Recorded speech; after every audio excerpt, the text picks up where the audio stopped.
scalp. Well, you all know the literal meaning of the word scalp. This is the scalp in here, right? Now there are 5 layers in scalp, and all the 5 layers in scalp can be remembered from the mnemonic which is there in the spelling only. So when I say scalp, it stands for S-C-A-L-B, where S stands for skin, C stands for the connective tissue. Connective tissue, I hope you are writing at me. A stands for aponeurosis. Aponeurosis. L is for the loose areolar tissue.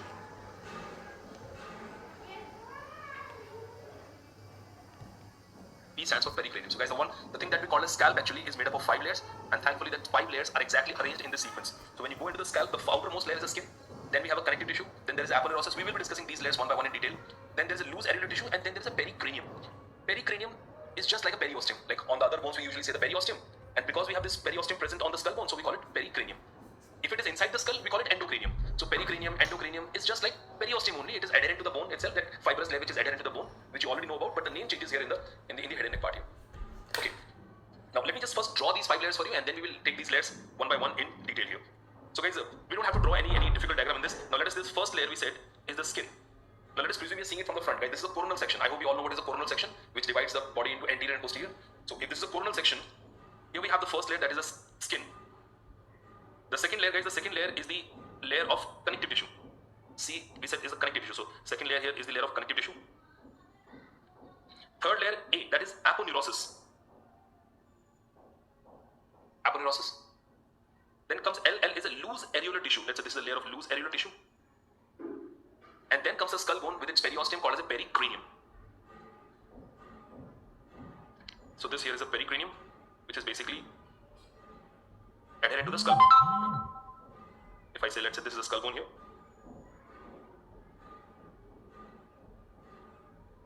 So look at the 5 layers of the scalp, guys, starting from outside. This, I've used it for, this is the skin. We got connective tissue. This green color which I've used is for the aponeurosis. After that, there's an important layer called as a loose areolar tissue. I don't have to write the entire thing again, loose areolar tissue. And then exactly outside this skull bone, you can see this, the periosteum present, which is called as the pericranium. The 5 layers, right?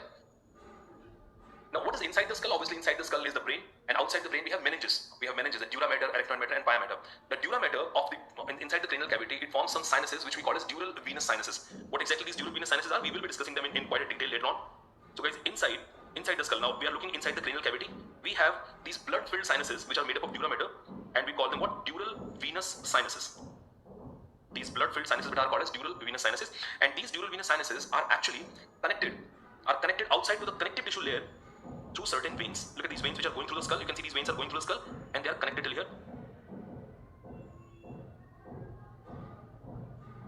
Now these veins, if I just name these veins, guys, these veins are called as emissary veins. I'll tell you what exactly are they. Just write it for now. These are called as emissary veins. Just make sure these emissary veins are connecting what? They are connecting this blood which is present where? In the dural venous sinus. It is a blood which is present inside the dura mater, that is a dural venous sinus. And these veins are connecting inside the skull bone to outside the skull. Inside, what is it? That is dural venous sinus. Outside to the second layer of the scalp, that is a layer of connective tissue. So guys, before we start discussing the layers of the scalp, now I want you to do one thing, guys. Look at me. Now put your finger on the scalp wherever it is possible. Scalp is still here, guys. I mean, when you look at the extension of the scalp, jahan tak hair hai, scalp is not only till here. This forehead portion is shared by both. Forehead portion is shared by the face and also by the scalp. So even scalp extension is considered here, and face extension is also considered till here. So this portion is common to both scalp as well as face. So this is also scalp only in a way. Now I want you to put your finger in the upper part of forehead here and just try to move it here. Just put the finger very tightly here and just try to move it here. Now can you see some layers are moving under your finger? You can see your skin is moving under your finger. Well, actually not only skin is moving under your finger, the first 3 layers of scalp are moving under your finger. The first 3 layers of scalp are adherent to each other. When I said the 3 layers, I will be writing all these things, but when I said the first 3 layers, guys, the first 3 layers is skin, the third layer is aponeurosis, and the second layer, the name suggests connective tissue. What is it connecting? It is connecting the skin to the aponeurosis. It is connecting the skin above to the aponeurosis below. And these 3 layers are together called as the surgical layers. They are the surgical layers of scalp. These 3 layers are called the surgical layer of the scalp. So when you move them, they are moving together actually. Why do we call them surgical layer of scalp? Now let us say if you have to put an incision in the scalp and you have to cut the scalp, so you basically put the incision to remove these 3 layers together. You cannot remove this one layer separately. You basically remove all these 3 layers together. They are actually present together here. After these 3 layers, then we have a loose areolar tissue present, and then we have pericranium. So when I'm asking you to move your finger like this, that means you're moving these 3 layers on the pericranium. Which will loose areolar tissue here, and you're moving these first 3 layers above this loose areolar tissue, above this pericranium here. Let's take these layers one by one, guys. Let's start with the first thing about what is so special about the first layer of the scalp, and that is the skin. Well, the special feature of the skin here is that skin is thick. If you look at this scalp skin, it is thick, it is hairy, that means it is having a lot of hair follicles, okay, and lot of sweat glands as well. It is thick, hairy, and it is having sweat glands. Hairy, except I can say forehead part, the rest of the scalp is hairy, and it is having loads of sweat gland here. Now, obviously, guys, when you have hair, you also have a gland present in that region, that is a sebaceous gland. Now, in the scalp, in the skin of the scalp, we have loads of sebaceous gland. I hope you are all aware of what sebaceous glands are. The sebum, the oil-secreting glands. These sebaceous glands are the one which will secrete that oil kind of substance. And the thing about sebaceous gland is wherever you have more sebaceous gland, the chances of sebaceous cyst is also there here. So, because of loads of sebaceous gland present there, this is the layer, or this is a site. This is a site for what cyst? Sebaceous cyst. Cyst. What are cysts? These are small bump-like swelling that you will see. That is called a sebaceous cyst. Let me just quickly show you the picture for the sebaceous cyst, guys. That's how the sebaceous cyst will look like. Look at this image here. So that's a skin here. Obviously, you can see this hairy skin over there, and these are what you call as the sebaceous cyst. Well, when these sebaceous glands, which are opening close to the root of the hair follicle, if they are blocked, so obviously the accumulation, they will keep on accumulating under the skin here because they are not able to come out. The secretion is not able to come out because it is being plugged for whatever reason, okay? And that will lead to a swelling in the skin region, and that is called as a sebaceous cyst. This is a sebaceous cyst here. Having a lot of sebaceous gland here, you can see that this is a site for the sebaceous cyst as well. Right? So second layer, what was the second layer? The second layer is the connective tissue, guys. We said it is a layer of connective tissue, as the name suggests, connective tissue. And we already mentioned, guys, this connective tissue is, see, first of all, it is made up of dense fibrous tissue. It's a dense fibrous connective tissue which is present in this layer. And I'll tell you what is the importance, guys. The dense fibrous connective tissue present in this layer, and we said the function of this connective tissue is to bind. Is to bind what? Is to bind the first layer to the third layer. What is the first layer? S. What is the third layer? A. So it binds the S and A layer. That is, binds the first layer of the scalp to the third layer of the scalp. Now, please remember that this is the layer of nerves and blood vessels. Nerves and blood vessels. We already saw that the emissary vein was connecting the dural venous sinus, which is inside, to outside. That vein is over there. And not only that, other nerves and blood vessels which are supplying the scalp, guys, whatever blood vessels and nerves are supplying the scalp here, there's so many arteries, so many nerves are there, they're all running in this connective tissue layer. They're all running in this connective tissue layer here. Now imagine if your major arteries are running here, and this layer is made up of dense fibrous connective tissue. See, there's an important clinical correlation, guys. There is a dense fibrous connective tissue here, and we have blood vessels running in this layer. So what happens is, if there is an injury to those blood vessels, if those blood vessel ruptures, they will bleed very, very profusely. And why they will bleed profusely? Because this connective tissue, this dense fibrous tissue, will not allow the constriction of the blood vessel. A natural phenomena is, after the bleeding, there is a vasoconstriction and the blood vessel will constrict, and that will reduce the bleeding. But because we have a dense fibrous tissue here which is adherent to the blood vessel, so it will keep on retracting, it will keep on pulling the blood vessel and will not allow the retraction of the blood vessel or the constriction of the blood vessels here. So that is also something which is worth noting down, that because of this dense fibrous connective tissue, the vessels are adherent to it. So this dense fibrous connective tissue, the vessels are adherent to it, and that is why injury leads to profuse bleeding. There is a profuse bleeding. The injury leads to the profuse bleeding, and it is said that profuse bleeding is why, because as the blood vessels cannot retract. They cannot retract. They are present in the fibrous tissue which is holding the walls of this blood vessel, and that is not allowing the blood vessel to retract. Obviously, the bleeding will continue for a longer time. And that is why it is suggested that when you have a scalp bleeding, guys, when there is a scalp, if there is a bleeding somewhere else, let's say there is a bleeding in the distal part here, so we just hold the proximal part tightly so that the blood doesn't come out from there. But in the scalp, it is advised that whenever there is any injury of the scalp, try to apply the pressure exactly opposite here. So if there is an injury here, just try to apply the pressure opposite here, so that you're just basically compressing those blood vessels against the bone itself. So these are the two layers of the scalp, S and C. Coming to the third layer, guys, the third layer of scalp is the layer of aponeurosis. The layer of aponeurosis. Well, aponeurosis, there are different names given to it. Let me tell you first, guys. This aponeurosis layer is also called as epicranial aponeurosis. So you can either call it epicranial, call it the layer of epicranial aponeurosis. I'm just writing APO, aponeurosis, or it is also called as the layer of Gallia aponeurotica. Gallia aponeurotica. You know this word Gallia aponeurotica? The word Gallia came from the helmet. This word Gallia came from the helmet. It's a Latin word which means helmet. It's like a helmet on the skull, so we call it a helmet wala layer, that is aponeurotic layer. So we call it layer of aponeurosis or epicranial aponeurosis, epicranial on the cranium, or Gallia aponeurotica. It's more or less the same thing. Although we call it the layer of aponeurosis, but that doesn't mean we only have aponeurosis. Guys, we all know what is the meaning of aponeurosis. Aponeurosis means flattened tendon, and wherever you have tendon, you have a muscle also. So this basically is a layer in which we have aponeurosis in the center, which is the dominant part, but we have a muscle belly present in front and behind also. And that muscle is basically extending from occipital bone to the aponeurosis and frontal bone to the aponeurosis. So muscle is called as the occipitofrontalis. This is the occipital part here, you all know that, and this is the frontal part. So we have muscle called as occipitofrontalis. If I very quickly show you the picture for this also, and then we will talk a little more about it. Look at this, guys. This here is the galea aponeurotica here, or this is the aponeurotic layer you're looking at. But that is not the only thing you have. In the front, you have a muscle which is called as a frontal belly. That is a frontal belly, and the muscle which is present at the back, that is called as a occipital belly here. So we have a frontal belly, occipital belly, and the both are inserted to this aponeurosis here. When the frontal belly muscle will contract, you do this. Look at my face, guys. I'm doing the wrinkling of my forehead, like in surprise. This is the action which shows this emotion of surprise here. That is muscle which causes a horizontal wrinkling of the forehead. The muscle is called the frontal belly of fronto-occipitalis or occipitofrontalis, whatever you call it. So third layer we're talking about here. In the third layer we said there's a muscle present here. So there is a muscle, and that muscle which is present here is called as occipitofrontalis. The muscle is occipitofrontalis. Now guys, we have two bellies of occipital and we have two belly of the frontalis muscle. So it's not a single muscle at the back. We have two bellies of this, two occipital bellies and two frontal bellies. Although the frontal bellies are very, very close to each other, sometimes it's very difficult to differentiate between the two. But there are two bellies, two frontal belly, two occipital belly. Okay, and obviously there's an aponeurosis in between. Now I'll tell you something very interesting about the attachment of this muscle. Posteriorly, this muscle is attached to the bone. But this muscle, in continuation with the aponeurosis, comes in front.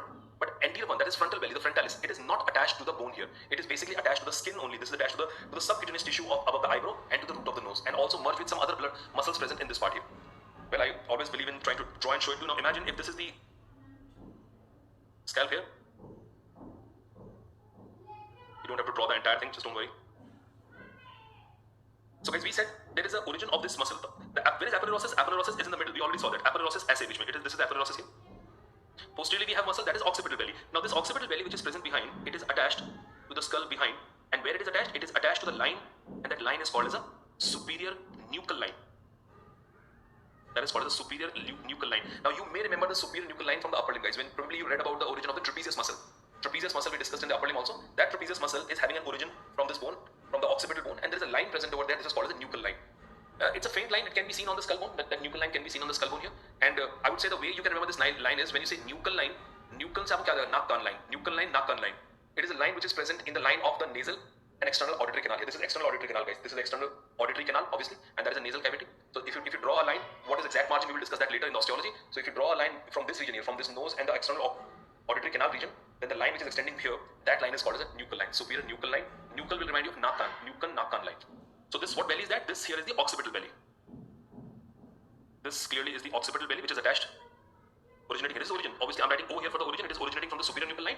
And aponeurosis obviously is a site for insertion. It's a tendon of insertion.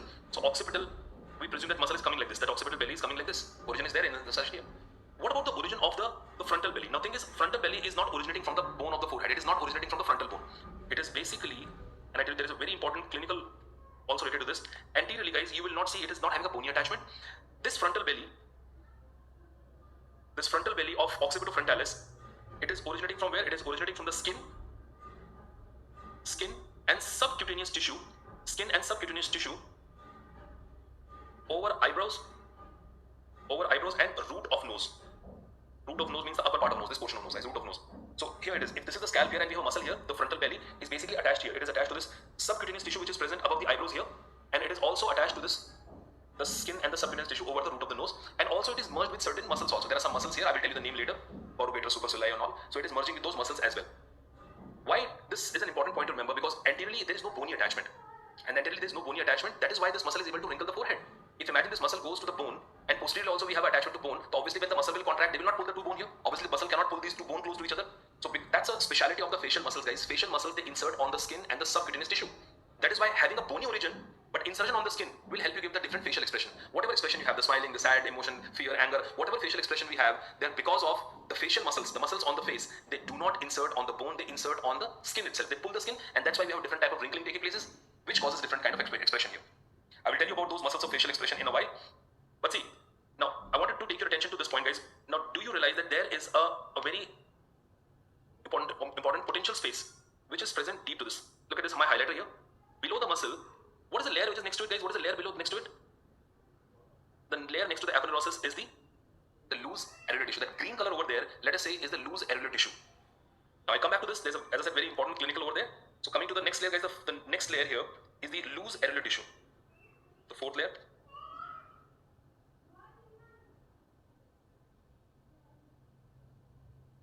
This is a layer which is actually a dangerous layer of the scalp. And this is a layer which is responsible for something called as a safety valve hematoma also. I'll describe that to you guys. Now, loose areolar tissue, the thing is, this is a layer of the cleavage. We said if we move our skin here, we are not only moving the skin, I'm moving the skin with connective tissue and the muscle also. That means I'm using the first three muscle layer of the scalp, I'm moving together, and I'm moving it on the loose alveolar tissue. So that is the plane we have, and that's why it is called as a cleavage plane. If a surgeon has to remove the scalp, if I have to cut and just reflect the scalp here, it will be done from the layer of this loose alveolar tissue. Now this loose alveolar tissue, it is traversed by many emissary veins. Many emissary veins then. And those emissary veins we already saw, those emissary veins were connecting what, guys? Those emissary veins were connecting the emissary vein which you drew in the picture, they were connecting which layer? They were connecting the second layer. The loose alveolar tissue, they were connecting the second layer to what? To the dural venous sinuses. Please understand what I'm trying to say. You will say that vein is present, the emissary vein is present from second layer to the dural venous sinus. Then why I'm saying particularly it is present in loose alveolar tissue? Because space to yahi hai na. There is no space in the aponeurosis. There is no space in the pericranium. The space which is present in the scalp out of these four, 5 layers is in the loose alveolar tissue only. So the blood vessels which are running, like the blood vessel is maybe not coming straight and going into and opening into the second layer. So whatever course of blood vessel you appreciate, it is actually present in the loose alveolar tissue. So when you talk about the loose alveolar tissue, this is the layer which is providing the passage to those emissary veins. These emissary veins which we drew in the picture here. These emissary veins which are connecting what? Which are connecting the second layer to the dural venous sinus, guys. They're connecting the second layer to the dural venous sinus. So this is mainly running in this layer that is called as so major course of these emissary veins in here. What is emissary veins? Emissary veins are basically the veins which out without valve. You know that a property of a vein is that you usually have a valve, so there is no reverse flow. But when you say emissary vein, the emissary vein property is that they do not have valve. No valves are present in this. And because they do not have any valve and they're connecting the second layer to dural venous sinuses, so there are chances that the infection from the second layer can travel into the dural venous sinus. Valve to hai nahi. So the infection can travel in either direction. Although the reverse direction is not the danger. The danger is that any infection from the scalp from the outside, it can reach the dural venous sinus also. It can reach inside also because of these emissary veins. And that is the reason this second layer is also called as the danger layer of the scalp. It's a dangerous layer of the scalp. This is called as a dangerous layer of the scalp, right? So that's loose alveolar tissue. The name says it is having alveolar tissue in it, and it is giving passage to those emissary veins which are connecting the second layer to the dural venous sinus. Veins, unfortunately, they do not have valves. Well, I should not say unfortunately because they sometimes are helpful also. If imagine there is a lot of pressure which is increasing inside the dural venous sinus, then that pressure can be relieved through these emissary veins by the blood coming out here, isn't it? Dural venous sinus are present inside the skull. Skull to expand can't sakta, skull cannot expand. So if there is increased pressure inside the dural venous sinus, these emissary vein will help to push that blood outside towards the second layer of the scalp, and that's how the pressure inside the dural venous sinus can be controlled or can be lowered down. So it's an advantage also here. But the disadvantage is it is a dangerous layer. Infection from the outside, especially from the outside, can reach the dural venous sinus through these emissary veins only. That is why we call it the dangerous layer of the scalp. So more than the advantage, we have a disadvantage here. Now, the very, very important point I'm coming to, guys. Loose alveolar tissue is present below what? It is present below the muscle and the aponeurosis. And we just saw that muscle and aponeurosis was having that muscle is having an attachment behind to the bone, but not to the front. So think about it. If there is injury in this layer, guys, let me just enlarge this here. The layer that we're looking at, this is the loose alveolar tissue, guys. This is loose alveolar tissue layer, the fourth layer here, the one which I highlighted in the green here. So if there is an injury, if there is any injury here, and there is a collection of blood will take place in here, that is the only layer which is having a space inside. So the chances of collection of the blood is there. Blood, edema, pus, whatever, it can get collected into this layer. So if the blood is collected here in this part, that blood will go forward like this, will come downward, and because there is no bony attachment of this muscle here, so that edema or that blood can be seen accumulating outside the eyeball also. Outside the orbit, actually, I should not say eyeball, outside the orbit, and that is what you call as the black eye. That is called as the black eye. You all must have seen the case of black eye, guys. You know, movies where somebody get punched and they have a black eye like this. Okay. Black eye is not because of only if the punch is given directly to the eye here. Even if there is injury, there is head injury. In case of head injury, if the blood gets collected in the loose alveolar tissue, and because loose alveolar tissue is not having any attachment, loose alveolar tissue is open below because the layer of third layer is not having an attachment. The frontal belly is not attaching to the bone, so it allows that blood to come down and travel down, and it accumulates around the eyeball also, and that gives an appearance of the black eye. Although there is no injury of the eyeball, there is no injury of the orbit, but still you will see the collection of the blood outside, and that is what you call as a black eye. Again, if I very quickly show you the picture of that, that's how the black eye will look like. Look at this image, guys. So if you look at the eye here, there is no bleeding inside the eye here. I cannot see any injury directly to the eye here. The injury probably would have been head injury here. And in case of any head injury, the blood get connected and along with the forehead, frontalis muscle ke piche hota hua aayega, comes down and then get collected around the orbit, and that leads to the black eye here. So that is one clinical anatomy that you should remember from here, that because of this no attachment of the frontalis muscle in the front, that allows the loose alveolar tissue to communicate below around the orbit. So the collection of the blood here,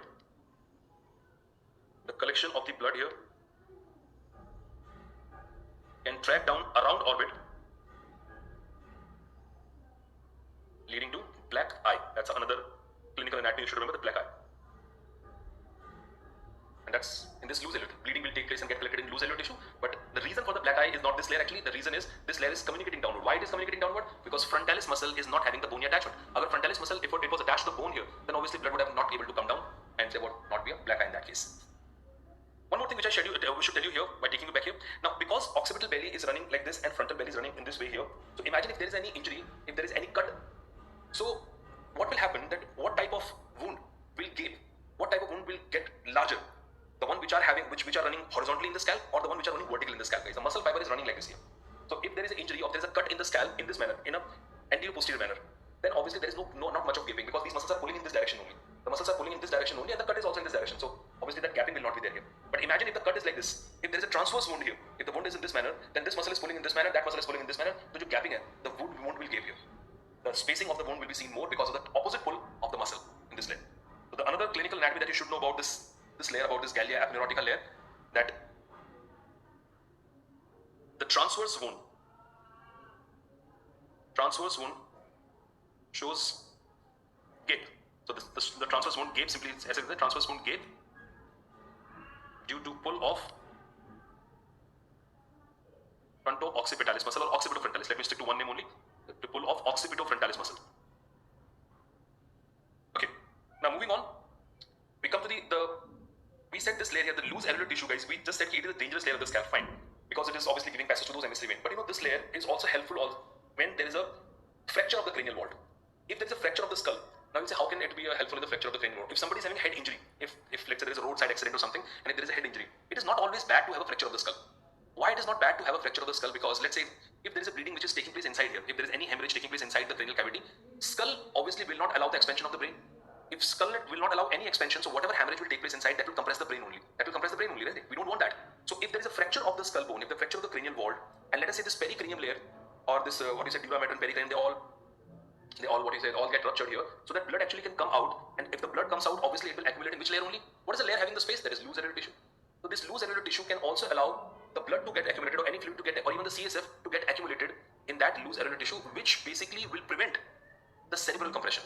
Agar fracture hi nahi hoga, so if there is a compression inside because of the hematoma or any hemorrhage over there, so that is actually more dangerous here. But if there is a fracture of the skull bone, the blood actually can come out and it can deposit or it can accumulate in the loose alveolar tissue, and this mechanism is what we call as a safety valve hematoma.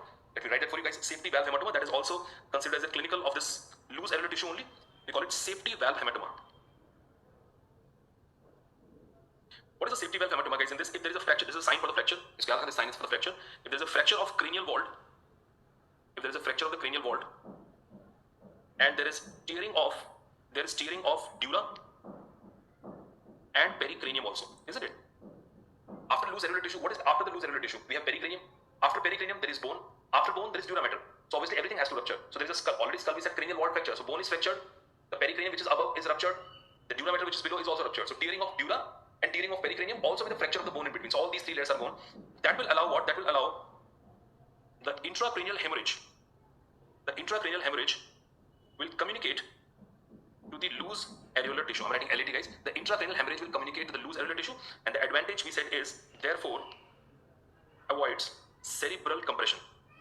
Therefore, it avoids the cerebral compression. There will not be any compression of the cerebrum, so which is a good thing. And this mechanism is what we call as a safety valve hematoma. So usually when the person is having a head injury, and if those head injury are with the fracture of the skull bone, that is not always a bad thing to happen, because that fracture can allow the hemorrhage or the blood to communicate outside into the loose alveolar tissue. Jisse andar ka pressure kam ho jayega, which is a good thing, because we don't want to pressurize the cerebrum. Obviously, the nervous tissue, the regeneration power is weakest, and we don't want to subject any compression to the cerebrum. Coming to the last layer, the fifth layer, and the fifth layer of the scalp is called as pericranium.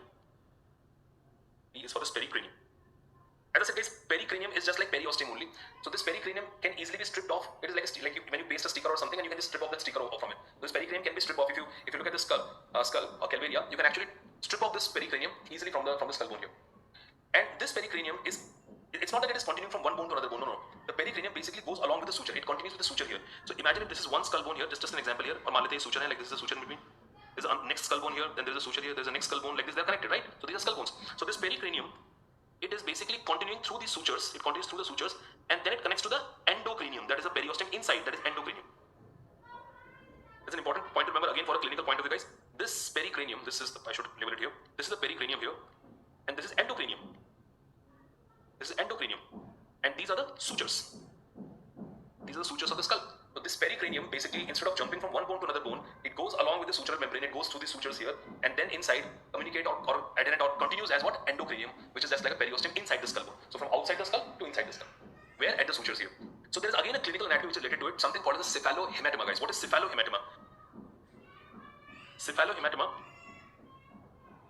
if there is any subperiosteal bleed, I know where will the subperiosteal bleed? Imagine if this is the bone here. If this is the bone, there was a suture, there was another bone. I'm just trying to draw it in this way. And here we have this pericranium, which is continuing downward like this. Right, there is a pericranium here. So if there is any bleeding in that region here, there's a bleeding. Now this bleeding here, it will not go to the next bone here. This bleeding will accumulate and will take a shape of the bone only, isn't it? This bleeding here, which is taking place, if there is any subperiosteal bleeding, any subperiosteal below the periosteum, any subperiosteal bleed, it will be bounded by sutures. The sutures will not allow it to go. It will be bounded by the sutures. Suture will not allow it to go beyond the level, beyond the level of the sutures here. And that's why what will happen, this bleed will take the shape of the bone only. So this bleeding will take the shape of bone. This bleeding will take the shape of the bone. So if there is any subperiosteal bleeding is there, that obviously that blood will try to spread, but the blood obviously cannot go beyond the sutures because at the point of the suture, this pericranium is going inside. So that is why this bleeding will take the shape of the bone only. And this usually takes place in the region of the parietal. Usually in the parietal bone region. It's a very common birth injury actually. It's a very common birth injury when the baby is pushed out from this, obviously from the birth canal. So there could be subtle injury to the scalp here, and it's a very common injury to have a subperiosteal bleeding. Having a subperiosteal bleeding, the blood will accumulate deep to the periosteum, or you can say this pericranium, which will not go beyond the suture. Or exactly bone ka shape lega. It will take a shape of a bone here. If I again to show you the picture of that, this is what we call as cephalohematoma, guys. This is a picture which is showing you the cephalohematoma. So you're looking at the from the top here, and look at this, guys. This here is the case which is showing you the cephalohematoma.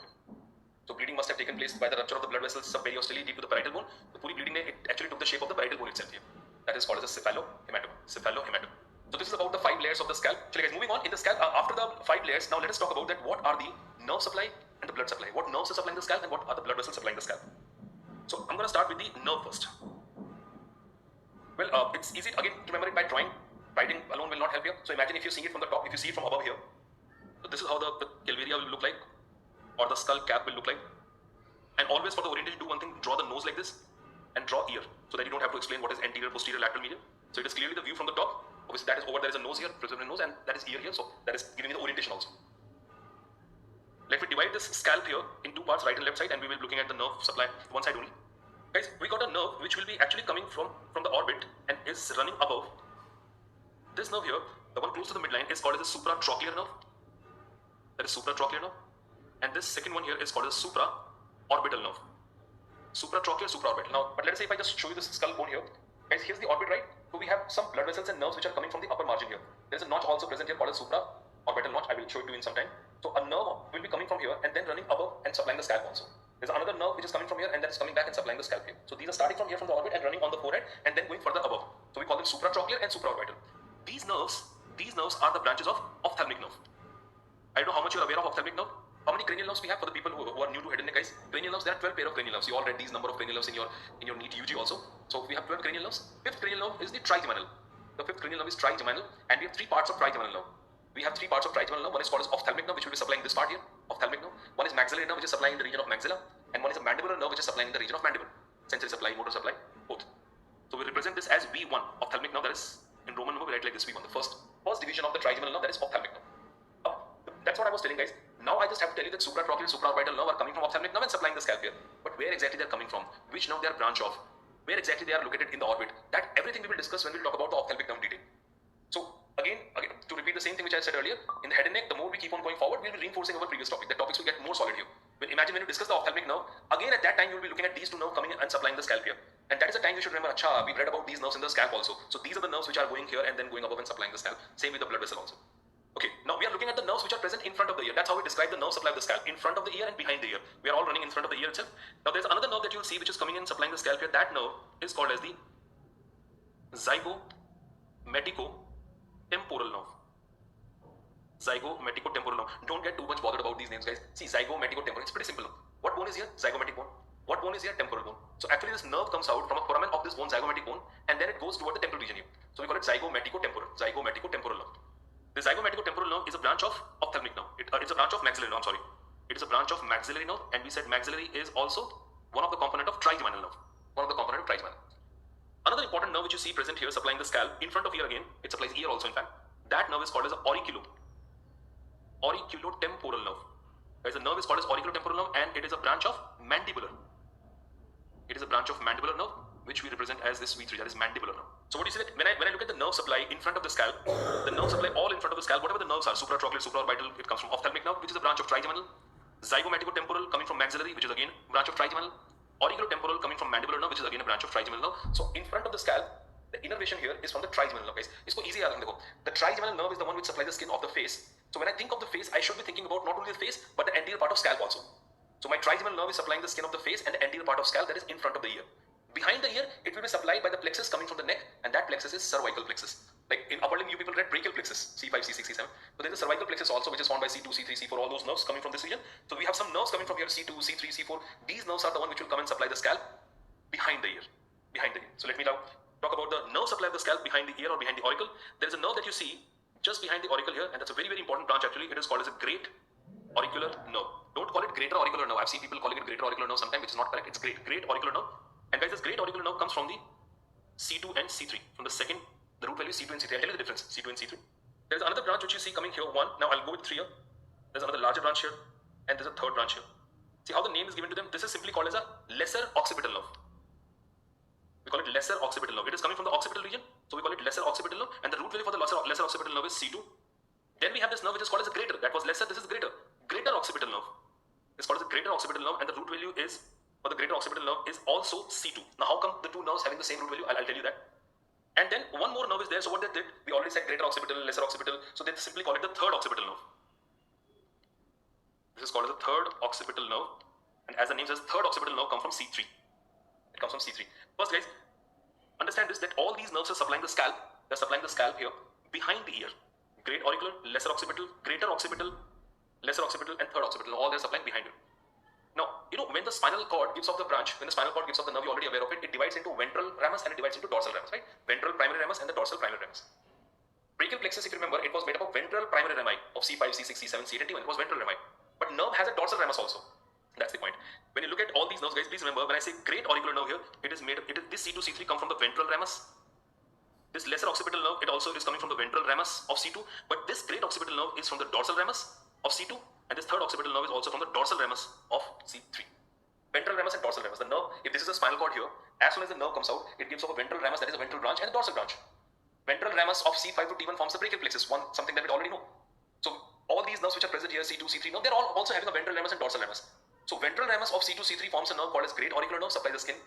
Lesser occipital nerve is also by the ventral ramus of C2 supplying the scalp here, that is behind the auricle. And then the last two nerve that you see, the way to remember it, to piche hai wo dorsal hai. This way to remember guys, the last two nerve are the dorsal nerves. So dorsal ramus of C2 and C3, that is great occipital nerve, greater occipital nerve, and third occipital nerve also supplies the skin in the scalp here. Again, do not try to remember too much in here. Try to remember as much as you can these names here, but all these names will again come in front of you when we talk about the cervical plexus, when we talk about the trigeminal nerve. Every single name will be repeated guys. And that is the beauty of head and neck. As I said, you will keep on discussing this various topic, and these names will keep on coming over and over again, and our job is to see the connection between all them here. We will be looking at the connection that if you are talking about this nerve here, we said it is coming from ventral ramus. What is ventral ramus? It is coming from cervical plexus. So we will discuss cervical plexus also. So all are connected. Okay, after the nerve supply, this is the nerve supply in front of the auricle, behind the auricle. Now let me take you to the blood supply. Blood supply of the scalp, and I would again like to discuss it in same way with the help of a diagram guys. If you look at again the top here, if you're looking at the scalp, here we have the nose, there are the two auricle here, the ear, and let us say this here is the midline. This here is the midline. So when I say blood supply, I'm talking about the artery here, but obviously I mean artery and vein both. Vein also will be there. So let me just draw the artery guys. So we have similarly, we have just like the nerve, we have an artery also called the supratrochlear artery. We have supraorbital artery coming and supplying the scalp. Now be careful with this. The artery that you see coming from in front of the auricle, in front of the ear, that is artery A1 here. Then you have two arteries, one is behind the ear and one is present in the occipital region here like this. So these are the blood vessels which are supplying the scalp. Now let me just tell you, and then I'll tell you at least out of these 5 blood vessels, I can try to show you a connection in the 3 here. This is supratrochlear. Same name again, supratrochlear artery, but this obviously it's the artery here, that's supratrochlear artery, and we got supraorbital artery. Now supratrochlear and supraorbital artery, they are coming from where? Obviously they are coming from the orbit only. They are also coming from the orbit, going above and supplying the scalp. So just like the nerves were the branches of ophthalmic nerve, these arteries are the branches of ophthalmic artery. They are coming from ophthalmic artery. The branches of ophthalmic artery. And just for your knowledge guys, ophthalmic artery is a direct branch of internal carotid artery. I hope you all heard of these two names, internal carotid, external carotid. There's an artery which goes inside and supplies orbit and brain and everything, that is internal carotid.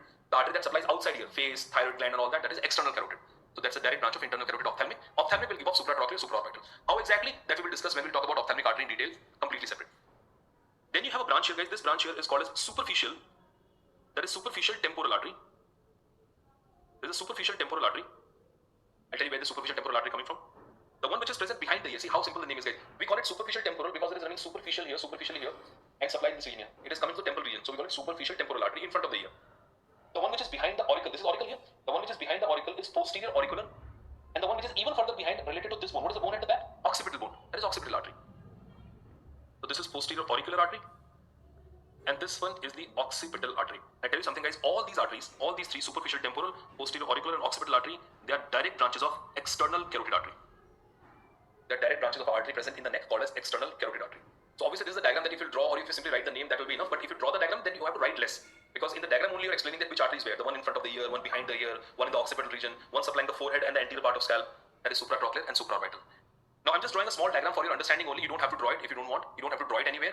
But just to tell you something about these three blood vessels, because if you keep remembering too many names without kind of understanding where they're coming from, then it will become a bit too much here. So I hope you wrote the name of these three arteries, guys. Just look at this. As I said, you don't have to draw it if you don't want. There's no compulsion. I can just draw it very quickly here. This is the side of the face. Here's the neck, right? Now, and that is the eye. Here is the ear. So there's an artery which is present in the neck. We have an internal carotid and external carotid. So first we have an artery called as common carotid artery. Now we all read about the common carotid artery. At least the left common carotid artery was a direct branch of arch of aorta. So this CCA, common carotid artery, in the neck divides into an external carotid and internal carotid. Okay, this is something which we will be discussing later on, guys. Let us say this ICA, internal carotid. Let us not talk about internal carotid here, because internal carotid artery is not supplying anything in the neck. It is just keep running in the neck, and then goes into the cranial cavity. So it will supply inside the cranial cavity or inside the orbit. Let us focus on this artery here, that is external carotid. Now there are many branches of external carotid. There are 8 branches of external carotid, which I don't want you to remember as of now. I want you to remember only 4 branches for now, out of which 3 branches will supply scalp. Now which 3? One we saw going straight like this in front of the ear. What artery is that, guys? Superficial temporal artery. Just compare with the diagram that you drew. This is STA, superficial temporal artery. One was going behind the ear. What was that? That is posterior auricular artery. And the one was going even further back here to supply the occipital region, that is occipital artery. Now these 3 branches are the branches of external carotid. That's what we said. If you compare it with this picture here, and they're all supplying the scalp. One of them is supplying the scalp in front of the ear, 2 are supplying behind the ear. The 2 arteries that we drew are coming from the orbit here. This is the orbit here. The 2 arteries were coming from here. That was supratrochlear and supraorbital. Not even writing the name. Just trying to complete it, guys. It's supratrochlear and supraorbital artery. The diagram that we saw is from the top. This is the view from the side. And my main purpose is to show that external carotid artery is here, which is giving off these 3 branches. But after the scalp, we're still discussing scalp here, guys. After the scalp, we will talk about the face. And face is supplied by the artery called as facial artery. And that facial artery is also the direct branch of external carotid. So you see there is a branch of this facial artery which will be running on the face here. A very tortuous artery, guys. That is a facial artery. We will be discussing it in a while. In fact, we will be discussing facial artery in detail here. The pores, the branches, everything about facial artery. Right, so as of now, our concern is to look at the scalp, and we directly can see 5 branches supplying there: supratrochlear, supraorbital, superficial temporal, posterior auricular, and occipital artery. So that is about the blood supply and the nerve supply. Now, with the blood supply, there is another important clinical anatomy you should understand from here. Guys, all the blood vessels, look at me, all the blood vessels are coming like this, and then they're supplying the scalp and continuing upward, and they will form the anastomosis also, with the artery of the opposite side as well. So arteries are running in this direction here. If a surgeon has to do a craniotomy, if the craniotomy has to be done, if you have to cut the skull bone and have to go in and do any surgery in the brain, so obviously you have to cut the section of the bone also. But before cutting the bone, you will cut the scalp. So the question here is, will you prefer to cut the scalp from the front, from the side, from the back, or from the top? When the answer is from the top. Because if you cut it from the top here and then reflect the scalp here, like this here, so these blood vessels still will be supplying that flap here, and that portion will not die. Imagine अगर आपने यहीं से cut कर दिया. If you cut it from here, then you will be cutting the superficial temporal artery, posterior auricular artery and all. We don't want to do that. So incision is given at the top here, it is given at the top, at the center here, and then the scalp is opened in such a way that these blood vessels, they stay intact with their layers of scalp or with that flap only. And then later on when the suturing will be done, these blood vessels will supply that region and the healing can take place in a much better way here. So an added point that I should write here for that, craniotomy. When you want to cut open this cranial cavity, craniotomy incisions are usually given at center. Craniotomy incisions are usually given at the center, because that ways you will not be compromising any blood vessel. That's the reason. So guys, this is about the 5 layers of the scalp, about related clinical anatomy, also about the nerve supply and the blood supply also. And as I said, whenever the question is on the scalp, they usually expect to write a lot of clinical anatomy there. So make sure whatever point we've discussed that you mention it all there. Okay, from here, now let me talk in very short about the fascia, which is called the temporal fascia, guys. Before we start talking about the face, the muscles of the face and all, a little bit about this area that is called the temporal fascia. Okay, and before we discuss the temporal fascia, I've selected a picture for you and kept it here. Now, this is the normal lateralis, guys. That's a view from the side here. You people must be already aware of the bones, at least if people who have started head and neck today itself. At least you know that what are the bones which are forming the calvaria and what are the bones forming the face. That little bit of idea is okay. Now, what bone is here, guys? This bone here is a temporal bone, right? If I'm just writing initial only, that is a temporal bone. This red one here is a frontal bone. This is the parietal bone here. And the blue one is the sphenoid. More precisely, we call it the greater wing of the sphenoid. Forget about rest of the bones, we don't need it for now. So parietal, frontal, temporal, and sphenoid bone. Now, can you see all these bones are joining at this point here? This point is something called as a pterion. This point is present here, and it's a very weak part of the skull, very weak portion of the skull bone or the calvaria. We call it a pterion. Forget about the name. Even if you don't remember the name, doesn't matter, guys. My point here is the temporal. This is a temporal bone. So obviously the fossa, the temporal fossa or the temporal fascia must be related to this bone. Well, not necessarily. Temporal fossa. When we say the word temporal fossa, is not only this. This is not the temporal fossa only. This is it. There is a line which is. Can you see a very faint line present here, guys? Look at my pointer here. Can you see that very faint line over there? So a faint line will extend here from the frontal bone, which runs onto the parietal bone, and extending backward to the parietal as well, like this. This line here is called the temporal line. We have superior and inferior, but remember one for now. This is called the temporal line. And below the temporal line, whatever I'm highlighting here, everything here is a temporal fossa. You know, these basics are very much needed because later on we have difficulty in understanding things if you don't understand these basics, guys. This fossa is called as what? Temporal fossa. So whatever I highlighted here, everything here is the fossa called as a temporal fossa. That is all temporal fossa. This is all temporal fossa here, right? So when you think of temporal fossa, what I'm trying to tell you here, don't only think of the temporal bone, think of temporal, greater wing of sphenoid, some part of frontal and some part of parietal bone also. That all comes into the temporal fossa. So the muscle which is present here called as temporalis muscle. The temporalis muscle, when we talk about the temporalis muscle, it is one of the muscle of mastication. That muscle we will discuss later on in detail. That muscle is taking origin from all of these. It's not only taking origin from temporal bone, it is taking origin from parietal bone also, frontal bone also, sphenoid bone also, and temporal bone as well. So that big temporalis muscle will be there in that region here. Now what I wanted to tell you guys here is, there's nothing to note down here in the temporal fascia, it is just for your understanding. I'm just copy pasting the same picture here. Now look at this. As I said, there's a muscle called the temporalis muscle. So this muscle here is the temporalis muscle. What you will see, this temporalis muscle will converge downward and will go deep to this arch here. Can you see this arch, guys? This arch here is called as the zygomatic arch. That is a zygomatic arch. You can feel a bone on the side here. This is called this is zygomatic bone here, and this is extending backward, and temporal bone is coming forward. Look at these two colors here. This brown one, this one, and look at this one here. These two colors are meeting here. So this together they form this complete arch here called as zygomatic arch. So the muscle which I'm talking about here is the muscle which is starting from the temporal fossa, the temporalis muscle, will go downward. It will go downward and deep to the zygomatic arch. It is not present on the zygomatic arch or superficial. It goes deep to the zygomatic arch and will attach to the mandible here. Where exactly to mandible? That is not our concern for now. So this muscle here, this huge muscle here is called the temporalis muscle. And this temporalis muscle is covered from the outer surface by the fascia. And that thick fascia, in fact the thickest fascia of the body is called the temporal fascia, guys. So outside this there will be fascia present here over on all this here. That fascia comes down, not going beyond what? And will attach to what? Zygomatic process. So first we have a bone, then we have this muscle, temporalis muscle, and then we have a fascia present outside. That fascia is attaching to what? Zygomatic process. And that fascia is called the temporal fascia, guys. The temporal fascia. If I try to show you this thing in a coronal section, just think about it, in a coronal section. If I take a coronal section from here, see, this is how it is going to look like.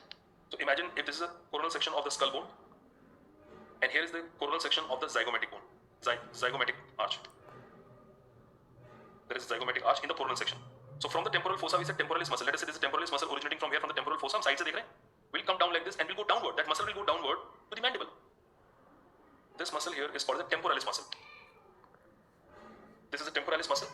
And you can see the temporalis muscle is converging to what? It is converging to mandible below. Let's not draw the mandible. Our concern here is that fascia which is covering it from outside is called as the temporal fascia. But guys, here's the point. This temporal fascia is having two layers. The one which is covering it from outside is the thickest fascia of the body. And there are two layers of this fascia. You can see there's a deep layer and there's a superficial layer. And both these layers are attaching to zygomatic bone, to the upper border of zygomatic bone. So there's a space present between this temporal fascia. That's a temporal fascia. Thickest fascia in the body. As I said, this is the thickest fascia in the body. And that gap that you see present in between, we have some loose areolar tissue over there in that. Some loose tissues there, and this is the fascia. This is the space that you have between this temporal fascia is giving passage to the nerves and blood vessels. The nerves and vessels will be present in this fascia. Like we just said, no, now there is auriculotemporal nerve. We said artery, superficial temporal artery, guys. That superficial temporal artery will actually pass between the two layers of temporal fascia, And one practical importance of this temporal fascia is that it is used by the ENT surgeon for tympanoplasty, guys. You know, what is tympanoplasty? Tympanic membrane. If there is any injury to tympanic membrane and you have to put something else apart from tympanic membrane from there, so they take a piece of what? Temporal fascia only. So this temporal fascia, it can be used as a graft. The graft of the temporal fascia is used for tympanoplasty. The tympanoplasty is the repairing of the tympanic membrane. So if you want to repair the tympanic membrane, then you will take a graft from where? From the temporal fascia. So this is a little that you should know about temporal fascia. Zyada kuch nahi hai, but you know this is a very thick fascia here when you see it from outside, and you should always have it in mind that the outside the fascia is present outside the temporalis muscle. Number two, when you say temporal fossa, it is not only the temporal bone, it is beyond temporal bone, frontal, parietal, occipital, not occipital, frontal, parietal, sphenoid, and temporal bone. They all come into it, and then the fascia which is covering it from outside attaches to zygomatic bone. It is not going below the zygomatic bone. which is having two layers, and those two layers, between the two layers, it is giving passage to the nerves and blood vessels which are going above or down.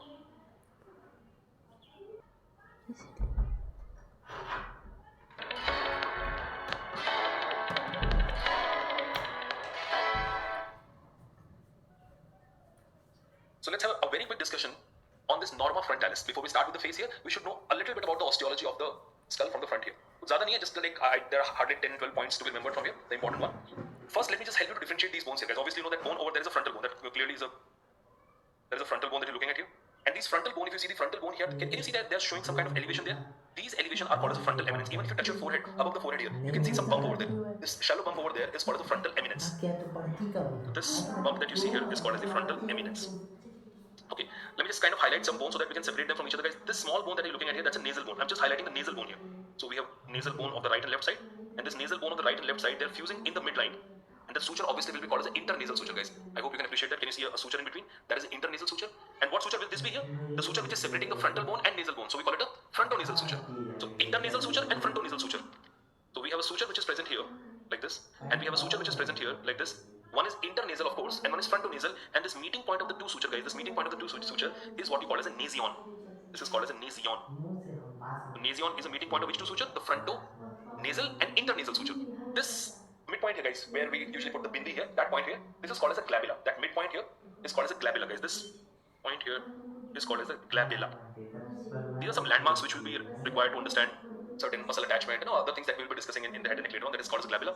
Now, I want all of you to touch your medial part of the eyebrow. If you touch your medial part of the eyebrow here, this here, can you see just elevation above that? Just above the eyebrow, guys. Just above the eyebrow here, you can see some elevation here of the bone here.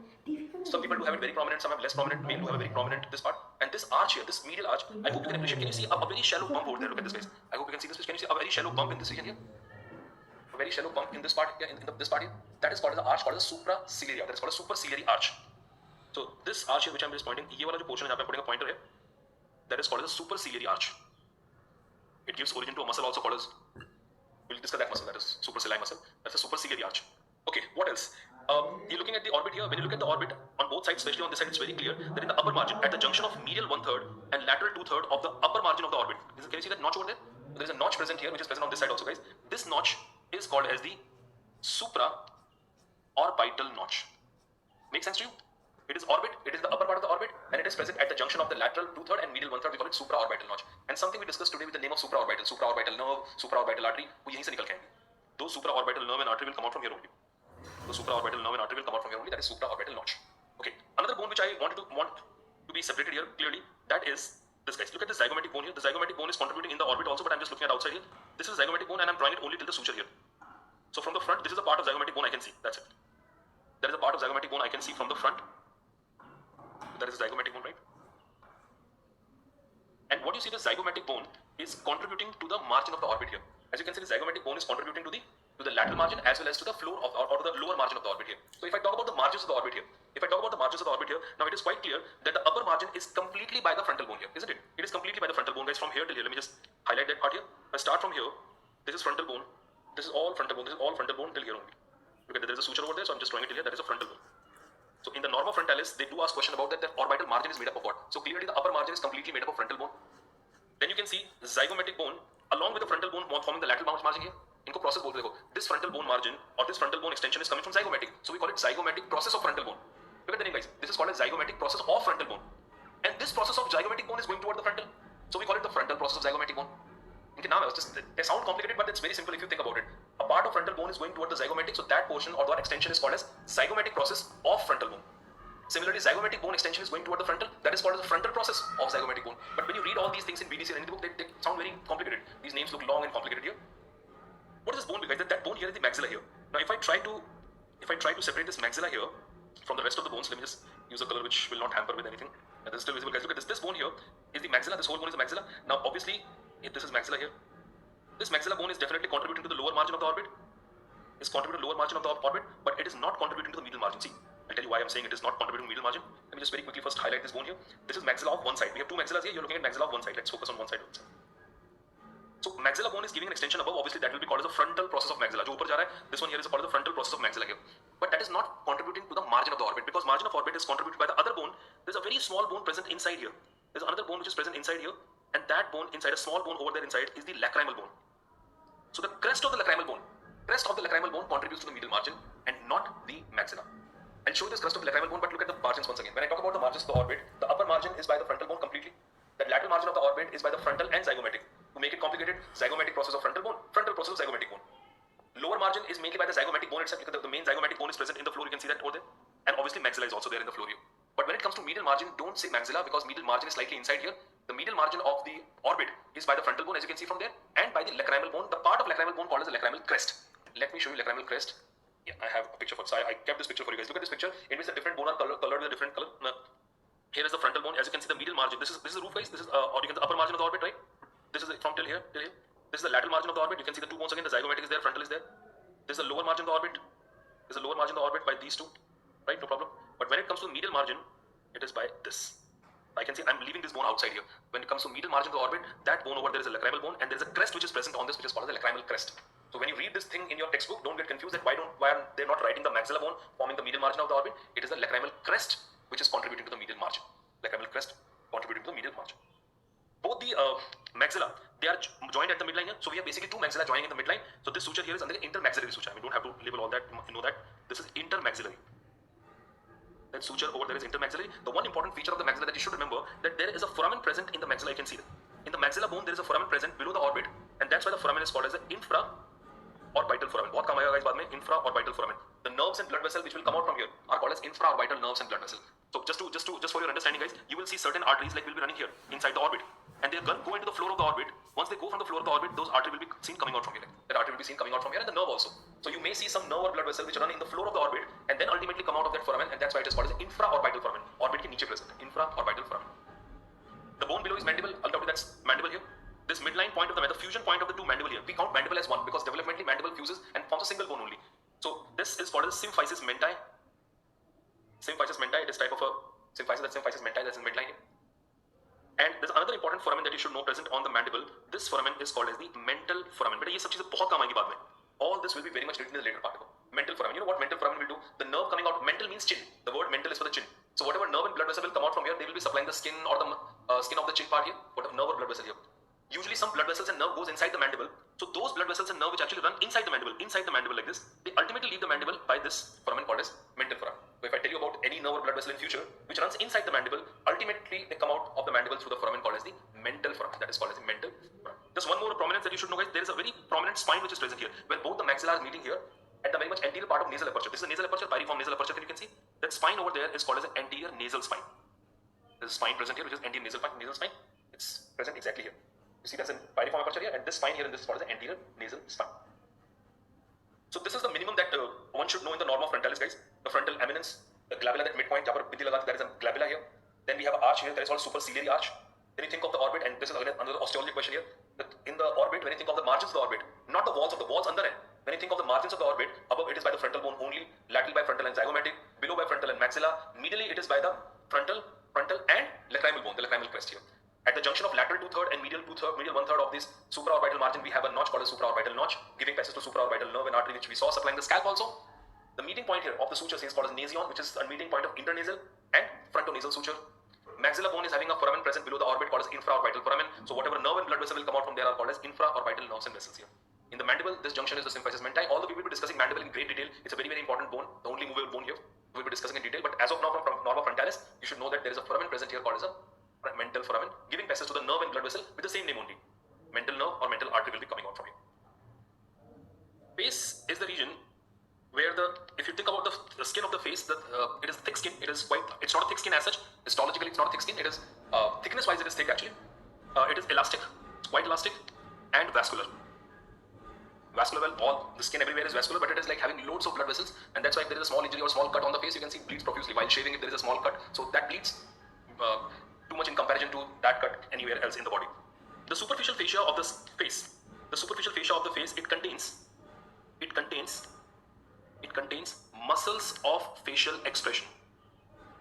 That is something amazing about the face, that the muscles of facial expression are present. Muscles of facial expression are present in the superficial fascia. As we said that muscles of the facial expression will originate from the bone, they do, and they insert on the skin and the superficial fascia. Now, if a muscle is coming from the bone and it is inserting on the superficial fascia, it also tells me that face do not have deep fascia. There is no deep fascia on the face. So I will write that in the deep fascia part separately. But Apart from the muscles of facial expression, face is also having a variable amount of fat. We have variable fat which is present on the face. When I say variable amount, somewhere it is more, somewhere it is less. Some people do have more, some people have less, like this. So variable fat means the two important places that you should know about is, one, that the fat is absent. The fat is absent in eyelids. It doesn't matter how fatty person you're looking at, the eyelid will not be having any fat in it. So it's completely devoid of fat, absent in eyelid.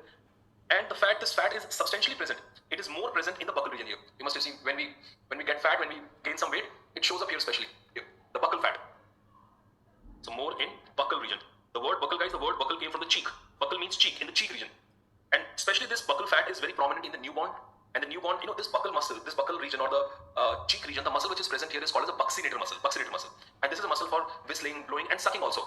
So in newborns, this is also called the suctorial pad of fat. It is related to the buccal region here. It is related to the buccinator muscle. So we also call it suctorial pad of fat. Suctorial, sucking muscle. This is the muscle for sucking, the buccinator. So this is, the fat is, it is more prominent. It is more prominent in newborns.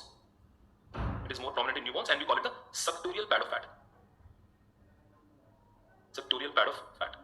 About the deep fascia, guys, we said deep fascia is absent. Now you cannot have deep fascia on the face. There are some other places in the body where the deep fascia is absent, and there is a reason for it, guys. The two places where we do not have deep fascia, one is the face and one is anterior abdominal wall. And there is a reason for both, guys. If there is a deep fascia present on the face, then the facial muscles will not be able to reach the skin outside. They start from the bone. And if there is a deep fascia, then how will they come out? And that is why to have a facial expression, the deep fascia is not present on the face. Well, deep fascia is not present on the face except parotid region. Parotid gland which are on the side here, they are covered in the fascia, and that fascia is called as a parotidomesenteric fascia. Guys, why the word mesenteric? Because parotid gland is resting on the muscle, and that muscle of mastication is called as a mesenteric muscle. So it is absent except where? Except on parotid gland. The parotid gland ka apna fascia, the fascia of the parotid gland is called as what? Parotidomesenteric fascia. Parotido, that is for parotid gland. Mesenteric muscle. Parotidomesenteric fascia. It's a muscle on which the parotid gland is present. So the fascia, which is a combined fascia for parotid gland and mesenteric muscle, is called as the parotidomesenteric fascia. So face is devoid of, or there's no deep fascia on the face except for the parotid gland. And there's an important clinical related to it which we will discuss in the parotid gland. Parotid gland swelling is called as bumps. In kids, this is a very common condition. Not nowadays. I mean, it used to be a very common condition called as mumps. Mumps is the swelling of the parotid gland. And the reason the parotid swelling or the mumps are very, very painful because this fascia, this parotidomesenteric fascia, will not allow the parotid gland to expand. If it will not allow the parotid gland to expand, so the nerve which are get present inside, they will get too much irritated, and that will cause a lot of pain. The parotidomesenteric fascia is there, and that is the reason for having this the mumps swelling, very, very painful swelling.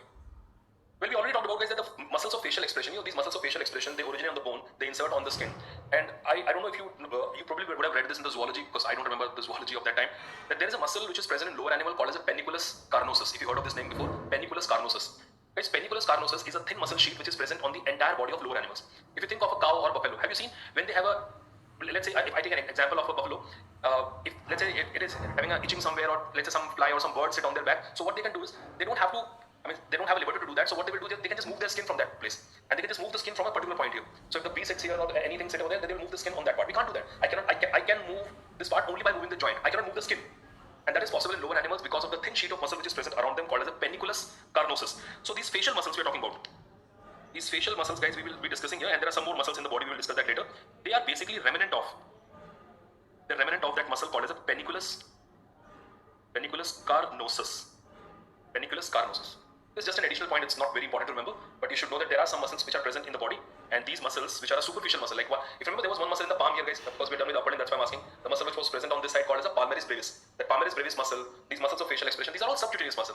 So they are all remnant of the penniculus carnosus, which is a muscle present in lower animals under the skin. Okay, now let us do one thing, guys. Let's draw a face and try to show the location of the muscle of facial expression. Again, need not worry about your drawing skills or anything like that. You just have to understand that where those muscles are located. So let us say this is the calvaria here. Keep it very simple, guys. That's the orbit or the eyeball. That's the nasal aperture, and here is the mouth. Okay, as I said, once you understand these muscles, if you try to draw these muscles once with your hand, then it will be easy for you to find them on the atlas image. And I'll also give you a little homework today, in which I will give you I've already posted the picture in your group actually, and I'll post that picture once again with everything labeled as 1, 2, 3, 4, and you will be able to tell me, you should be telling me in the Telegram group that what are the structures labeled. Every single muscle and blood vessel you have to identify. That will be your homework for the day. Okay, so first let me just go with the most important muscle, guys. The muscle that you see present around the orbit here, which is responsible for the closing of the eye. So we have a muscle present here, and then another important muscle which is present here around the oral cavity. So this muscle, guys, is called as the orbicularis oculi. The muscle is called as the orbicularis oculi. See, orbicularis means the one which is encircling. orbit में घूम रहा है, it is encircling it. So we call it orbicularis oculi. Oculus word is for the eye. So there is orbicularis oculi. Whereas this muscle here is orbicularis oris. The oris is for the mouth, oculi is for the eye. Orbicularis oculi, orbicularis oris. Oris is for the mouth here. I'm writing these names and making you draw so that you remember these names, guys. The only purpose here is to make you remember these names here. Orbicularis oculi, orbicularis oris. Orbicularis means to encircle, the one which is encircling something. Okay. So as the name suggests, guys, orbicularis oculi and orbicularis oris, they are encircling these major openings here. The orbicularis oculi is responsible for the closing of eye. This muscle, the function will be the closing of the eye, and orbicularis oris, obviously the function will be the closing of mouth. Closing of mouth. When the mouth is, if I tightly close the mouth like this, so my orbicularis oculi oris muscle from all the side is working, and that is encircling the opening which closes the mouth here. Then there is a muscle which is present here, and that muscle is responsible for this horizontal line that you see on the nose. Like this. So you have some horizontal lines which are present here on the nose, and that muscle here, guys, is called as a procerus. The muscle that you see at the root of the nose here, that muscle is called as the procerus. That is a procerus muscle. And the procerus muscle is responsible for the transverse wrinkling of the nose. When you just don't like something and you're like, oh, I don't like this. So you do like this. You have this wrinkling on the nose, in the upper part of the wrinkling of the nose. That is the transverse wrinkling of the nose. Transverse wrinkling of the nose. That is done by the procerus here. Then we have a muscle. If you remember that elevation that over there. So procerus muscle is here in the region of the glabella, guys. The glabella point was there. From there below we have this procerus muscle coming down. And then on the side, what was there? That was superciliary arch. If you remember from osteology, the superciliary arch. So the muscle which is coming from here, from that region, and converging downward like this. If you look at the direction of muscle fiber, that will help you identify it. So make sure you also draw that like this only. This muscle is called as the corrugator supercilii. Corrugator supercilii, guys. Look at the name, corrugator. Corrugation means ikatte karna, just to crumble something. That is corrugation. Corrugator supercilii, coming from which arch? Superciliary arch. So the muscle is called as the corrugator supercilii. Now when you frown, when you are angry, like this, frowning. Now if you're frowning, look at this. Can you see this wrinkling here? Now these wrinkling here on the side here, when you're angry, that is because of this muscle called as a corrugator supercilii. I'll be making all the stupid face in front of you today. But I don't mind that, as far as it helps you remember these muscles. So the muscle which was like, no, I don't like this, that is procerus muscle. And if I'm angry like this to you, that is corrugator supercilii muscle. That muscle is for the frowning. The muscle is for the frowning. Try to draw it in here, and then I'll show you the atlas image, and you will be able to identify those muscles in there as well. Then guys, obviously there is a muscle which is present around the nasal aperture here. That's around the nose. The nose we didn't draw, we just draw the nasal opening here. Let me write the name of this muscle on the opposite side here. This muscle is simply called as a compressor nasi. Compressor nasi. See, all these names are, you have to remember these names for now, but you know, when you look at these names over and over again, so you will see that name is telling you everything, guys. Compressor nasi, compression of the nasal cavity, the one which compresses the nose here, that muscle is called as a compressor nasi. So that is done by this compressor nasi. Then comes a muscle, the muscle which is having the longest name in the entire body. The small muscle which is present here, but it is a muscle with the longest name, guys. Now let me draw this first before I scare you with this muscle. The muscle will be seen coming from here, from the medial margin of the orbit, and it comes to the upper lip from the side of the nose. Make sure to draw it correctly, guys. It is coming from the side of the nose, from the medial margin of the orbit, and to the upper lip. You can just draw it on one side only. This muscle, now look at the name of the muscle is, this muscle is called as levator. Now I'll keep explaining the name also, guys. Levator means the one which elevates. Labia means lip. The muscle which elevates the lip. But kaun sa lip? Lower lip or upper lip? Obviously upper lip. So superioris. Levator labiae superioris. But this is not the only function of this muscle. It is going from the side of the nasal cavity. So when this muscle will contract, it will dilate the nasal cavity also. That was a compressor nasi. This muscle will not fulata. When you are angry, then you obviously dilate your nostrils here. And the dilatation of the nostril is done by the same muscle only, which is elevating the upper lip. So levator labiae superioris, and it is going from the side of the ala of the nose. So we call it aliquae. Aliquae nasi. This is the name you can always use to scare your relatives that we are reading these kind of muscles, right? Levator labiae superioris aliquae nasi. Levator, elevation, labia, lip, which lip? Upper lip, so superioris. Levator labiae superioris. So this muscle is for the elevation of the upper lip. Aliquae nasi, which is coming from the side of the nose also, and it is helping to dilate the nostrils. So elevation of the upper lip, one function obviously, the levator labiae superioris tells you elevation of the upper lip, and aliquae nasi tells you it is for the dilation of the nostrils, not fulani ke liye, for the dilation of nostrils.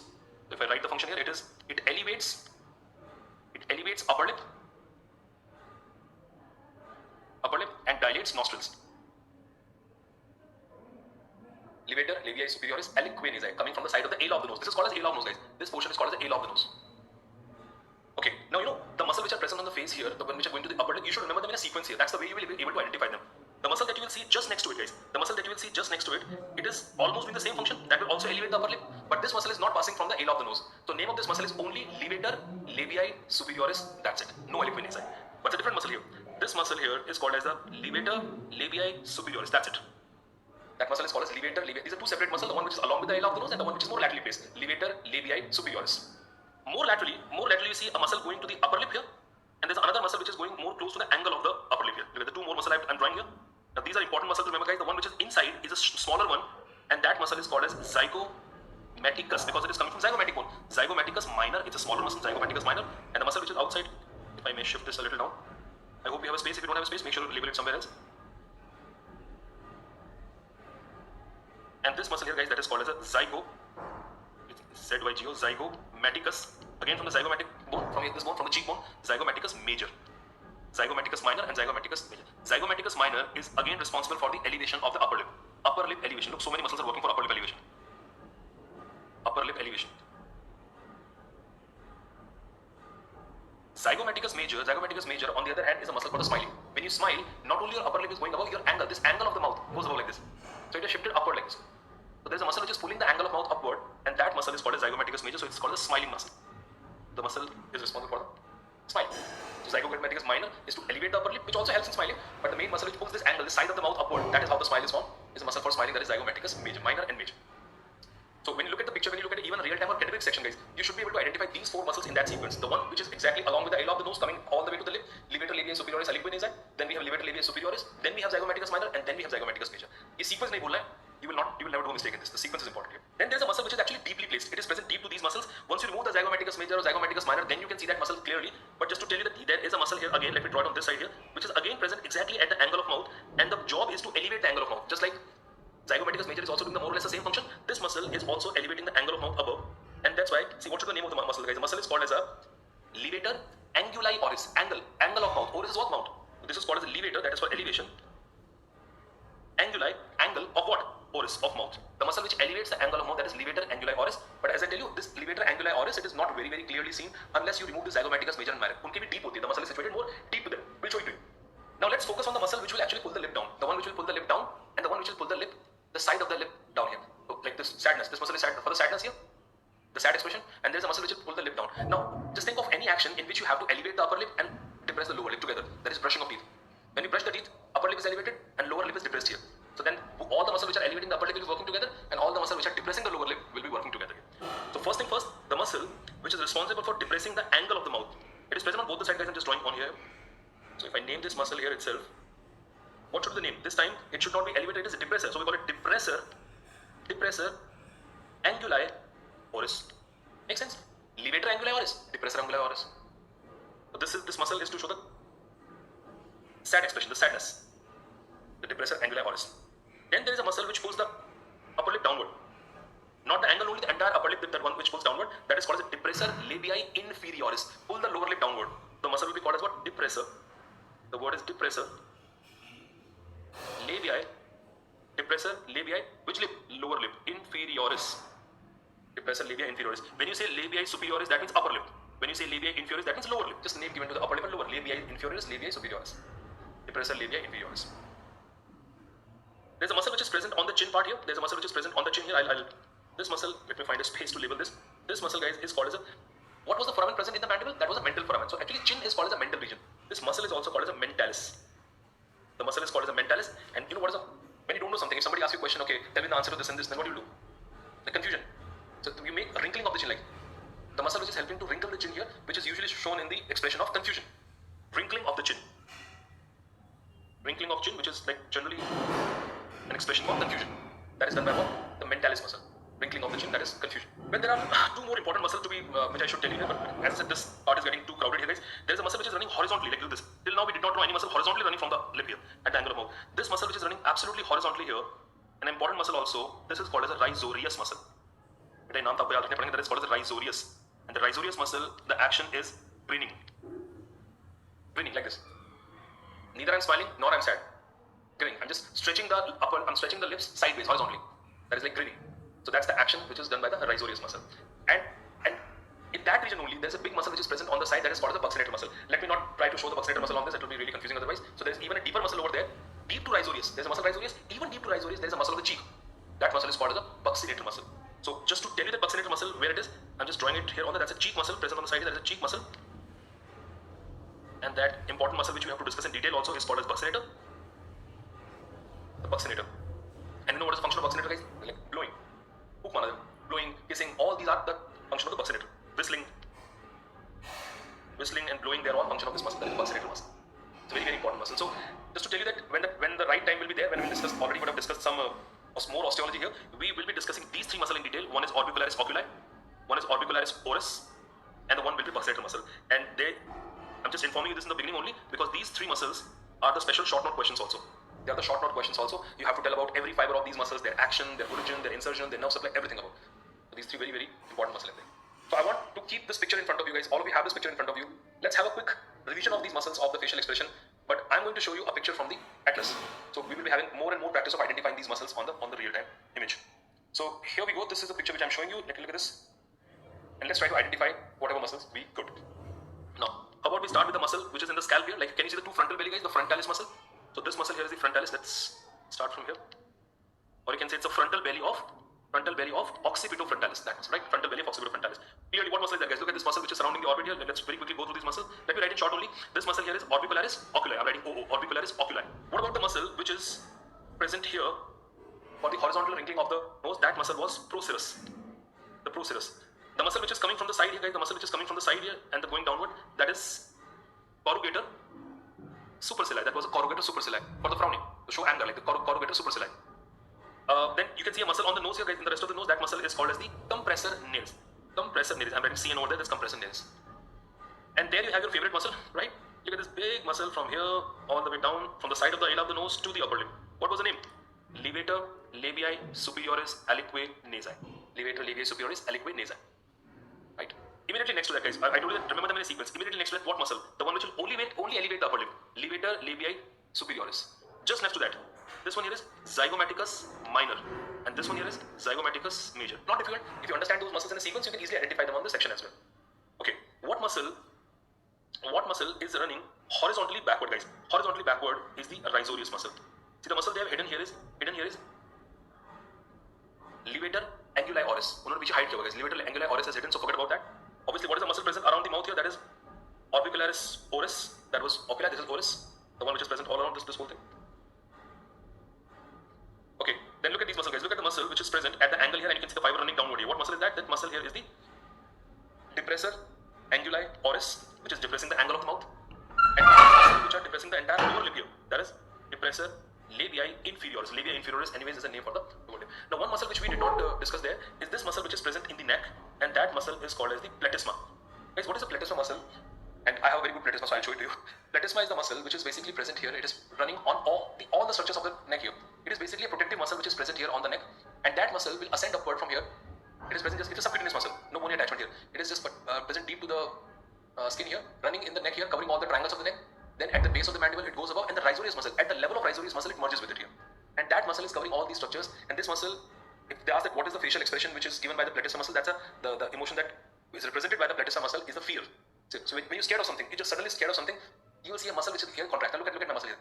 Look at this. This entire sheet of muscle is the platysma. Few people have it very prominent like me. Few people don't have it the prominent one, so it doesn't matter. So it's the muscle that is spreading. When I do like this, so you can see my entire neck is stretching from side to side. So that muscle here is the platysma muscle. Big muscle there is called the platysma. Right? So this is a little about the muscle of facial expression. Right? Don't bother too much about all these muscles. We have a muscle which is present deep to. Can you see the deeper muscle over there? एक muscle deep पर that is a buccinator muscle that is present very deep inside, deep to zygomaticus major and risorius. That's a buccinator muscle, a very, very important cheek muscle for the blowing and the whistling. So the name, you should remember the name. I'll tell you what you need to remember. You should remember the name and the action of some major muscle, which usually is a viva kind of question. But honestly speaking, when it comes to the examination, when it comes to the questions, three muscles: orbicularis oris, orbicularis oculi, and buccinator. And you can take my word on this. You can completely ignore all the muscles when you click close to exam. Now, you should remember and read everything, but you can ignore all other muscles except these three. These muscles, guys, the muscles of facial expression, they are supplied by the cranial nerve number 7. You know what is cranial nerve number 7? That is facial nerve. Again, 12 cranial nerves we have, and the 7th cranial nerve is a facial nerve. So facial nerve is the one which comes out and supplies all the muscle of facial expression. But just to tell you that how exactly that nerve comes out and supplies, this is, you can draw it in there. Guys, what is the gland present on the side here? The parotid gland, right? We all know the gland on the side here is a parotid gland. So there we go. This, let us say, is the parotid gland. That's how the parotid gland will look like. And this parotid gland is also having a duct, which is called as a parotid duct. Here's the parotid gland and parotid duct. No harm in showing you parotid gland in this picture. Look at that. Can you see that beautiful picture of showing the parotid gland? This whole thing is a parotid gland here, and you have a parotid duct which is running forward here. This is accessory parotid gland actually, which is along with the duct here. So we have a parotid gland. There is a duct which is present in here. So that gland on the side which is covered with the fascia called as a parotid-mesenteric fascia. Can you see a muscle over there, guys? Look at this muscle which is present deep. We have a gland, and this gland is present on this muscle. This muscle is called as a masseter muscle, And that's why the fascia covering this both is called as a parotido-mesenteric fascia. Parotid gland and the mesenteric muscle, the fascia is called as the parotido-mesenteric fascia. So if this here is a parotid gland, what I'm telling you guys, facial nerve, the seventh cranial nerve. Seventh nerve, that is the facial nerve. It will enter the parotid gland, and what you see that the 5 terminal branches of facial nerve will come out to supply the muscle of facial expression. Number 2, number 3, number 4, and number 5. Detailing of these branches we will discuss in facial nerve itself. But 5 branches. Now look at me. Like, if this is my parotid gland here, that's how my 5 branches are coming out here. So from the parotid gland, you will see the 5 branches. This is my left twist here is the parotid gland. So you will see 5 branches of the parotid. This facial nerve comes out, and they are the one which are going to supply all the muscle of facial expression. But first, let's see that what are these branches. Now look at this. The name is very simple. If you just remember the direction of the fingers here. All of you look at me here. Look at these 5 branches. The first branch is going to what region? The temporal region. So we call it temporal branch. The second branch is going here in the zygomatic region. So we call it zygomatic branch. Third branch is going to supply the cheek. So we call it the buccal branch. Fourth branch is going to supply the margin of mandible. It is running along the margin of mandible, so we call it the marginal mandibular branch. And the fifth branch is going in the neck. This fifth one is going into the neck. That is called as cervical branch. Neck is cervical branch. So 5 branches: temporal for here, zygomatic for this region here, buccal for the cheek, marginal mandibular on the margin of mandible, and then there is a cervical branch which is coming into the neck. So 5 branches of facial nerve, 5 terminal branches of facial nerve, starting with the temporal branch, zygomatic branch. This is the buccal branch. We have upper buccal, lower buccal also. Let's not bother about it right now. That is a more detailing we will discuss later. Then we have nerve running on the margin of mandible. So we call it marginal mandibular. Marginal mandibular branch. And we have a cervical branch. The 5 branches of the facial nerve which are emerging out of what? Out of the parotid gland. This gland here is a parotid gland, and that is a parotid duct you are looking at. Okay, now the question is, these 5 branches are supplying the muscle of facial expression, but which branch is supplying what muscle? So again, overall we should remember the name says guys, the temporal branch is present here in this region, in the temporal region. So it must be supplying what muscle? Don't say temporalis because temporalis is a muscle of is a muscle of mastication. It is not supplied by facial nerve. It is not a facial muscle, guys. The temporalis muscle we saw which was present here on the side, it was a muscle of mastication or chewing. It is not the muscle of facial expression. So it's Sprukmenio. So this temporal branch, don't do this mistake, it is not supplying the temporalis muscle, it is going to supply the frontal belly of fronto-occipitalis, let's call it frontalis muscle. It supplies frontalis, it supplies orbicularis oculi, and it also supplies the muscle of the ear that is called as the auricular muscle or auricular muscle. Auricular muscle, you don't have to go into the detail of which auricular muscle. There are some muscles which are present around the ear also, guys. We have anterior auricular, superior auricular, posterior auricular. Again, that we will discuss later. But I hope you must have seen at least some people in your life that who can move their ear without touching. I can also do that. Look at me. Look at my ear. I'm moving my ear right now. Can you see that? So that movement of the ear is because of the muscles which are present around the auricle. Like Mr. Bean does it very nicely. Can you see? He can move his ear very nicely. So that those muscles are just a remnant muscle only. We don't need these muscles. It's just a remnant muscle in us. So that auricular muscle is also supplied by this temporal branch. Zygomatic branch. See, guys, zygomatic branch here is again supplying orbicularis oculi, but the only part of orbicularis oculi which is related to the lower eyelid. The part which is related to lower eyelid. The name says buccal branch, guys. Buccal branch is going to supply the muscle which are related to cheek, and upper lip. Cheek and upper lip. You know the name, guys. Buccinator, rhizorius, zygomaticus major, zygomaticus minor, levator labiae superioris, aliquinizae. So all those muscles which are related to the buccal and the cheek region, the cheek and the upper lip part, they are supplied by buccal branch. Marginal mandibular, obviously marginal mandibular nerve is here. So what are the muscle of facial expression we saw in this region? The muscle which are related to lower lip. Depressor anguli oris, depressor labia inferioris, mentalis muscle. So the muscle which are related to the lower lip and chin. Lower lip and chin muscle will be supplied by this. And cervical branch, no surprise guys, what was the only muscle which is present in the neck here? That was the platysma muscle. It supplies the platysma. So this is about the nerve supply, the motor nerve supply. These muscles of facial expression are supplied by the facial nerve. If somebody is having a facial paralysis, we are not going to discuss that in here. Although in BDC they mentioned about this in the very early part. We will talk about this in the facial nerve injury only, guys. Bell's palsy, facial nerve palsy. Because this is not the only part of facial nerve. Facial nerve is a huge nerve which is present inside also. It is supplying glands as well, something in the middle ear also. So they're taking taste fiber as well. So there's a lot which is done by the facial nerve. What you're looking at right now is the part of facial nerve which comes out and supplies the muscles of facial expression. When somebody is having a stroke or something, and if their facial nerve is involved or the facial nucleus is involved, you must have seen that their face deviates like this. Their face deviates to one side because the muscles of facial expression of one side will be gone. If my right side facial muscles will be gone and left side are working, obviously if the left side muscle are gone and right side are working, so obviously right muscle will pull my face toward this side here. There will be imbalance here. So my face will turn toward this side. So if my mouth turns toward this side, that means it is not the paralysis of this side, it's a paralysis of the opposite side here. If my mouth turns to one side, or you can see the one side of the face look like a mask face. There is no expression on that side because facial nerve is working. And other side you can see the muscles contracting and deviating the face to that side. That tells you that the opposite side nerve is involved. Well guys, this is about the facial muscle and about the muscle of facial expression, their major muscle actions, and about that what nerve is supplying them. Now finally, let us talk about the blood vessels of the face, guys. The two important blood vessels on which again a lot of questions are asked: the facial artery and the facial vein. How exactly facial artery is running, how facial vein is running, and how they are going to join back here. Now again, in your textbook in BDC and all, they talk about the facial artery only on the face. But what is the point, guys? I mean, if you're discussing facial artery, we should start it from the beginning here. They leave the beginning part for the neck region. And the problem comes when you start the neck region, then you forgot this part. So we are not able to connect the two parts of facial artery or any other structure. So my point is that if we are discussing any major blood vessel or nerve, we should be discussing it completely. So let's talk about the facial artery first, the blood supply of the face, and we will start with the blood supply of face is another important short note question for you. Now this blood supply of face can be a short note question, it can be a long question also. I have decided it like from the last meeting only that I will be telling you about all the short note, long notes, guys. If somebody asks you a question on the blood supply of face, please remember you have to write the venous drainage also. They're not saying arterial supply, they're saying blood supply of face, so write the arterial supply as well as venous drainage both. This is one mistake I've seen people doing. Blood supply pucha and they just write down the facial artery, that's it. No. Write arterial supply and venous drainage. If specifically arterial supply of face is asked or facial artery is asked, then you got to be a bit careful here. So the blood supply of the face is mainly coming from facial artery, though we have other artery also supplying it like superficial temporal, transverse facial artery, but the main artery supplying the face is facial artery. So let's talk about this very, very interesting artery called as facial artery, which is quite tortuous. Well guys, again, the facial artery, I will describe the course with the help of an atlas image also, but let's discuss it first that way, guys. Facial artery is having two parts. One part of facial artery is called as the cervical part of facial artery, which is present in the neck. And another part which is present on the face is simply called as a facial part. So there are two parts of facial artery, cervical part and facial part. By this time, I hope you remember facial artery was a direct branch of external carotid. It was a direct branch of external carotid. While I was telling you about the scalp blood supply, we saw superficial temporal artery, posterior auricular artery, occipital artery. They are all coming from external carotid. Even facial artery is coming from external carotid artery here. So let me give you an idea about the facial artery on a skull picture, and then we will draw it. It will be a bit easier for us to to compare the two things. Let me use this skull, guys. Let me use this. Now, if I have to show you the facial artery in here, let us say this is the neck. Let us give it a neck here. That is the neck of this person. Here we have external carotid artery. Let us say there is an artery present in the neck, and that is what? That is external carotid artery. Guys, this is just for your understanding. Keep your pen down and just listen to this. Then we will draw the schematic diagram. It will be very easy for you to remember it. There is external carotid artery, and I hope you all know that there is a bone which is present in the midline of the neck here called as a hyoid bone. The only bone in the body which is not articulating with any other bone. It is like present between the muscles only. So this bone here is a hyoid bone, and hyoid bone is having two projections. One is called as greater cornua and one is a lesser cornua. If you look at the hyoid bone, we have two horn-like projection. Smaller horn is called as a lesser cornua, and the larger horn is called as a greater cornua. So this here is a greater cornua of the hyoid bone. So guys, what happens is the facial artery, what you will see, the facial artery will start from external carotid artery from where? Just above the greater cornua of the hyoid bone. Just above, not at the greater cornua. This is the level for greater cornua of the hyoid bone. No, not from here. It is just above the greater cornua of the hyoid bone where the facial artery starts. And then what you'll see, this facial artery runs in the neck and goes deep to the mandible. That's a mandible bone. So this facial artery will go deep to the mandible. I'm putting a dotted line here. And it again comes out from here, from the lower border. And when it comes out from here, this is the point where it starts running on the face. It goes very close to the angle of mouth. It then goes very close to the area of the nose. And then it goes to the medial side of the eye, and that is how it ends. How it ends? It ends by anastomosing with the artery which is coming from inside the orbit.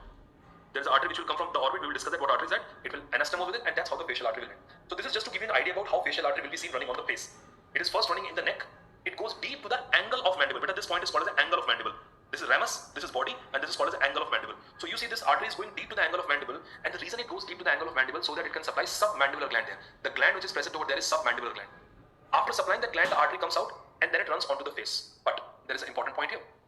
Now, this part of the facial artery is a cervical part. Obviously, I'm writing C here, guys. That's the cervical part of facial artery in the neck, and this is the facial part of facial artery which is on the face. No problem.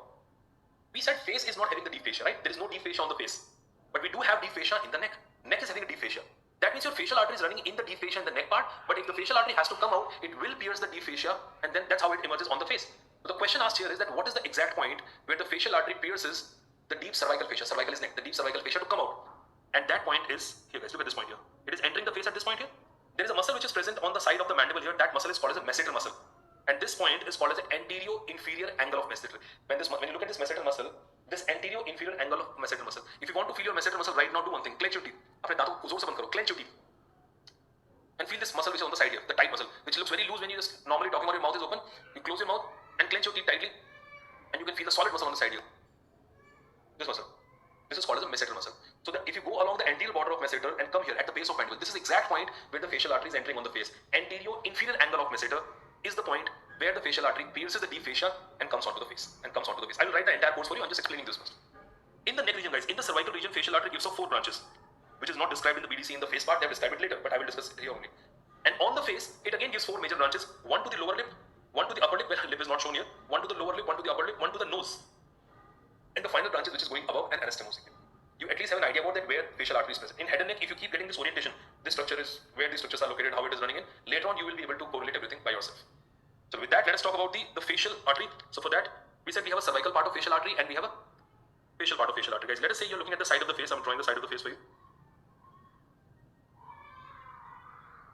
This here is the external carotid artery. That is external carotid artery. And here is the hyoid bone with greater cornua and lesser cornua. Let's say there's a hyoid bone with greater and the lesser cornua. Let me point out. Like, let's say this line here represents the line which I'm drawing from this level. This line represents the greater cornua of the hyoid bone. The line here represents the greater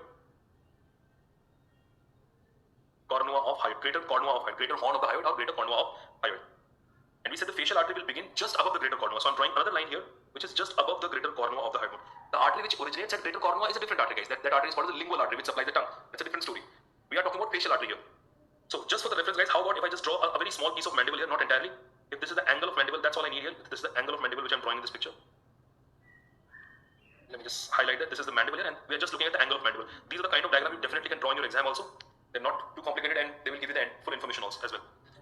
So facial artery, we said it will have a beginning just above the greater cornua of the hyoid bone. It ascends in the neck. It goes deep to the angle of mandible and then it comes down, emerges at the anterior inferior angle of masseter, having a very tortuous course and goes close to the angle of mouth. Guys, make sure you draw it very close to the angle of mouth. First. Then it goes to close to the ala of the nose, and then the tortuous course continue and goes to the medial angle of eye. It's running very much anteriorly. It's very close to the midline. I mean, not exactly in the midline, but closer to the midline. This is the cervical part of facial artery, guys. This here is the cervical part of facial artery, and the cervical part of facial artery actually gives off 4 branches. 1, 2, 3, and 4 branches. I'm just in a sequence. They're not in that sequence, but a mnemonic to remember it is STAG. S-T-A-G. The cervical branches. The cervical branches of facial artery can be remembered with this mnemonic STAG. STAG branches. S-T-A-G. STAG like royal stag, right? STAG. S stands for the submental artery. S stands for submental artery that is supplying this here. Guys, that is what is mental? Chin. Everything will now start making sense, guys. This was chin. Chin was mental region. Artery which is present here. The one which is going to supply in this part here, just below the mental region or just below the chin. That is called a submental artery. T. T stands for tonsillar artery. I don't have to tell you guys, tonsillar artery must be supplying the palatine tonsil, right? The tonsil that you have in the oral cavity. We will be discussing that in the pharynx and oral cavity in detail. A stands for ascending, because it ascends upward. There is a branch which ascends upward. Ascending palatine artery, the one which will ascend upward and supply the palate. A branch of facial artery will ascend upward and will go and supply the palate. So we call it ascending palatine artery. And G stands for the glandular artery. The G stands for glandular artery, guys. You can very well imagine. We said this artery is going deep to the ramus of mandible to do what? To supply which gland? To supply submandibular gland. So this glandular artery will be supplying the submandibular gland. This glandular artery supplies the submandibular gland. So this is one part of facial artery, the cervical part, giving off 4 branches. And as we said in the course, this is the point where you can see the facial artery is present deep to angle of mandible. I'm writing the course also along with it. Deep to angle of mandible. And then the important thing is the facial artery is emerging out. Facial artery is coming out from here. What point we said is this? This is the anterior inferior angle of masseter. Anterior inferior angle of masseter muscle. Anterior inferior angle of masseter. This is the point where the facial artery is going to pierce the deep cervical fascia. This is the point, guys. I'm just writing this point separately here. I'm just putting an asterisk sign. You can, if you have space over there, write there itself. So that is the point. Anterior inferior angle of masseter is the point where the facial artery it pierces deep cervical fascia, or you can say deep fascia of the neck, whatever. Deep cervical fascia or deep fascia of the neck, it is pierced by this artery and then it comes onto the face. Face to the deep fascia, hey, there is no deep fascia on the face. Now once the facial artery reaches the face, guys, as we said it will come very close to the angle of mouth. So here, the facial artery will give up 4 branches again on the face. One, it will give to the lower lip. Look at that, that's a branch going to the lower lip. There is a branch which is given to the upper lip. There is a branch which will supply the nose, the ala of the nose. And then we have one branch above here. So look at this, guys. This branch here is supplying the lower lip. So that's why this artery is called as an inferior. Inferior means below. Labial is lip. Inferior labial artery. The muscle that we discussed, that depressor labii inferioris. Depressor labia inferioris, or here it is again a lower lip, so name given is inferior labial. Lower lip is inferior labial. Labia word is for the lips. This is superior labial artery. That is superior labial artery. You have inferior labial, superior labial artery. This artery, the one that you're looking at here, is supplying the ala of the nose from outside, not from inside. That is supplying the ala of the nose from outside, and it is called as a lateral nasal artery. This artery is supplying the ala of the nose from outside. We call it lateral nasal artery. And guys, this artery here is reaching the medial angle of the orbit or the medial angle of the eye. That's why the artery is called as the angular artery. This artery is called as angular artery. We got inferior labial, we got superior labial, we got lateral nasal artery, and we got angular artery. These are the 4 named branches of facial artery on face. These are facial branches. So we have 4 cervical branches, and now these are the 4 facial branches. These are 4 facial branches. A little detail here, guys, about the superior labial artery. Now look at this. One thing that you should know. Superior labial artery, look at me, guys. Superior labial artery is supplying the upper lip. So when the superior label artery supplies the upper lip, it also gives off a branch which goes into the nasal cavity. नाक के अंदर जाएगा. So there is a branch of superior label artery. Obviously, inferior label artery cannot go there. So there is a branch of superior label artery which goes into the nasal cavity and supplies the nasal septum, not the outer wall, the septum of the nose. So the superior label artery, apart from supplying the upper lip, this superior label artery, it gives off septal branch to nose. It gives off a septal branch to the nose. It gives off a branch which supplies the nasal septum. It gives off septal branch to the nose. So that overall is about the facial artery course, guys. If I just repeat the course and before I tell that how it ends, let me just go with the beginning here. We said it begins where you can always write these things once you're done with the class. You can just write all these points in a flowchart manner, so that because you remember it fresh now, and later on you might forget some details which are given in the diagram. So when you revise, you probably will lose some details there, and you will not be able to write an effective answer there. Okay, and whenever it comes to any nerve or any artery, any blood vessel, my suggestion is to always try to write them in a flowchart manner. That's the best way to represent the answer, because that makes it easier for the examiner also. Okay, this. The people who are having habit of just writing sentences and filling paragraphs, they are usually not able to fetch, if we're talking about the fetch good marks here. Good diagram, presentation of the answer in the columns, in the flowchart manner, highlight the important thing, add it with end with the main clinical anatomy. That is something which makes your answer complete here. So guys, facial artery starts from where? From the external carotid artery at the level of just above the greater cornua of the hyoid, just above the greater cornua of the hyoid bone. It first runs in the neck here, and it gives off 4 branches in the neck, stag branches, STAG, submental, tonsillar, ascending palatine, and glandular. The facial artery then goes deep to the angle of mandible. That's angle of mandible here. It goes deep to the angle of mandible, and the main purpose is that the branch G, glandular branch, which supplies the submandibular gland there. Then the facial artery emerges at the lower border of the body of the mandible here, and it comes out or pierces the deep cervical fascia at the anterior-inferior angle of masseter. The muscle which is for the clenching of the teeth, that masseter muscle here. So the artery can be seen coming out from its anterior-inferior angle. Then the facial artery with its very tortuous course runs close to the angle of mouth, to the ale of the nose, and then finally to the medial angle of eye, giving 4 named branches on the face also. Inferior labial artery supplying lower lip, superior labial artery supplying upper lip, as well as the nasal septum. Septal branch supplies the nasal septum. Lateral nasal artery supplies the nasal cavity from outside. It supplies the ale of the nose or nasal cavity from outside. And then we have angular artery which is going above to the medial angle of eye. How facial artery ends? Facial artery actually ends by anastomosing with the artery coming from the orbit. Let's say this is orbit here. So there is a branch that you see coming out from inside the orbit. That artery is called as the dorsal nasal artery.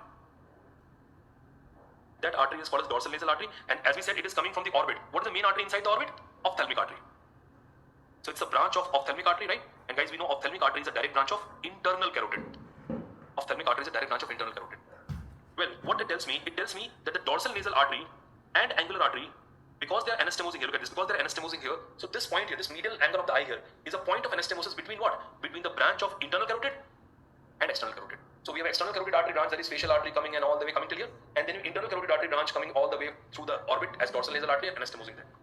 So this again is a good MCQ question also, that here is the anastomosis, which shows the anastomosis between what? It is showing the anastomosis between external carotid artery and internal carotid artery. That's a point of anastomosis between internal carotid and external carotid. That's a point of anastomosis between internal carotid and external carotid. So guys, this is about the facial artery, the major arterial supply to the face. Two things to be remembered from here, that first of all, why facial artery is tortuous. And one clinical thing here, that practical thing, that why facial artery is tortuous. Guys, facial artery has to run through the muscle of facial expression, and also it has to go from the mandible part here, from deep to the mandible and then that region. So when you'll be using your muscle of mastication, muscle of facial expression, so there are a lot of movement which will take place on the face. Facial expression will cause a lot of movement here, and those movements will be affecting the part close to the angle of mouth, because you saw there are so many muscles going to the angle of mouth, to the ale of the nose, right? The major muscles are present close here. So facial artery is having a tortuous course, that even if those muscles are working, we have an extra length for the artery, and this artery will not get ruptured or injured. Hey, it's like a spring. You just open it and you can always come back to its position here. So we have an extra length for the artery, so that even the muscles of the facial expression or mastication works, that artery can get stretched, and still it is not injured here. It is running in the muscle of facial. Because the artery is not protected by the deep fascia. There is no deep fascia on the face. This artery has no protection. The only protection facial artery is having its tortuous course only. Having an extra course, having extra length will help it to expand and again recoil back to its position. But when you compare it with the facial vein, the next thing that we're discussing here is a facial vein. In fact, that's the last thing in here, guys. Facial vein or venous drainage of the face. When you talk about the facial vein is corresponding to facial artery on the face, right? So वापस आएगा ऐसे, facial vein will take the blood back downward here and will drain into some vein in the neck, whatever. Will drain into some vein in the neck region here. Facial vein is not tortuous. Artery is tortuous. Facial vein is not tortuous because facial vein is not running with the artery. What you will see, facial vein is running more posteriorly. These muscles are having maximum effect at the angle of mouth, ale of the nose, or close to the midline. If the blood vessel is running away from the midline, that will not subject it to too much of traction, and that's why the facial vein is not having a tortuous course. Artery is having a tortuous course, facial vein is not having a tortuous course. If I very quickly show you a picture, the same picture again, in which you can appreciate the artery and vein both, guys. I hope, can you see the facial artery, guys? Look at this. That's a wonderful picture to show the facial artery. With this facial artery going in here, you can see it is now coming in here, going close to the ale of the nose. That's all facial artery. This is all facial artery. And can you see a blood vessel behind this? No tortuous. Look at that straight. That is coming straight. That vein is what? That's a facial vein. So artery is present more close to the muscles and everything, close to these points which are subjected to more traction. That's why it is tortuous. Vein is present more away from the angle of mouth, area of the nose, so no need for the tortuosity of the vein. Right? At the angle of mandible, they both will go in joint. So there is one important point that you should remember from the facial artery, that is about the tortuosity. And second thing, guys, at the anterior inferior angle of masseter, I wanted to please write down this point also. This is the point where you can feel the pulsation of facial artery. It's not very easy to feel the pulsation of facial artery because it depends on many things. Like, first of all, when you try to feel it on yourself, anyways, it is difficult. Secondly, buccal pad of fat, you may be having a more fat in this region, so you're not able to feel it. And the pulsation is not as strong as like radial artery pulsation or dorsalis pedis artery pulsation. But to tell you that this is one of the site that you can feel the pulsation of facial artery, where exactly at the anterior inferior angle of masseter. If you clench your teeth, you feel the masseter muscle. Important point that you should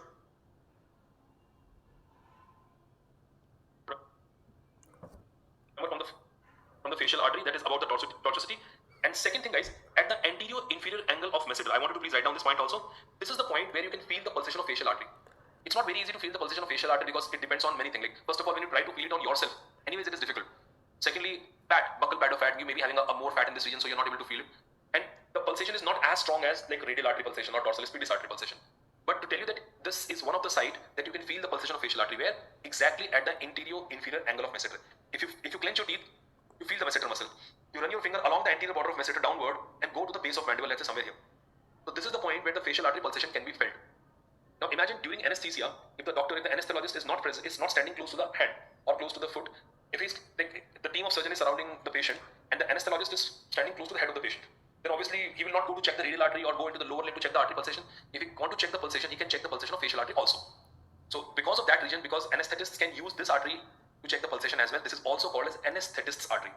Facial artery is also referred as anesthetist's artery, anesthetist's artery, as the pulsation can be felt where? At the anterior inferior angle of masseter. Please note that facial artery pulsation can be felt at anterior inferior angle of masseter. That is why we call it anesthetist's artery. So from here on, let's now move on to the venous drainage of the face. Venous drainage. If you have an idea about the artery, you already have an idea about the venous drainage also. But for the venous drainage, to understand the venous drainage better, I would ask you to draw not only the side of the face but a little posterior part as well. So here we go. This here is the, once again, the face, the nasal cavity, upper lip, lower lip, chin, neck.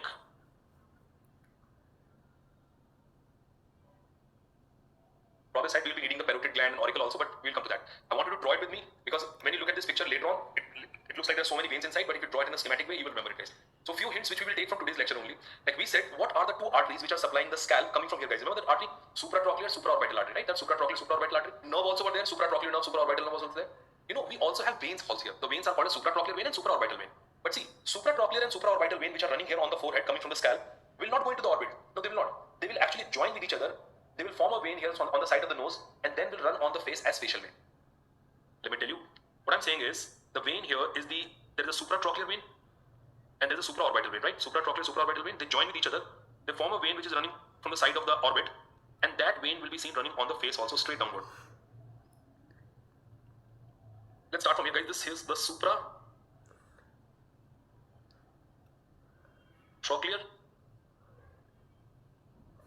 and supraorbital vein, right? This is supratrochlear and supraorbital vein. When the supratrochlear and supraorbital vein, they are meeting with each other, they are forming this vein here at the angle of the eye, that is called as the angular vein. Just like we had angular artery here, this is angular vein, and this angular vein is running on the face downward as facial vein. This is running downward as the facial vein, right? So let's stop this discussion here itself. We said supratrochlear, supraorbital forming the angular vein, and angular vein is forming the facial vein. Just for your convenience, if you want, you can draw these arrows so that you remember that this is the direction of the venous drainage. This is the direction in which the blood is flowing. Now, this is to make you understand, guys. We basically have to understand what W here. I'll tell you what W is that. Guys, here we have this parotid gland. Now, if I draw the parotid gland for you somewhere here, this is the site for the parotid gland. And just behind the parotid gland, let us say this is the opening for the ear. That's the opening for the ear. This is parotid gland and there is an opening for the ear, guys. Let's see, this here is the parotid gland. Don't fill it up, okay, we still need the space inside. And we have the opening of the ear behind it. You want to draw the entire ear, you can, it's your choice. Now, there are two arteries which are coming out of the parotid gland. We said 5 branches of facial nerve comes out from there. Yes, there do. We have two artery also, the two last branches of external carotid artery. See, today itself we talked about so many branches of external carotid. Superficial temporal, posterior auricular, occipital artery, facial artery. Then we have the two last branches also here. One is called as a maxillary artery, which is running here, and one is superficial temporal that we saw in the scalp. So we have a corresponding veins also. By artery hai to vein bhi hoga. So we have a vein here which is called as the superficial temporal vein. Now look at this, guys. There is a vein which is coming from this region, in the scalp region, called as superficial temporal vein, going in the substance of parotid gland. which is meeting with the vein coming from the maxillary region called as maxillary vein. They two are meeting with each other. Let me again put an arrow here to remember to tell you what is the direction of blood flow. And then they give rise to this vein which comes down till the apex of parotid gland. Let me name them first, and please name them higher above that. This vein here is called as superficial temporal vein. There is a superficial temporal vein. Just like superficial temporal artery, we have a superficial temporal vein.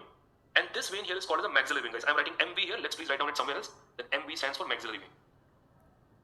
And when the superficial temporal vein and maxillary vein, they are uniting, when they're joining with each other, they're giving rise to the vein. Now look at this, guys. They're giving rise to the vein, and that vein is running behind the mandible. The vein which is running here is behind the mandible. What is the word in the anatomy for behind? That is retro. Retro means behind. Behind the mandible, the vein is called what? Retromandibular vein. So this vein here, again, I'm just writing in short. I'm writing R only, and I'm writing here because we still have to draw a few things over there, guys. R stands for retromandibular vein. It forms a vein called as a retromandibular vein. Retromandibular vein, which will come down. And once this retromandibular vein reaches the apex of parotid gland, when it reaches this apex of the parotid gland, then you will see this retromandibular vein divides into two divisions. One goes and joins with the facial vein. Look at that. One goes and joins with the facial vein. And one division is going posteriorly. One division is going posteriorly to do what? To join with the vein which is present behind the ear, guys. What was the artery behind the ear? What was the artery supplying the scalp behind the ear? That was posterior auricular artery. So vein भी कौन सा हुआ? Posterior auricular vein. So we have a vein behind the, that is called the posterior auricular vein, which will come and join. This vein is called as the posterior auricular vein. Just like the posterior auricular artery, this is posterior auricular vein. So what is this division? This is anterior division of retromandibular vein, and this is the posterior division of retromandibular vein. So anterior division of retromandibular vein and posterior division, when they're formed, can you see a W over there? Like a Dhamal movie, we are looking for a W, a big W. There's a W over there, which is having this anterior, that is a facial vein. The middle part of the W is the superficial temporal vein, and the vein which is coming down, and the posterior part is the posterior auricular vein. So it looks like a W over there, right? That vein. Now this anterior division and the posterior division of the anterior division of retromandibular vein joins with the facial vein, and they together forms a vein which is called as a common facial vein. They together forms a vein which goes into the neck, which is called as a common facial vein. I will show you this in the picture also, guys, the common facial vein. And then finally, this common facial vein is draining into the major vein of the neck, which we will not discuss now. We will leave it for later. This vein is called as an internal jugular vein. Internal jugular. Jugular means neck only. Internal jugular vein. I will not be writing this name again. I will be writing AGV from here onwards ever. Internal jugular vein, guys. Internal jugular vein. It's a vein of the neck present inside actually, so we call it internal jugular vein. And that is how the common facial vein will drain the blood in the neck, in the internal jugular. What happens to the posterior side? Posterior division of retromandibular vein joins with what? Posterior auricular. It joins with posterior auricular vein, and they together will give rise to a vein. Not draining into. They are giving rise to a vein. They are forming a new vein only while joining with each other. And that vein here is called as the external jugular vein. That is the external jugular vein, and this external jugular vein is draining into the vein present in the neck called as a subclavian vein. It's a vein present below. You already know about the subclavian artery, guys. A little about subclavian artery. This is subclavian vein they're draining into. External jugular vein. They in fact ask this question also, that what veins forms the external jugular vein? EJV. External jugular vein is formed by which two veins? One is the posterior auricular, and second is the posterior division of retromandibular. These two veins together give rise to external jugular vein. Formative tributaries. They are the one which forms the external jugular vein. Posterior auricular and posterior division. And as I said, we still haven't discussed anything in the neck. There's too much to discuss. In the neck region, there is a muscle here called a sternocleidomastoid. So sternocleidomastoid, the vein which is outside the sternocleidomastoid is external jugular. The vein which is inside the sternocleidomastoid or deep to sternocleidomastoid is internal jugular. So that's what this internal external jugular vein is. Internal is inside, deep to the sternocleidomastoid, and the one which is outside the sternocleidomastoid or superficial to it is the external jugular vein. So this is about the venous drainage of the face. You can see the veins coming from the front and draining, joining with the anterior division of retromandibular, forming common facial, and that drains into internal jugular. Posteriorly, there is a formation of external jugular vein. That is the W. We're talking about that, how the venous drainage of the face will take place. Just look at what I show you in the picture, guys. Just try to identify these veins here, guys. Now, the vein that you're looking at here, the vein that is coming from the front, look at this, guys. Can you see this vein here? This vein is the facial vein, which is joining with what? It is joining with the anterior division of retromandibular vein, and together they are forming this vein. What vein is that? That is the common facial vein. Don't be scared by looking at any other structure. Just don't worry. There's a clear there, guys. So they're draining into which vein? What is that huge vein that you see over there? That is internal jugular. They're draining into the internal jugular vein.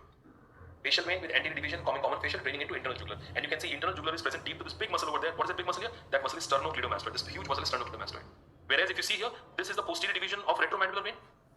And this is what? That is posterior auricular vein, the one which is coming from behind. They are also joined together, and when they join together, they are forming this vein called as external jugular vein outside the sternocleidomastoid. If I keep on tracing downward, I will reach the point where it drains into what vein? Can you see that vein over there? That is draining into the subclavian vein. It is draining into this vein that is a subclavian. So this is the external jugular vein. What you're looking at right now is a side of the neck, which is a complicated dissection. I mean, this is still schematic picture here, but that's how we're building towards it. Right now, we discussed about the facial artery and the vein. So at least you can identify these veins here. After maybe a couple of lectures, we will be discussing the artery also. That is, artery we have inside, external carotid, internal carotid branches. Then gradually we will be discussing the nerves, the spinal accessory nerve, hypoglossal nerve, and that is why I'm saying that we will discuss the triangles of the neck later. Having discussed the nerves and blood vessels and everything, when we reach the triangles of neck, you will just do it like this only. Because you will be aware of every structure in there. Now if I open the neck for you and show you the structures of the neck on the side, it looks like a nightmare. It looks like a Bermuda triangle. So like you can go inside but you can never come out. So that's why you have to make it logical, and the only way is that understand this concept in a very sequential way, and the time will come that you put finger on any structure in the neck, any blood vessel, any nerve in the neck, and you will be knowing everything about it.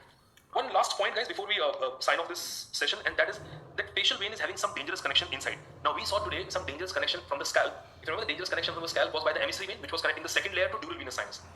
The largest dural venous sinus, guys, the largest sinus which is present inside the cranial cavity is called as the cavernous sinus. Some people have attended the lectures for that in their college, but some who haven't. It is the largest dural venous sinus which is present inside the cranial cavity, and that cavernous sinus is having some dangerous connection outside to the facial vein also. Let me tell you how those dangerous connections are. We don't have to draw too detailed here. This, okay, will not make you draw more than this. Now, guys, facial vein. Where is the facial vein? Now, this is the angular vein here, and the facial vein runs like this. We just need this one. So this vein here is what? That is the angular vein. I'm writing AV for angular vein, and this here is the facial vein. Angular vein and facial vein. Then inside the cranial cavity, not outside, guys, inside. Let's say this is a cranial cavity. Let me put, there's a bone over there. That's a cranial cavity there. Inside the cranial cavity, inside the skull, there is the largest sinus present here, and that sinus is called as the cavernous sinus. It's the largest dural venous sinus, which we will be discussing in great detail later on. This sinus here is called as a cavernous sinus. It's a dural sinus, guys. It is a dural venous sinus, the cavernous sinus. Unfortunately, this cavernous sinus is having some connections to the facial vein outside or to the angular vein, which are again devoid of valves. They are just like emissary vein only. One connection is with the angular vein. Look at that. There is a vein which is connecting the cavernous sinus to the angular vein through the orbit. Through the orbit, there is a vein comes and that connects the angular vein to the cavernous sinus, and this vein is present in the orbit. We call it superior ophthalmic vein. There are two ophthalmic veins. This is superior one. Superior ophthalmic vein. So guys, clearly this is a dangerous connection. So there is a dangerous connection. Why? Because from the angular vein, this is emissary vein. No valve. There is no valve in the superior ophthalmic vein. So if there is any infection in this portion here, in this region here, the chances of infection are to go back into the cavernous sinus also. Right? Another way is that facial vein, this cavernous sinus gives off some emissary vein which comes outside the skull through some foramen in the skull. We will discuss that. These are some emissary vein, just unnamed emissary vein. Let's put them as of now. Emissary vein, and they connect to a plexus called the pterygoid venous plexus. There is a venous plexus present here, guys. There is a venous plexus present here called as a pterygoid venous plexus. Just to tell you a little about it, what is pterygoid venous plexus? It is a venous plexus present here, not outside the mandible, inside the mandible. It is not outside here. If I remove the mandible from here, it is present in that region. In that region inside, there is a venous plexus. There is a plexus of vein present called the pterygoid venous plexus. Why we call it pterygoid? Because it is present between the muscles called as pterygoid, medial pterygoid, lateral pterygoid. उनके बीच में, so we call it pterygoid venous plexus. And unfortunately, this pterygoid venous plexus is also connected to the facial vein outside by another emissary vein, which is called as the deep facial vein. This is called the deep facial vein. This is also emissary. These are obviously emissary. Superior ophthalmic vein is also emissary. Either you write about it in your answer or you draw it separately. That nothing like that. This is to tell you about the dangerous connections of the face. Superior ophthalmic vein, emissary vein, deep facial vein. All these veins, first of all, guys, these are what type of vein? Emissary veins. Emissary veins means they are veins without valve. अगर कोई valve नहीं है, तो obviously blood can go in any direction, from here to there, from there to here. It can go in any direction. So that means there are chances that the infection from the face, if there is any infection from the face here or in this region here, that infection from the face can go through this deep facial vein into the pterygoid venous plexus, and then it can also go into the cavernous sinus also. It can cause meningitis also, imagine.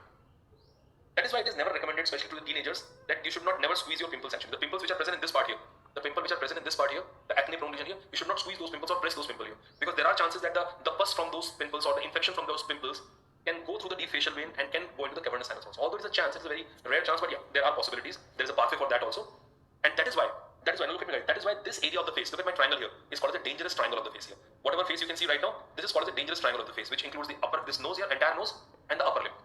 This includes the nose and the upper lip, because this is the place from where the superior ophthalmic vein and the deep facial vein are going inside and connecting ultimately to the cavernous sinus. So we call it the dangerous area of the face. The dangerous area of the face. If you look at the face from the front,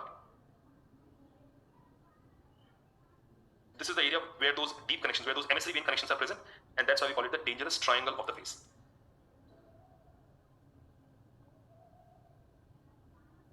The dangerous triangle of the face.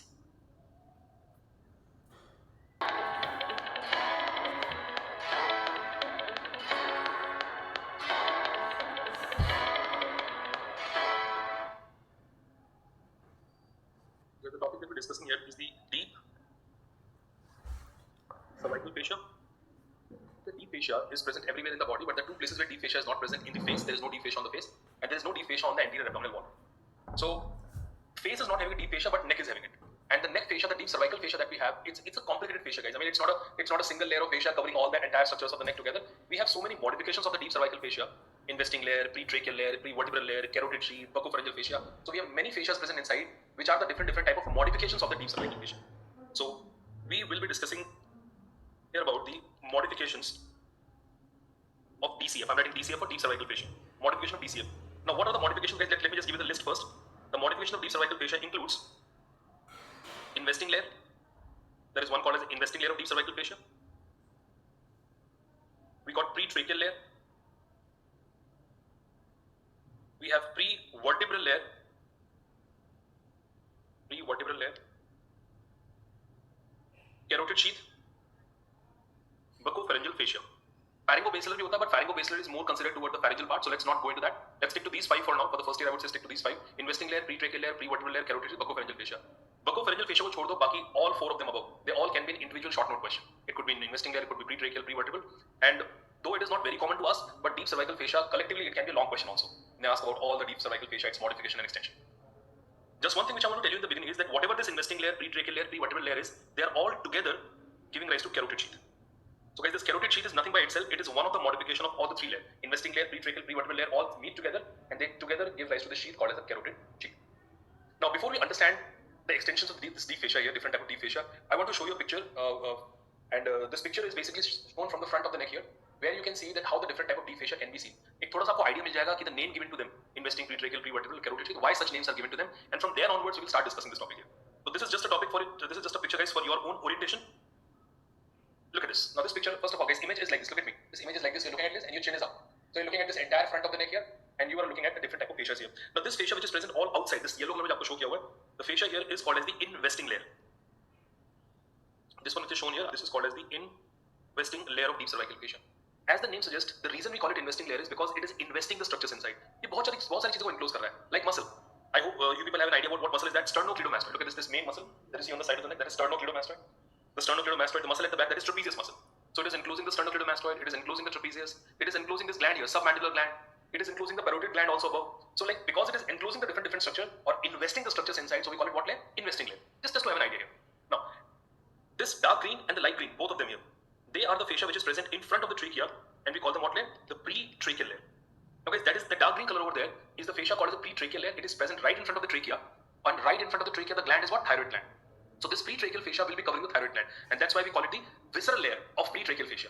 Pretracheal fascia की 2 layer होती है, आपकी BDC mention नहीं है, I'm telling you. There are 2 layers of pretracheal fascia. One is called as a visceral layer of pretracheal fascia, which is covering the thyroid gland, and then there is a muscular layer. Look at this light green color, which is covering other muscles. कौन सी muscle? The muscle which are present in the midline here. This muscle like sternohyoid, sternothyroid, omohyoid. We have some midline muscle in the neck here. All those muscles are enclosed in that fascia, so we call it the muscular layer of pretracheal fascia. One is a visceral layer, one is a muscular layer. 2 layers है, fascia का नाम है pretracheal. One is covering the gland and the other one is covering the muscles which are present in the midline of the neck. Not sternocleidomastoid trapezius, the muscle in the midline of the neck. Then, I hope you all can recognize this carotid vessels, guys. Can you see common carotid artery and internal jugular vein is shown here? And obviously these are carotid vessels. So this fascia which is present around them is called as the carotid sheath. The one which is covering the carotid vessel, the common carotid, internal carotid artery, that sheath will be called as a carotid sheath. The fourth one that we have here is the one, this one, to piche present hoga pure. It is present in front and around the muscle which are related to the vertebrae. Now what are the muscles which are related to vertebral column, guys? If you think of the cervical vertebrae, the scalenus anterior, scalenus medial, scalenus posterior, levator scapulae, and there are other muscles also which we will discuss subsequently. So those muscles which are in relation to the vertebral column, we have a fascia covering it all around, and that fascia is called as a prevertebral fascia. I cannot show you the buccopharyngeal fascia, and this buccopharyngeal fascia is the one which is actually here, which is covering the buccinator muscle and the pharynx which is higher above. So we cannot see it here. So in this I can see investing layer, pretracheal layer, prevertebral layer, and the carotid sheath here. So at least from this picture you have a rough idea that कौन सा fascia कहाँ present है. So the one which is outermost here, the one which is covering everything from the outside, that is investing layer. Once you remove the investing layer and you go from the front, you'll find a fascia in the midline, that is what? Pretracheal fascia, muscular layer, visceral layer, but pretracheal fascia. Side में carotid vessels हैं, so the fascia covering the carotid vessels on the side, that is carotid sheath. Now if you remove the trachea, remove the thyroid gland, remove the carotid sheath, so what you have then, we have muscles which are in relation to the vertebral column behind. So the fascia covering them is called as a prevertebral fascia. It is covering all those muscles, the scalene muscles, the levator scapulae, the splenius capitis, and also the muscles which are at the back, which are in relation to posterior triangle of the neck. So that is called as what fascia? Prevertebral fascia. Right? एक छोटा सा idea मिला आपको? Okay. Now before we start going to the sections, guys, this understanding of this topic, it depends on understanding the 2 sections. If you are able to understand the transverse section of the neck and the sagittal section of the neck and see how exactly fascia is going from one side to the other and above and downward, then you will not have a problem here. But first, let me talk to you about the attachment of the investing layer. Out of all these fascia, the one fascia whose attachments are very important is investing layer, guys.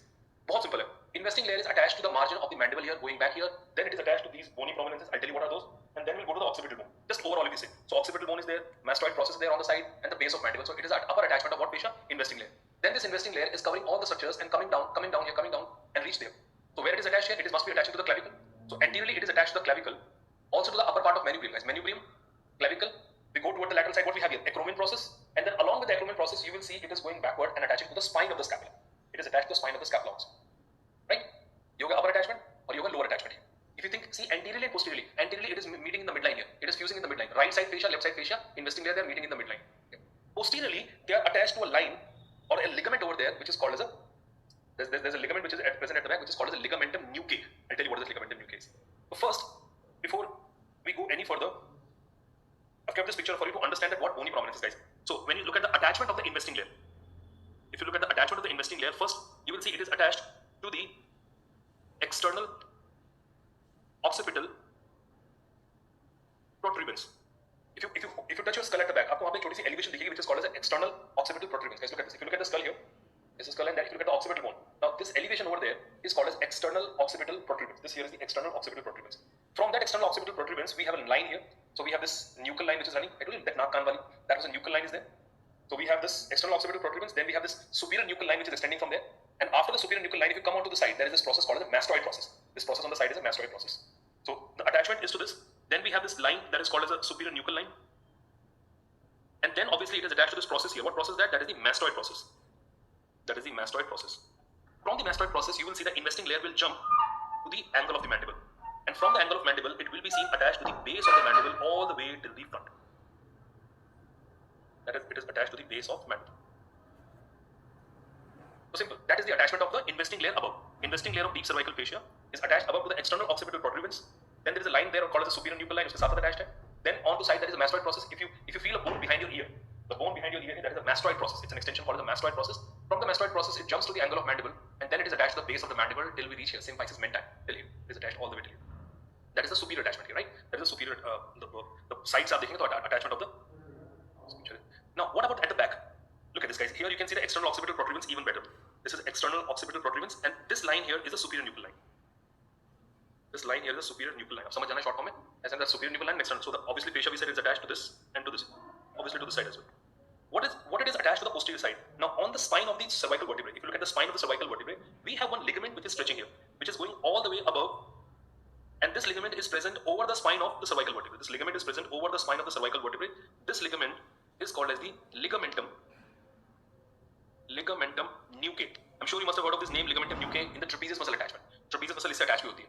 Ligamentum nuchae. It's a ligament which is attached to the spine of the cervical vertebrae, and ऊपर जाके it is attached to what? External occipital protuberance. That ligament is called as ligamentum nuchae. So we have attachment of this investing layer at the back at the ligamentum nuchae, and then it is ऊपर के पता चलेगी आपको. Then it is attached onto the side here to the superior nuchal line. Coming onto the side, it is mastoid process, jumps to the angle of mandible. Then it is covering the structures in the neck, and in the midline here, it is merging, or you can say continuing with the other side, opposite side. So that is the extension of the attachment of the investing layer of deep cervical fascia. Investing layer. अब जब ऊपर बढ़ेगा तो उसके बारे में लिखा होगा पूरा attachment के बारे में. If you understood this, you understood the attachment here. So these are the attachments above, and I'm just writing the attachments which are present below. If you want to write that, guys, you can write that. These are the attachments above. And when you look at the attachment below, we said the attachment below are to what? To this notch here. It is called a jugular notch. I will tell you. Manubrium के ऊपर, guys, the suprasternal notch or jugular notch. So it is attached to the jugular notch. If we start from the anterior, jugular notch के आप side में जाएंगे तो it is attached to the clavicle, upper surface of clavicle. After clavicle, we go more laterally. It is attached to the acromion process. After acromion process, you turn backward. It goes to the spine of scapula. The spine of the scapula. So this is about the superior attachment and the inferior attachment of the investing layer of deep cervical fascia. ये सिर्फ attachment है, guys. This is just attachment. इस attachment के पीछे बहुत सारी चीजें. It is covering certain structure. It is just the attachment we discussed. So there are two things. One is the attachment of the fascia, and the one is called the tracing of the fascia. When you trace this fascia from anterior to posterior or superior to inferior, you will find there are so many structures which are enclosed inside. The muscle on the side of neck, sternocleidomastoid, trapezius, and all those. Okay. From this picture, let me take you to this picture here first. These are the muscles, guys, we have to discuss in the later part, but I need to orient you guys to this. This muscle is platysma, guys. Remember the platysma muscle? And one muscle which is this platysma muscle here in the neck, subcutaneous muscle. This muscle is sternocleidomastoid. For the people who don't know what is sternocleidomastoid, it is a muscle which is having an origin on the sternum, origin on the clavicle, and then finally to the mastoid process. And that is why the name is sternocleidomastoid. Sternum, cleido is the word for clavicle, guys. Clavicle is also called as a cleido. So sternocleido and then goes above behind the ear to the mastoid process. That is sternocleidomastoid. And this muscle at the back here is the trapezius muscle. Trapezius muscle. So we just said we have an investing layer present all around it. We have investing layer present outside. So when investing layer is going from backward to forward or forward, backward, whatever you say, it is also enclosing these two muscles. Investing layer will enclose the sternocleidomastoid and it will also enclose the trapezius muscle. But you fascia extend कर रहा है neck के around, it is enclosing two main muscle, sternocleidomastoid here on the side and more side and on the posterior side, that is a trapezius muscle. To understand the investing layer and to understand that what other fascias are doing, as I said, we require two sections here. So let us first start with the transverse section, and that transverse section will give you an idea about that what first of all investing layer is doing, and then we can go further from there. So I'll be showing you a lot of atlas images in between, guys. So we are taking a transverse section of neck to understand the displacement of the fascia. You can very well draw this diagram in your exam also. So here we go. Let us say, guys, this is the transverse section of the neck. And I want you people to anticipate this because you know enough in the neck region कि आपको ये पता है क्या क्या structure. Just think of the main structures present in the neck here, and we will draw accordingly. So when I take a transverse section of the neck, the muscle that we saw just on the side here, that is sternocleidomastoid. It is present more anterolaterally. Sternocleidomastoid is anterolaterally, and posterolaterally is what? Trapezius. So you will be looking at the transverse section of sternocleidomastoid. There we have it. That is the transverse section of sternocleidomastoid of the left side, and that's the sternocleidomastoid of the right side. Posterolaterally, guys, posterolaterally we have the trapezius muscle. So this big muscle here, posterolaterally, is the trapezius. That's a section going from the trapezius muscle. Whatever you draw, it should make sense to you that why you're drawing it here. Let's label these muscles and try to label them exactly where I'm doing it. This is SCM, that is sternocleidomastoid, and this muscle here I'm writing TZ, that is trapezius. Sternocleidomastoid and trapezius. This black line here, obviously, as I said, it is investing layer. It is like covering the entire neck from the side, so this is investing layer. And one of the reasons we call it investing layer is because it invests the structures inside, like you can see muscle. The sternocleidomastoid, as well as trapezius muscle, you can see the sternocleidomastoid and the trapezius muscle, they are enclosed inside the investing layer. So we got the investing layer present here. This here is the investing layer. This also is investing layer only. So let's say I try to use a different color for different fascia. So investing layer I'm showing it with the black color here. Black color is the investing layer. Yes, it is investing many other things like glands and spaces, but right now in this transverse section I can only see two muscles. अभी इस वजह section नहीं देख सकता है. Sternocleidomastoid and trapezius. Okay. Now what other things you can expect to be seen here in the neck, guys? Obviously vertebral column, esophagus, trachea. Everyone knows that, right? So if I just put a vertebral column here, let us say this is a vertebral column present here, right? Right in front of the vertebral column, here we have the esophagus. And right in front of the esophagus, we got this trachea. The trachea is this D-shaped or C-shaped trachea is. I'm writing T for the trachea here. That obviously the one which is behind is the esophagus. And in front of the trachea, guys, what is the gland present in front of trachea? That is the thyroid gland. So there we go. This is the gland which is present in front of the trachea, covering it also. That is the thyroid, right? That's the thyroid. So ये तो बहुत obviously logical है. These are the four structures you will see in the midline from posterior to anterior. Vertebral column, esophagus, trachea, and the thyroid gland. The fascia, obviously this there will be a lot of muscle which are present around it. I will take those muscles separately. Don't want to confuse in this picture. So the fascia which will be covering those muscles all around, guys. The fascia which is covering those muscles all around, that will be called as what? Pre-tracheal fascia. Pre-vertebral fascia, I'm sorry. There is a pre-vertebral fascia. Now don't think that the name is pre-vertebral fascia, so it should be only in front of the vertebral column. No. It is present all around the vertebral column. That is a pre-vertebral fascia. And please also be assured, guys, right now we are only trying to understand the horizontal displacement of the fascia. I will also explain you that what is the vertical displacement, which fascia is starting where and where it is ending. Like investing layer, we already understood. It is starting here and it is ending at this point here. But there are certain fascias which will go beyond this level also. Will go downward into the mediastinum also. So we will see that. Right now we're just looking at the horizontal displacement. That's a pre-vertebral fascia. Okay, the fascia which is present in front of the trachea will also cover the thyroid gland. Now look at this. This blue colored fascia which I'm drawing here is the one which is covering the thyroid gland, and obviously it is present in front of what? In front of the trachea. So the name should be the pre-tracheal layer or pre-tracheal fascia. This here is a pre-tracheal layer or pre-tracheal fascia. So we got the three major one here: investing layer, the pre-tracheal layer, and pre-vertebral layer. And guys, what I told you in the beginning, that the pre-tracheal, pre-vertebral, and the investing layer, that together will give rise to what? That together give rise to the carotid sheath. Carotid sheath, the one which is covering the carotid vessels. I will again discuss that separately. That carotid sheath is present where? It is present just posterolateral. See, location should be like this. That is present just posterolateral to the thyroid gland. Look at that. It is present just posterolateral to the thyroid gland. Posterolateral to thyroid gland. This sheath here is the carotid sheath. I'm going to expand this picture more, but let's stick to this first. Carotid sheath. And just to remind you, just so you can do that carotid sheath, we said it is contributed by from where? It is contributed by the pre-tracheal layer. We also said it is contributed by the investing layer, so you can see the investing layer will also contribute to it. And we also saw the pre-vertebral layer will also contribute to it.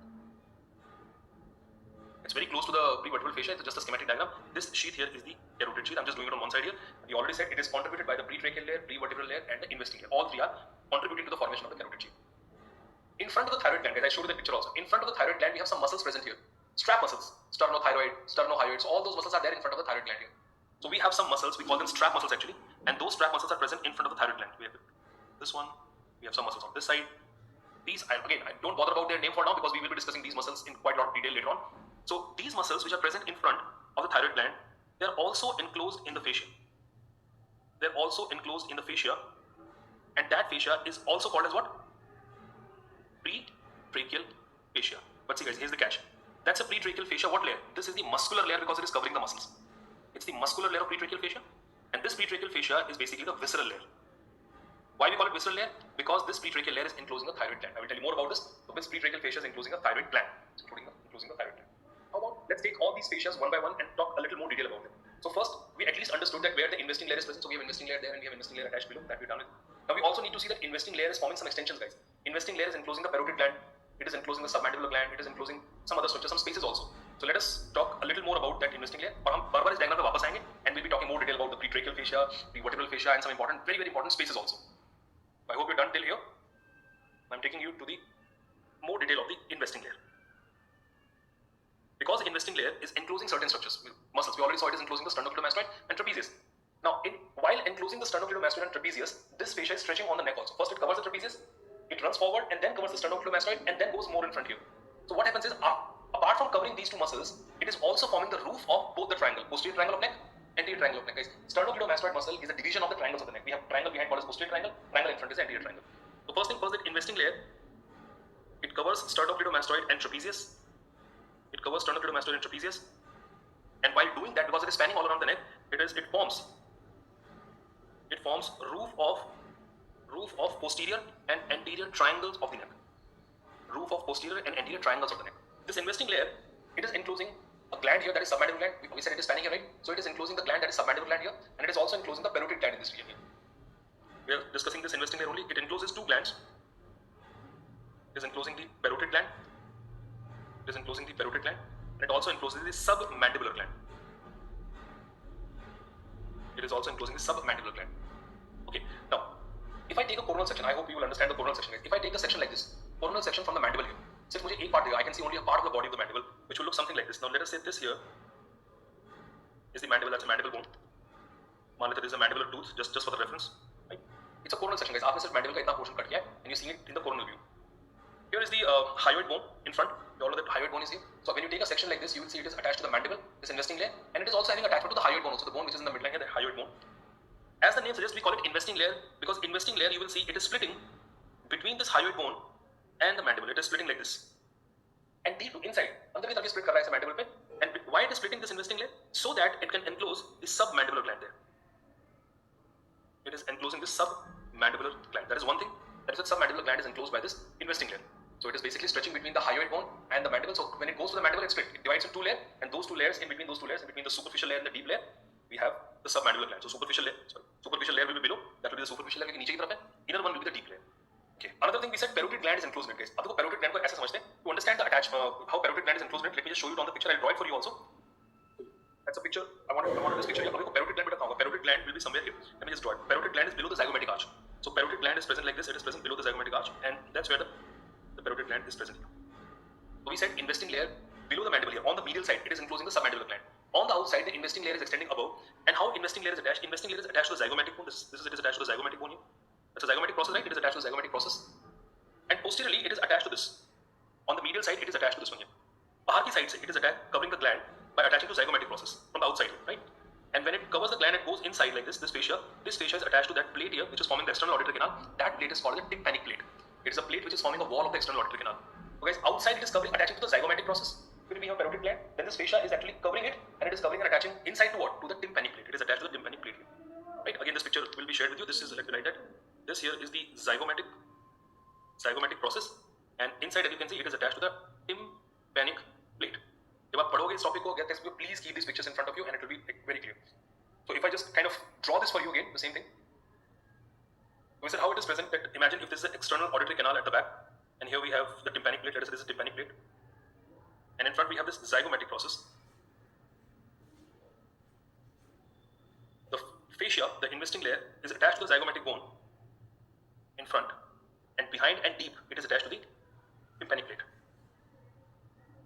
Behind and deep it is attached to the tympanic plate, right? That's investing layer. आप ऐसे बोल सकते हैं नीचे से investing layer from, look at me guys, investing layer went from below upward, and then close to the parotid gland it divides into two.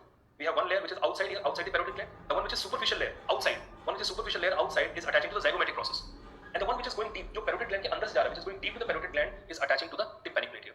So this basically, in this way, it is more of a side view. Here is the parotid gland. Let me put that gland first. That's the parotid gland. The one which is attached to the zygomatic process, it is like covering the gland from the outside. So that's why it is what layer? It is the superficial layer.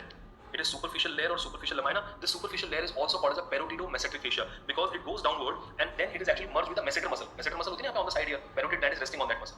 So that's why superficial layer is merging with the mesenteric fascia. So we call it perotidomesenteric fascia. Perotidomesenteric fascia. Perotidomesenteric fascia. Whereas this layer here is a deep layer or the deeper layer. Deep layer, you can see it is attached to the tympanic plate. It is inside, it is attached to the tympanic plate. But when you look at the deeper layer, guys, when you look at the deeper layer, it also modifies to form a ligament over there. Now this ligament is to be understood again in the diagram I'll tell you. This ligament is called as the stylomandibular ligament. Just write the name. I'll try to explain it to you. This topic needs a lot of 3D orientation here. So deep layer is also forming a ligament called as the stylomandibular ligament. Now, why I'm showing the stylomandibular ligament as a dot here? Because the section that you're looking at is like this. It's a coronal section, guys. So you're seeing a superficial lamina that is outside here, और आप अंदर के lamina को देख रहे हैं. Stylomandibular ligament is present like this in the body. If this is my stylomandibular ligament, if I take a coronal section, so I'll see it as a dot only, na, because it is running anterior posteriorly. What is the stylomandibular ligament? It comes from the process of the skull called a styloid process, and then it is attached to the hyoid bone. The ligament is attached to the hyoid bone, so we call it to the angle of mandible. So we call it stylomandibular ligament. Let me again take a help of the picture here to try and make you understand what ligament is am I talking about here. If mandible is here, guys, if the mandible is not present here, if mandible was here, so this ligament which is coming from this process, styloid process, and to the angle of mandible, this is called the stylomandibular ligament. This stylomandibular ligament is basically formed by the thickening of the posterior lamina. This here is a posterior lamina. This here is the posterior lamina or the posterior layer or the deep layer of what fascia? The parotid fascia. The deeper layer of parotid fascia. उसी के अंदर ligament बन गया thickening से, that is called a stylomandibular ligament. Then more superficial to that will be having a parotid gland. Like somewhere here the parotid gland will be present. इसके साथ बाहर रखा होगा. The parotid gland will be more outside. And more outside the parotid gland, then we have this, the superficial layer that will be covering it. So three layers. When you come from inside, we have a deeper layer. Deeper layer is modifying to form a ligament between the styloid process and angle of mandible, and that is called as what? That is called the stylomandibular ligament. Over the stylomandibular ligament, and you can see we have this parotid gland which is placed here. I should have actually drawn the parotid gland only till here. That's a parotid gland like this. That's a parotid gland. And outside the parotid gland, we have a superficial lamina. अगर आप side से देखेंगे तो आपको तीन layer दिखेंगे. Deep lamina having a stylomandibular ligament, then parotid gland, and then we have superficial lamina. Now, what is the significance of this ligament, guys? This stylomandibular ligament is also considered to be the structure which is separating the parotid gland to the submandibular gland to नीचे को यहाँ पे. It is separating the parotid gland to the submandibular gland. It is more like this, that this investing layer is enclosing the parotid gland first, fused, and then again split to enclose what gland below? That is the submandibular gland. So this stylomandibular ligament is considered to be separating the parotid gland from submandibular gland. ये सब चीजें book में सिर्फ as a language लिखी होंगी. I want when you read these lines, you should be able to understand that. You should be able to understand that. Did you get that, guys? Investing layer attachment. We already said the investing layer attachment. We already discussed that. Now we are looking at some more extensions of the investing layer, enclosing the submandibular gland, enclosing the parotid gland. Submandibular gland को ज़्यादा था नहीं, दो layer थी which are covering it here. The one which are covering the parotid gland, the outer layer is called as the perotidomesenteric fascia. The deeper layer inside is the one which is attached to the tympanic plate and also having a thickening over there, which is forming the stylomandibular ligament. So this is one thing about the investing layer we discussed, and that is what we have the two glands which are enclosed in it. Encloses two glands. More about investing layer. More about investing layer is it encloses two spaces also. There are two spaces which are enclosed by the investing layer. One space is above the manubrium here, and one space is above the clavicle. So what are the spaces, guys? One space is called as a suprasternal space. Explain that to you. Suprasternal space. And the other space is called as the supraclavicular space. These two spaces are also made up of the investing layer. Now, okay, suprasternal space is also called as the Burns space. This is named on someone, so we call it Burns space. Suprasternal space. यहाँ पर होगा. The space here is suprasternal space. The space here is supraclavicular space. Now, I want all of you to look at me very carefully, guys. We said investing layer is coming down, and we said it is attached to we said it is attached to the clavicle, and it is attached to this notch also here, jugular notch. But as it is coming down, and it is not only having a single layer here. When the investing layer comes down, it splits into two layers. Now imagine this is my clavicle here, and the investing layer is coming down. So as soon as it comes close to the clavicle, it is having one layer which is attached anteriorly, slightly anteriorly, and one layer which is attached posteriorly. So that's why there is a space that you see present above the clavicle, especially above the middle 1/3 of clavicle, and that space is called the supraclavicular space. So investing layer नीचे आया ऐसे और यहाँ पे split कर गया. Similarly, investing layer will come here in the midline, and above this space here, above the sternum, it again splits into two layers. Which, if this is my manubrium here, it is enclosing the manubrium like this. So that space is called as what? Supraclavicular or suprasternal space. From the diagram point of view, when we talk about the suprasternal space and supraclavicular space, they show you the sagittal section. Get oriented, guys. Look at me once again. If this is my clavicle, let us say this is my left clavicle here. All of it, please. This is my left clavicle. This is how the investing layer is coming, niche, and then investing layer will come and split like this. And what space will be there? The supraclavicular space. But how will you be able to see the supraclavicular space? Not like this. You'll be able to see it like this.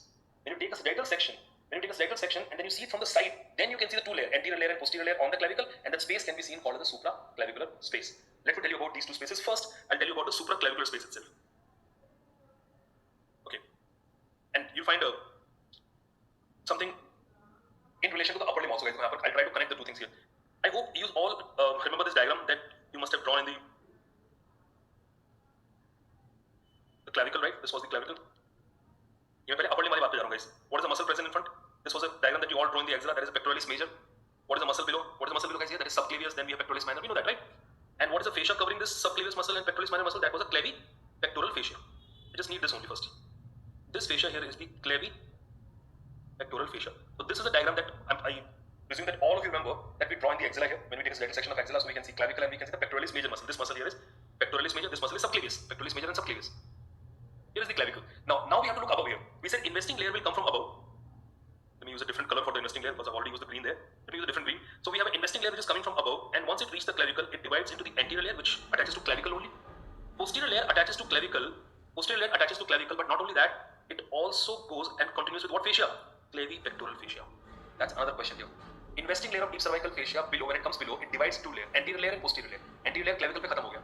Posterior layer is also attached to the clavicle, but then it is also continuing with the clavipectoral fascia. It is continuing with the clavipectoral fascia. Okay. Now, something which I want you people to think of, guys. What this space is? This is a supraclavicular space. This space is supraclavicular space. There are two contents of supraclavicular space, and out of the two, one you can guess very easily. Guys, what was the vein which was formed by the posterior division of retromandibular vein and posterior auricular vein? कौन सी vein थी? What vein was formed by the posterior division of retromandibular and posterior auricular? That was the external jugular vein. So look at me. My external jugular vein will be formed here, and then this external jugular vein will run superficial to sternocleidomastoid. It will keep coming down. It will keep coming down, and it reaches here. What space? Supraclavicular space. And then it goes through the supraclavicular space so that it can go backward or deeper and drain into the subclavian vein. So the one content that you will see here is that external jugular vein will be coming like this, crossing this space and going backward and downward. Superficial से deep आ गया देखो. This is external jugular vein coming deep here and then draining into the vein that is called as the subclavian vein. So one content is what? That is external jugular vein. That's one thing, which is draining into the subclavian vein. That's the purpose. You should understand the purpose also, that why it is doing that. So ये तो बाहर से अंदर की तरफ आया, it is draining downward. Obviously the blood is coming downward into the external jugular vein and it goes through the supraclavicular space and drains into the subclavian vein. As a matter of fact, I'll tell you one thing. Because external jugular vein is adherent to the fascia here, it is going through the fascia. It is adherent to the investing layer of deep cervical fascia below before it enters to the subclavian vein. तो अगर आपकी external jugular vein यहाँ पर puncture हो गई, like some stab wound injury, somebody attacked someone with a knife here in the neck region, and if the external jugular vein is punctured here at this region here, then this fascia, because it is holding the vein, it will not allow the vein to close. Normal mechanism we discussed in the scalp also. The normal mechanism of blood vessel is to retract. So it will not allow the external jugular vein to retract. It will stay open. And if it will stay open, the air embolism can go through it here. And imagine if it stays open because of this fascia, the air embolism can enter inside and go into the subclavian vein. From subclavian vein, it can go to the brachiocephalic vein and it can go to the heart also, and that can lead to the death as well. That's a very dangerous thing. But if somebody is having an injury in the lower part of neck, आपको पता भी नहीं है कि whether external jugular vein is punctured or not, the best way is to always put a pressure on it. Never leave it open. You have to put a pressure on it so that air embolism is not formed in it. Because there is a tendency of external jugular vein in the lower part to stay open. So that's why this external jugular vein passing through the supraclavicular space and then draining to subclavian vein. This relation is very important. It can stay retracted or it can stay open because the fascia may not allow it to retract. One content, guys. Another content, one nerve which you see, which is coming from the deeper aspect, going through the space and coming outside to supply the skin. This is a set of actually three nerves, and we call it supraclavicular nerves. That is supraclavicular nerves. So these are the two contents. Supraclavicular nerve का ऐसे आ रहा है. Supraclavicular nerve is actually under side. It is coming from a deeper aspect. It pierces the space, goes through the space, comes outside, and it is coming out to supply the skin here. The skin just below the clavicle, guys. The skin just below the clavicle is supplied by the nerve called a supraclavicular nerve. So the content of the supraclavicular space is the external jugular vein and supraclavicular nerves. Right? Again, I'm putting all these efforts for you so that you'll understand these things, guys. Again, ये तो लिखा तो hardly you find this thing is written in like 2 or 3 lines in your textbook here. But you got to understand that why it is going inside, why that is coming outside. One has to drain into the subclavian vein. One has to supply the skin. तो एक अंदर आ रहा है और एक चीज बाहर जा रही है. That's how these structures are present in the supraclavicular space. Another space is what? Suprasternal space. Now, what is the suprasternal space? It is the space which is present between the two clavicle, or you can say above the manubrium. Here we go, guys. If let us say I'm going to draw it slightly. If this here is the manubrium, you're seeing the sternum from the front. Just say you're looking at the sternum from the front. One clavicle is attached here, other clavicle is attached here, right? सामने देखा, we have one clavicle attached here, one is attached here.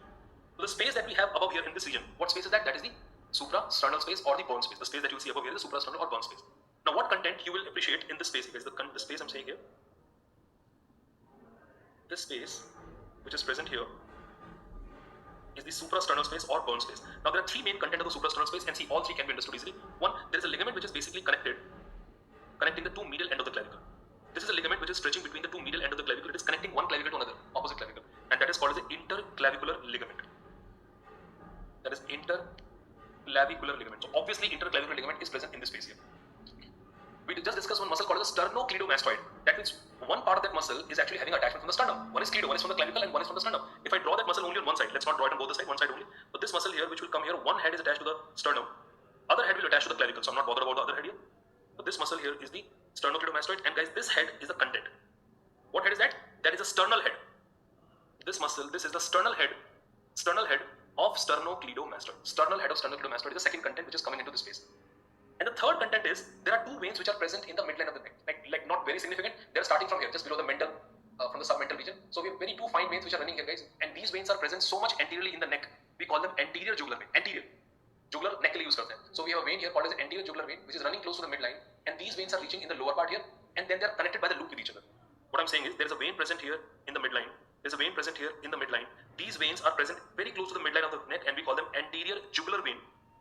Anterior jugular vein. So content is not the anterior jugular vein. The content is the venous arch which is connecting the two.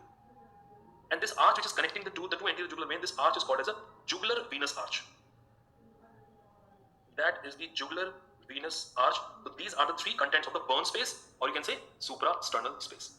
कई बार lymph node भी होता है, sometimes we have a small lymph node also present there. Not important, it's only sometimes. The content of the suprasternal space, यहाँ पे आपको ligament मिलेगा, that is interclavicular ligament. There is the two anterior jugular veins are joining with each other, called as jugular venous arch, and we have it. You can see it on me, guys. Look at my muscle here, the sternocleidomastoid, and you can see one head is protruding here. There is a sternal head of sternocleidomastoid. This one, the sternal head of sternocleidomastoid, that is exactly originating from the suprasternal space. Right, so this is a little bit about what fascia, the investing layer, guys. Whatever we discussed here, it is all about the investing layer. It is enclosing the two muscles we said. Then we saw it is enclosing two glands also. We now seeing it is enclosing the two spaces as well. So for the investing layer, it is said, for the investing layer, we say that there is a rule of two. Investing layer of deep fascia, investing layer of deep cervical fascia, it follows the rule of two. Now, what is this rule of two? Two muscles are enclosed in it. Which two muscles, guys? Sternocleidomastoid and trapezius. Sternocleidomastoid, trapezius. Two spaces are enclosed in it. Which two spaces? Suprasternal space and supraclavicular space. Two ligaments, let me tell you, even the two ligaments are formed of this. One ligament, that ligament was called the stylomandibular ligament, right? We saw that stylomandibular ligament. We saw that ligament also, that stylomandibular ligament is stretching between the styloid process and the mandible. There is another ligament which is coming from the spine of the sphenoid. We call it sphenomandibular ligament. What is sphenomandibular ligament? I cannot discuss it here, guys. We'll come to that later. Just write the name for now. Sphenomandibular ligament. We will discuss this in the base of the skull and the side of the skull. We'll discuss that there. Stylomandibular and sphenomandibular. Two glands. Which two glands are enclosed? Parotid, submandibular. Parotid gland and submandibular gland. And let me tell you one more two is there. That is a two pulleys. Now see, which muscle will need a pulley? Any muscle which is having two bellies. This muscle की दो belly होंगी in different direction. That muscle will need a pulley here. So people who are not aware of all the muscles in the neck, I'm telling you, there is a muscle present in the neck called the digastric muscle. We have an anterior belly of digastric and we have posterior belly of digastric. So we have a two belly muscle here. So obviously between the two belly, one pulley is present here, around which the muscle can move. That's why one pulley is for the digastric. Another muscle which we have in the lower part of neck is called as the omohyoid. We have superior belly of omohyoid, we have inferior belly of omohyoid. So for that also we need a pulley. So there is a pulley for which two muscle? One is for the digastric muscle के लिए pulley, and we also need a pulley for the muscle called as a omohyoid muscle. If you don't understand these muscles or cannot visualize these muscles for now, no problem. We will discuss them later on. कुछ ना कुछ तो बात के लिए छोड़ना पड़ेगा because we are discussing the investing layer completely, which is enclosing everything in the neck. Obviously, there are quite a few things which we'll understand a little later in a better way. So that's the rule of two, guys. Two muscles, two spaces, two ligaments, two glands, two pulleys, two. So we say we have a rule of two for the investing layer of deep cervical fascia. After investing layer, the next fascia was which one? That was a pretracheal layer. Now I want you to just forget about all the structures of the neck and just think of the pretracheal fascia coming from the side. So pretracheal fascia starts कहाँ पे होता है? Pretracheal fascia starts from the hyoid bone. It's not from the mandible. Pretracheal fascia starts from the hyoid bone. It will go down. It will cover what gland? Thyroid gland. It will again continue downward below the thyroid gland then, and it is not ending at the sternum. It is actually present behind the sternum. It will go behind the sternum and downward and merges with the apex of fibrous pericardium. It merges with the apex of fibrous pericardium. So that's the thing with the what layer? That is a pretracheal layer. There is some very important and interesting clinical to be discussed here along with this. There is a pretracheal layer. So what this pretracheal layer is doing, if I look into the sagittal section, I always have to tell you these sections like this, sagittal view. So if you're seeing it from the side like this, take a section like this and you see it from the side, see how this thing will look like. Here is the hyoid bone. In the sagittal view, let us say this is the hyoid bone. So what I'm saying, this fascia here, it is attached to the hyoid bone. It goes below. It will cover the thyroid gland. And below the thyroid gland, it will continue. It will continue below the thyroid gland. Goes into the thorax, into the mediastinum, and then it merges with the fibrous pericardium. You all know what is fibrous pericardium, right? We know the apex of fibrous pericardium. This is till where it reaches. So attachment, अगर ऊपर से नीचे देखेंगे तो it is attached to the hyoid bone here, then it goes down, encloses the thyroid gland, continues below, and goes and merges with the fibrous pericardium. So first thing first, the gland that we have inside here is the thyroid gland. Now try to label it on this side, guys. This will be, because I have to show you something important there. This is the thyroid gland. Try to label it on this side, guys, on the anterior side. In this picture, let us say this is the anterior side here.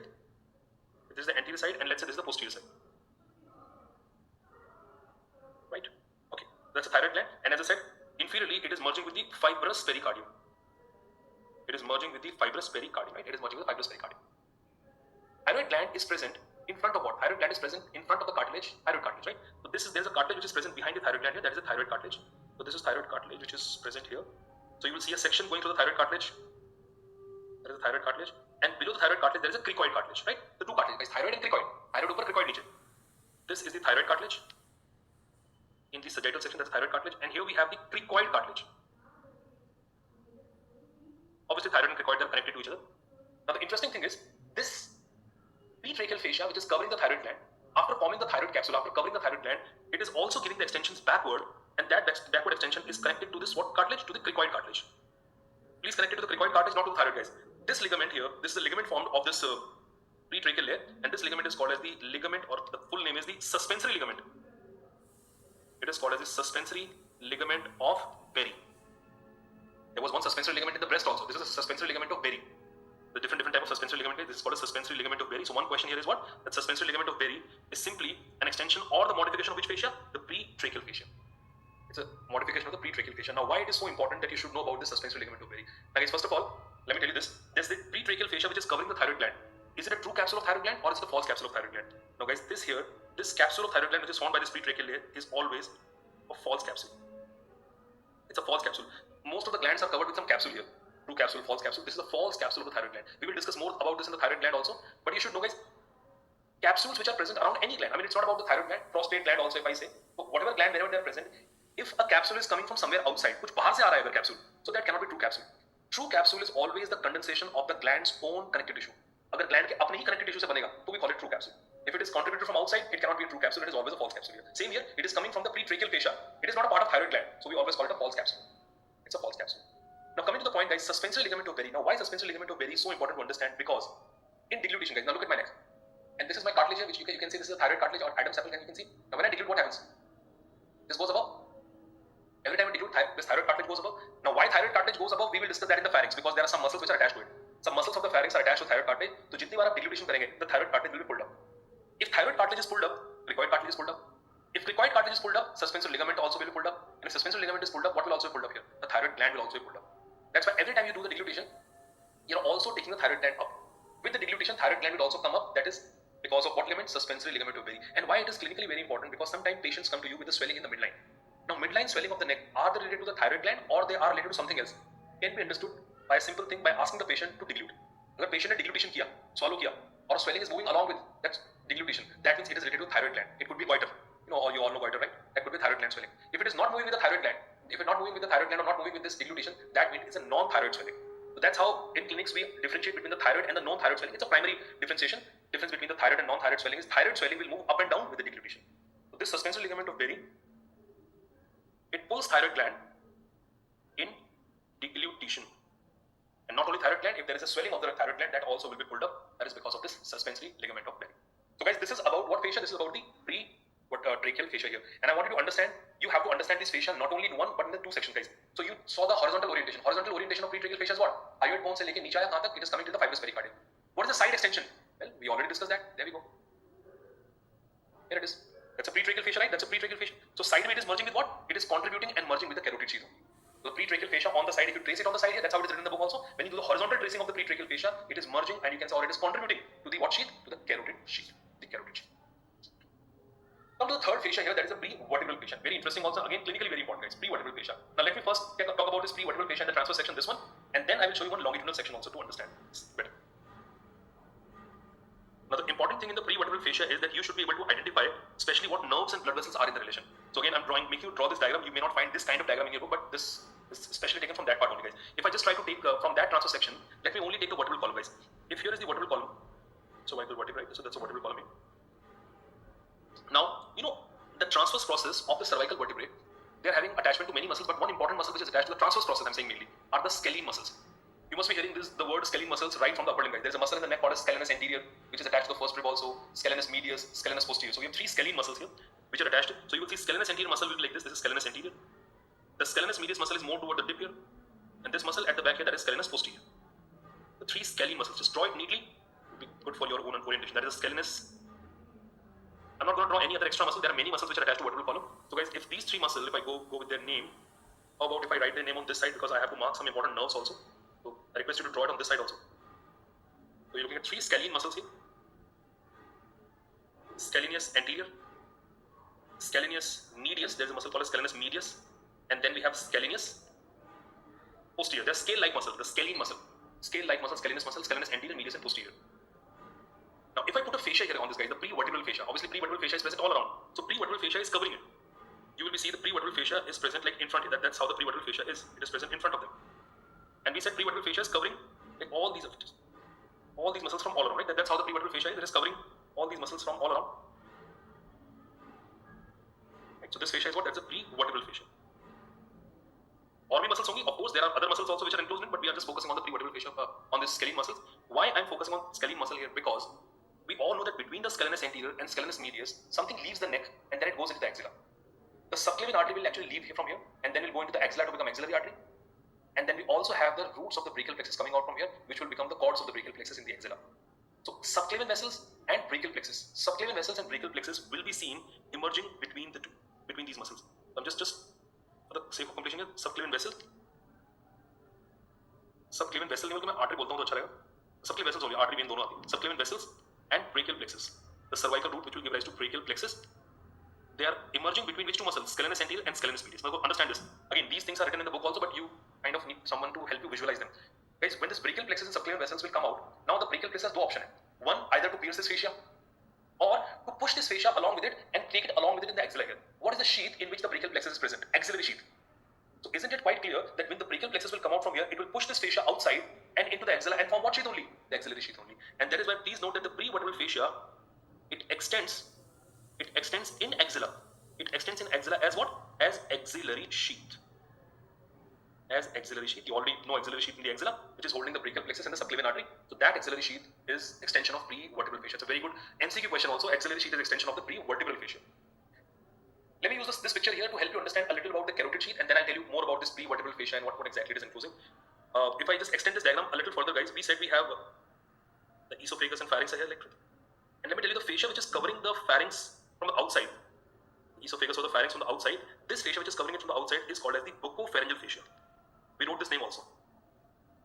This is called as the buccopharyngeal fascia. We have a fascia here called as the buccopharyngeal fascia. So fascia which is covering the pharynx from the outside is called buccopharyngeal. We call it buccopharyngeal because it covers the buccinator muscle also. Look at me. It covers the buccinator muscle and then it goes backward and covers the pharyngeal muscle also. The name क्या होगा? Buccopharyngeal. Buccinator and pharynx. Buccopharyngeal fascia. This buccopharyngeal fascia, and between the prevertebral fascia, we have some important spaces present here, which are clinically very, very important spaces. We have some very important clinical spaces in between this fascia. I'll tell you what spaces are those because some name are not given correct. I mean, the entire detail is not given in your book here. You will actually see normally you are able to see two spaces. One space that you see between the buccopharyngeal fascia and prevertebral fascia, and the other space that you see which is present behind the prevertebral fascia. There is a space which is present behind the prevertebral fascia also.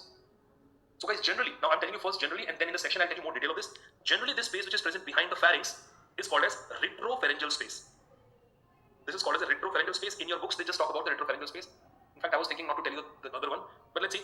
And there's a space which is present behind what? There is a space which is present behind the prevertebral fascia, which is called as the prevertebral space. That is called as the prevertebral space. So retropharyngeal space and prevertebral space. Retropharyngeal and prevertebral space. Okay. Just for your something, I'm trying to connect something with the thorax here, guys. आपको याद है phrenic nerve discuss की थी. When we discussed the phrenic nerve, we said phrenic nerve runs in front of which muscle? Phrenic nerve runs in front of the scalenus anterior, and then we said it passes between the subclavian artery. That's what we said, right? If I have to show you phrenic nerve, guys, here, this is where the phrenic nerve will be. This is just for your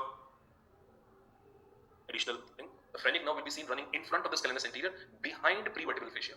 Phrenic nerve runs exactly in front of the scalenus anterior, behind the prevertebral fascia. Okay, let's talk about this prevertebral fascia more in the longitudinal section, guys. Now, if I take a sagittal section, I don't have to take the entire thing. I just need to see posteriorly. So let us focus on the pharynx, and and let us focus on the vertebral column, and let's see these spaces in between, and we have to understand where these spaces are going downward, where exactly they're going downward here. So that extension is also very, very important. So we are now looking at the prevertebral fascia and the buccopharyngeal fascia in a longitudinal, or I can say in the sagittal view. In a longitudinal or a sagittal. Okay, so once again, guys, this here is the, let us say this is the base of skull. The purpose is to make you understand, so don't worry too much about kind of diagram there. This is a, what do you say, base of the skull, and let's say here we have cervical vertebrae. Now, cervical vertebrae, the one which I need is, this is the first one, second, third, fourth, fifth, sixth, seventh. Seven cervical vertebrae. I need further actually. T1, T2, T3, T4. Let's go till here, guys. So this is C1, C2, C3, C4, C5, C6, C7, and then we have T1, T2, T3, T4, T5, and so on. I just need, like, let's take this portion of the vertebral column, right? Here it is. Let us say this here is the pharynx. The pharynx is starting, that is also from the base of the skull. This is the pharynx here, which is starting from the base of the skull, and that is extending downward. That is the pharynx will become esophagus below, of course. The pharynx will become esophagus below. That here is the pharynx, and that will become esophagus in the lower.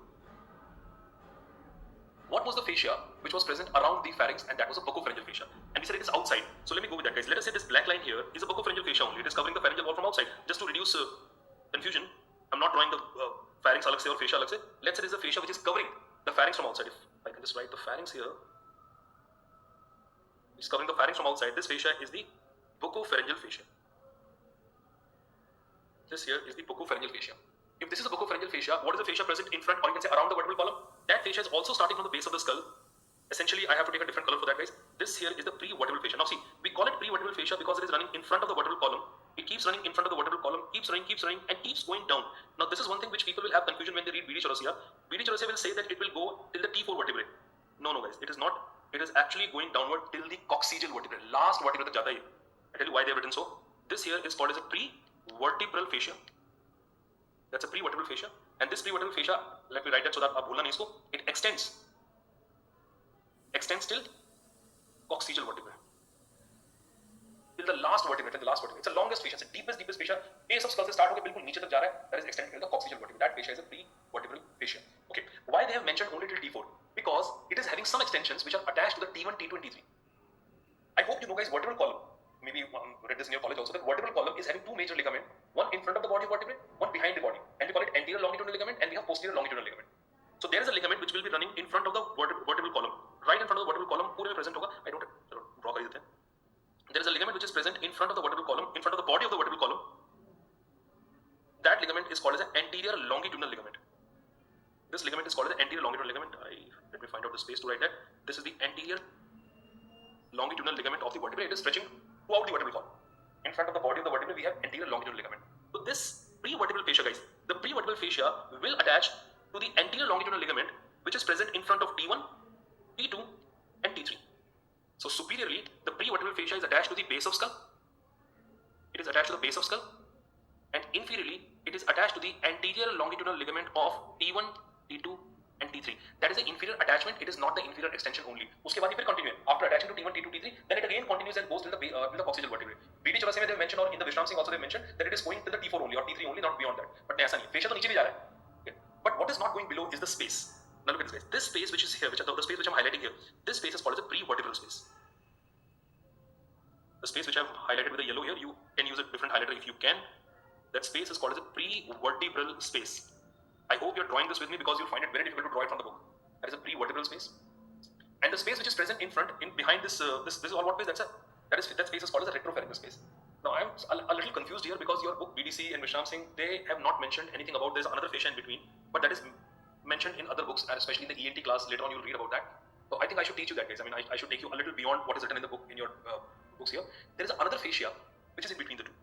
Between the prevertebral fascia and the buccopharyngeal fascia, there is another fascia which is called as anterior extension of the prevertebral fascia, which will come down. Look at this. It comes down and merges with the buccopharyngeal fascia anywhere between the level of C6 to T3. इनके बीच में कहीं भी हो सकता है. It can merge with this fascia anywhere between the C6 and T3. This fascia here is called as, you can call it anterior layer. You can call it anterior layer of what? Prevertebral fascia. Many authors say anterior layer of prevertebral fascia, or there is another name given to it. It is also called as the alar fascia. Well, I'm not sure that college में नहीं बताया होगा. Alar fascia. So there is another fascia. Now, why they don't usually talk about alar fascia in the books? Because alar fascia is not visible on the CT scan or on the MRI. You can see the prevertebral space, you can see the prevertebral fascia, you can make out about the pharynx. लेकिन आपको ये वाला जो fascia है, alar fascia, you are not able to visualize it on the CT scan or the MRI, and that is why they are not mentioning it here. So guys, the space that we have behind the pharynx, the so-called retropharyngeal space, actually retropharyngeal space is only this. When you read BDC and all, they have written everything is retropharyngeal space. No. Retropharyngeal space is actually space between the buccopharyngeal fascia and the alar fascia. So this space here is the retropharyngeal space. I should have used a different color for it actually. Because the space which is present here is what you call as the retropharyngeal space. The retropharyngeal space, if the question is retropharyngeal space, it is more precisely, I'm again quoting you, in your normal books, I mean in the basic books, it is simply mentioned that the space between the buccopharyngeal fascia and prevertebral fascia, उन्होंने पूरे को retropharyngeal space बोला, because in CT MRI you are not able to differentiate that. But there is another fascia present in between alar fascia, so we have one more space now. तो अभी एक और space हो गया यहाँ पर, and that third space you see here is this one. And what you see special about this space is continuing below, it keeps on going downward, and it is continuing downward into the posterior mediastinum also. You can see that it is reaching the posterior mediastinum also. T4 के नीचे बेटा posterior mediastinum, क्या नाम है इसके नीचे T4 के नीचे posterior mediastinum आ जाएगा ना, but it comes below the posterior mediastinum also here. And if there is any infection in this space, that can easily go down and can actually come into the posterior mediastinum below and can compress the esophagus and trachea and can cause dysphagia and dyspnea. सांस लेने में difficulty, dysphagia, deglute करने में difficulty, because it can compress the esophagus and trachea from the backside here, and that is why clinically this space is called as the, I'm marking a sign here, this space is called as a danger space of neck. इसका नाम ही danger space है. This space is called as a danger space of the neck. So this space is called as a dangerous space. What do we call it? The danger space of the neck. This danger space of the neck का क्या? Infection or pus, anything. From this space can migrate down because there is nothing stopping it. ये तो बंद हो गया यहाँ पर आकर, ये वाला ही बंद हो गया नीचे यहाँ पे, but this is open. The danger space is open. So infection from this space can migrate down into what? Into posterior mediastinum. And it can cause dysphagia and dyspnea. The difficulty in deglutition and difficulty in breathing, that can be caused because of this space, the danger space, because there is nothing stopping it below. There is nothing stopping it. Again quoting you, आपके books में यही बात लिखी हुई है, but उन्होंने retropharyngeal space के बारे में लिखी है. They said कि retropharyngeal infections can come down.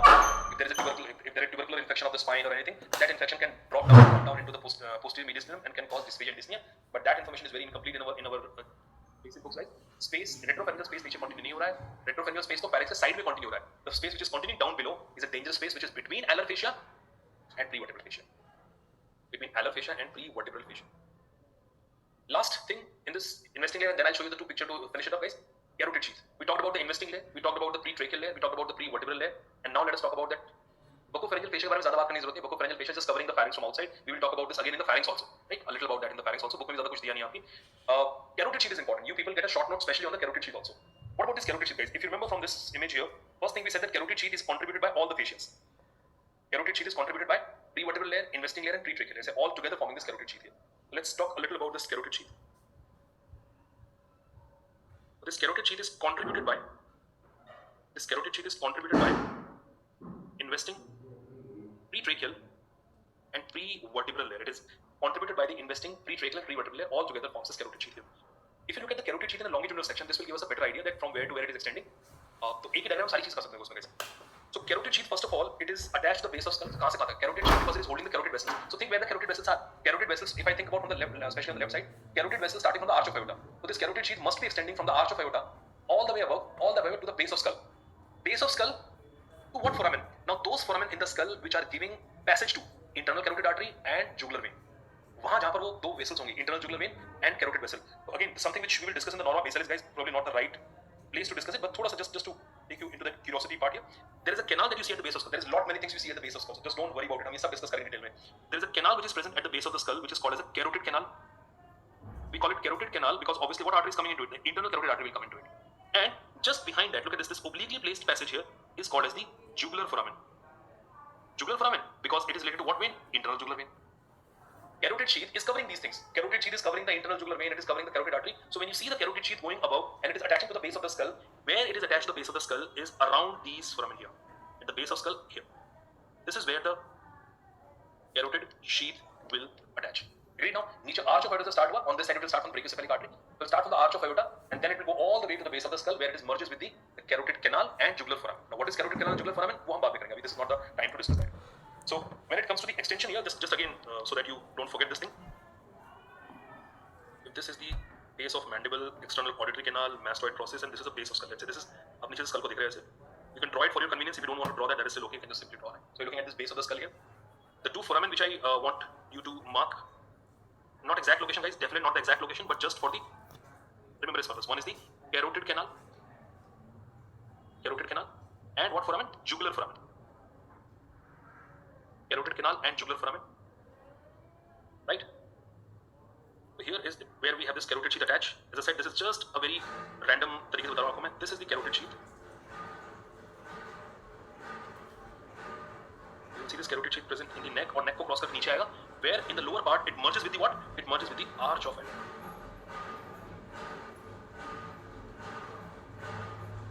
At least by this diagram you remember that from where to where it is extending. Base of the skull from the margin of the carotid canal and jugular foramen below to the arch of aorta. Now why I'm so particular about the arch of aorta? Because arch of aorta will give passage to the artery that is the, this here is the aorta. Aorta is giving this common carotid artery, guys. The common carotid artery is a content, of course. So we have this common carotid artery which is a content. And you know common carotid artery divides into, पता ही आपको internal carotid and external carotid. Now जिसका नाम ही है external carotid artery, that external carotid artery will be outside. So this when the common carotid artery gives off, external carotid will be given off in the outside, because we know external carotid artery has to give so many branches on the face and all that, so it is outside. So inside, as of now, we can see the contents of the carotid sheath inside is what? One is a common carotid artery for sure, and internal carotid artery. Common carotid artery and internal carotid artery. External carotid artery is not the content, guys. External carotid artery is not the content.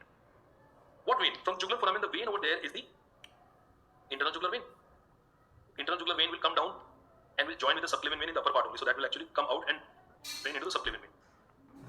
Internal jugular vein quickly joins with the subclavian vein, and that will form a brachiocephalic vein. That's a different story. Yeah.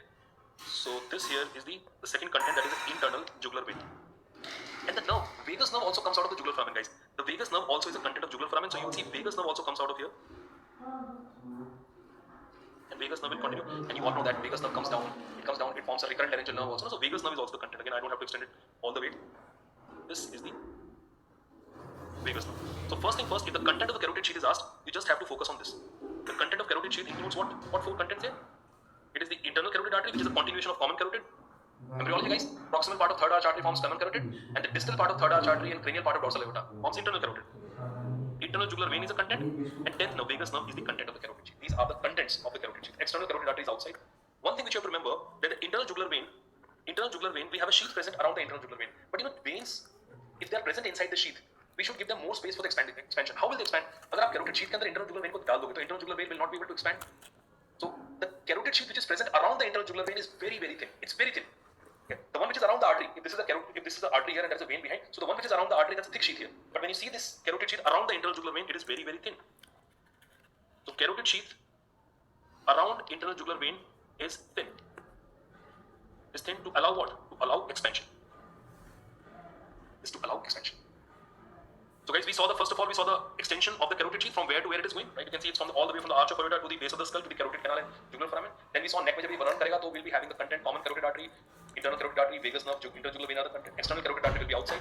The final thing is that what are the relations? We have two relations for the carotid sheath. Anterior relation is by a loop of the nerve which is called as ansa cervicalis, and posteriorly sympathetic chain. Now guys, it is because we haven't discussed what ansa cervicalis is, so probably will not be able to understand that thing entirely. But just to complete the topic, if this is a cross section of the carotid sheath, as we already said, the artery inside is common carotid and internal carotid. The nerve in between. अरे हम खोल देंगे, तुम जाओ ना. This is internal jugular vein. I don't have to write that. You already know the content here. On the anterior wall of the carotid sheath, you have a nerve which is adherent here, and that is called as the ansa cervicalis. That is ansa cervicalis. Ansa cervicalis. What is ansa cervicalis? Don't worry about it. अभी नहीं करते इसको, बाद में discuss करेंगे. It's a loop of the nerve. We have one descending limb, two descending limbs are going like this, and they're meeting with each other, and they form a loop in the neck which is called as ansa. Ansa means loop. Ansa cervicalis. And that ansa cervicalis is present in front of the carotid sheath. So what exactly is this? Don't worry. And this is present where? This is present anteriorly. It's an anterior relation. And the posterior relation, not adherent to it, the posterior relation of the carotid sheath is a cervical sympathetic chain. Sympathetic chain or the cervical sympathetic chain will be the posterior relation.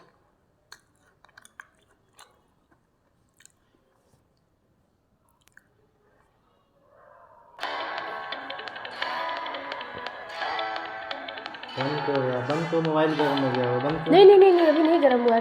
Please चलने दो, please मेरा video record एक पढ़ती तो हो नहीं, एक भी घंटे का. We will be starting with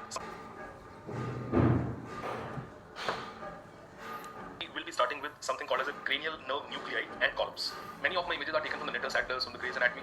I'm just giving an overview that what exactly are we going to discuss and what our plan is. उसके बाद फिर हम शुरू करते हैं. Because once we'll start, there is a lot of information coming up your way today, and I really hope guys that you get time to revise it also. But ये दे दो this is the हमको nuclei. That's the cranial nerve. Once Talking more. about the cranial अरे nerve बात nuclei क्या? and brainstem. It's a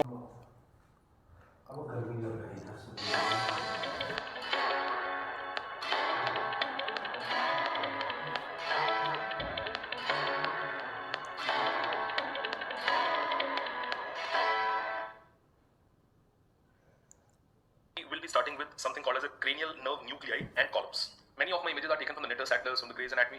I'm just giving an overview that what exactly are we going to discuss and what our plan is. उसके बाद फिर हम शुरू करते हैं. Because once we'll start, there is a lot of information coming up to your way today, and I really hope guys that you get time to revise it also. But ये this is the nuclei. That's the cranial nerve. ऊपर topic तो क्या लिखा हुआ? Cranial nerve nuclei in brainstem.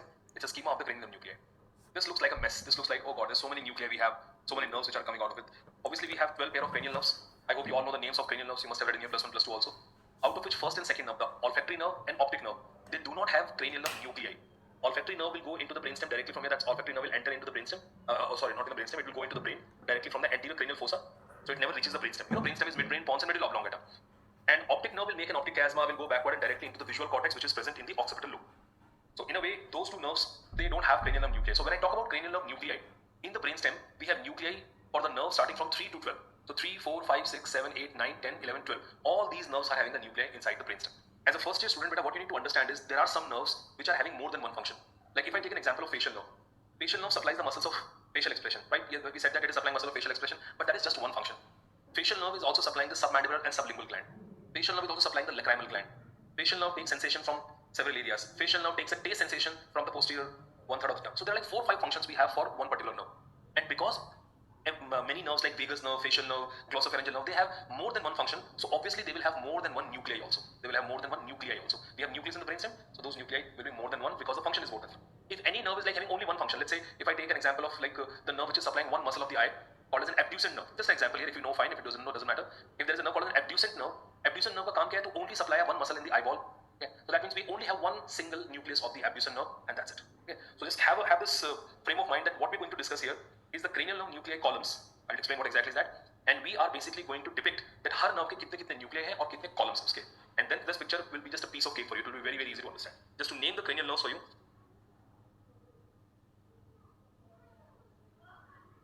First, second, third, fourth, fifth, 6, 7, 8, 9, 10, 11 and 12, right? So guys, these are the total number of cranial nerves, the 12 cranial nerves that we have, the 12 cranial nerves. If you read about them in your +1, +2 also, that is fine. I mean, just to start with, first nerve is which one? That is called as the olfactory nerve. That is the olfactory nerve, and it's the shortest cranial nerve. Shortest, smallest नहीं बोलना, shortest. Lengthwise it is shortest cranial nerve. Second cranial nerve is optic nerve for the vision, like that is for olfaction, that is for vision. So these are very special type of senses. Third nerve, fourth nerve, and sixth nerve. Guys, this third, fourth, and sixth, they have something common about 3, 4, and 6 is these nerves are supplying the muscles of the eyeball. They are responsible for the movement of the eyeball. So the nerve here are the nerve number 3 is called as the oculomotor. That is the oculomotor nerve. Nerve number 4 is called as the trochlear nerve. And nerve number 6 is called as the abducent nerve. And they all have a reason for nomenclature. आप किसी भी nerve को देखो उसके नाम के पीछे एक reason है. Oculomotor nerve. Oculo that means eye. Motor supply. Sensory and motor, there are 2 types of supply here. So the one which is the main nerve supplying the muscles of the eyeball, which can move the eyeball. Oculomotor. Trochlear. It is fourth nerve is supplying one muscle which has something to do with the trochlea actually. There's a nerve there's a muscle which needs a pulley. That trochlea or the pulley corresponds to the trochlear nerve. The muscle which is having a relation with the trochlea or a relation with the pulley is a trochlear nerve. Number 6 is abducent nerve. Abducent is for the abduction. Abduction, the nerve which is responsible for taking the eyeball away from the midline. अगर मैं side में देखा हूँ, look at my right eye has one outside. That is abduction of the eye. So that is supplied by the abducent nerve. Again, we have to discuss all of them in detail. So right now I'm just telling you the name. Seventh nerve, well, we all know that is the very important facial nerve supplying the muscles of face. Eighth nerve is called as the vestibulocochlear nerve. Vestibular and cochlear. This nerve is responsible to take a sensation from the vestibular apparatus and from the cochlear also. So the auditory nerve, that is vestibulocochlear nerve. Ninth nerve, look at the name of the ninth nerve, guys. Ninth nerve is called as glossopharyngeal nerve. Again, the name is telling you glosso and pharyngeal. Glosso means tongue. Glossus is tongue. Pharyngeal is pharynx. So this nerve must be supplying something in the tongue and pharynx. That's why the name is glossopharyngeal nerve. 10th nerve is the vagus nerve. Vagus. Vagus means wandering. It's a long nerve. It is the only nerve that you will see which will go beyond head and neck also, and that will be seen going into the thorax. And you already saw the nerve, vagus nerve in the thorax also, contributing to the cardiac plexus also. उसके बाद नीचे भी जाते हैं abdominal cavity also. 11th nerve is called as accessory nerve. We'll see the function of this accessory or extra nerve. It's an accessory nerve, additional nerve. And 12th nerve is called as hypoglossal nerve, guys. Hypoglossal. Hypo means below, glossal means tongue. This nerve is actually coming under the tongue and supplies the muscles of the tongue. It is supplying. It is not taking sensation. It is supplying the muscles of the tongue. So this is just about the name, which I'm pretty sure आप लोगों को already मालूम ही होगा. The names of the cranial nerve. First nerve and second nerve, guys. First and second nerves, they do not have nuclei. No nuclei. They do not have any gray matter nuclei in the brainstem. So that is why the topic that we will discuss, the cranial nerve nuclei and columns, our focus will be from the nerve 3 to 12. The nerve 3 to 12 are the one which are having this nuclei. चलो sir शुरू करते हैं from this point onwards. So here we go. Brainstem के अंदर topic है that is actually called as a cranial nerve nuclei. In your colleges they will be teaching this topic you in the neuroanatomy in the brainstem. I can revise that for you in the neuroanatomy also, but I feel that it should be discussed here itself, guys. Now first you should know what is the difference between the nuclei and the ganglion. I guess you're done with the CNS in physiology. I don't know, I'm not sure that have you done it or maybe you're discussing it. So if you must be having a little idea about all these things, guys. One word is called as a ganglion, and then we have a word which is called as a nucleus or nuclei. When you say the word ganglion, it is cell bodies only. The cell bodies, collection of cell bodies outside central nervous system. When you have cell bodies collected, every cell is having, every neuron is having a cell body, then axonal terminal. So those cell bodies, if they are clustered together, obviously we call it a ganglion. Like sympathetic chain is like a sympathetic ganglion because वो CNS के बाहर, it is outside CNS. But if you see the nuclei, if you see the cell bodies present inside the central nervous system, we call them nuclei. So cell bodies inside CNS are called as nuclei. So that is what we're going to discuss for all the cranial nerves, the third nerve, fourth nerve, sixth nerve. Their cell bodies are present inside the brainstem. Brainstem is a part of central nervous system, so obviously we will call it what nuclei. We will call it nuclei. Well, to start this topic, I have to tell you a little about. I don't want you people to mug up these topics. That's why I need to take you into some basics here, guys. Pharyngeal arches. But pharyngeal arches is a part of embryology. We will discuss that. In many of your colleges, they might have finished it also. But if you don't know what are pharyngeal arches are the swelling of mesoderm which will develop in the neck here. Like they will develop in the neck, the pharyngeal arches. So there are 6 pharyngeal arches. The fifth one will disappear. So we have first arch, second arch, third arch, fourth arch, and the sixth arch. We've discussed the pharyngeal arch arteries already, right? We have discussed the pharyngeal arch arteries. So we have a mesodermal thickening which are called as pharyngeal arches. Every pharyngeal arch is having its own nerve. Like first arch is there. This is second arch. I'm telling you the name of the arch first. Third arch, fourth, and the sixth arch. Fifth arch, it disappears. So these are the 5 arches that we have with us. Guys, first pharyngeal arch is supplied by the mandibular nerve. Mandibular nerve, that is V3, we write the mandibular nerve is the third part of the trigeminal mandibular nerve. And mandibular nerve, main function of mandibular nerve is to supply the muscles of mastication. Muscles of mastication are not the only muscles supplied by them, but the main function is to supply the muscles of mastication. That's what the mandibular nerve is doing, which is the nerve of the first arch. Second pharyngeal arch nerve supply is the facial nerve. Facial nerve, which is the 7th nerve, right? We all know that 7th nerve is facial nerve. And the function of facial nerve mainly is to supply the muscles of facial expression. Once again, it is going to supply other muscles also, but muscles of facial expression. Today we will be covering both these nerves in the later part of this lecture. Muscles of facial expression is the main function. Third pharyngeal arch, the nerve for the third pharyngeal arch is glossopharyngeal nerve. Glossopharyngeal nerve. What is the number for glossopharyngeal, guys? 9th nerve.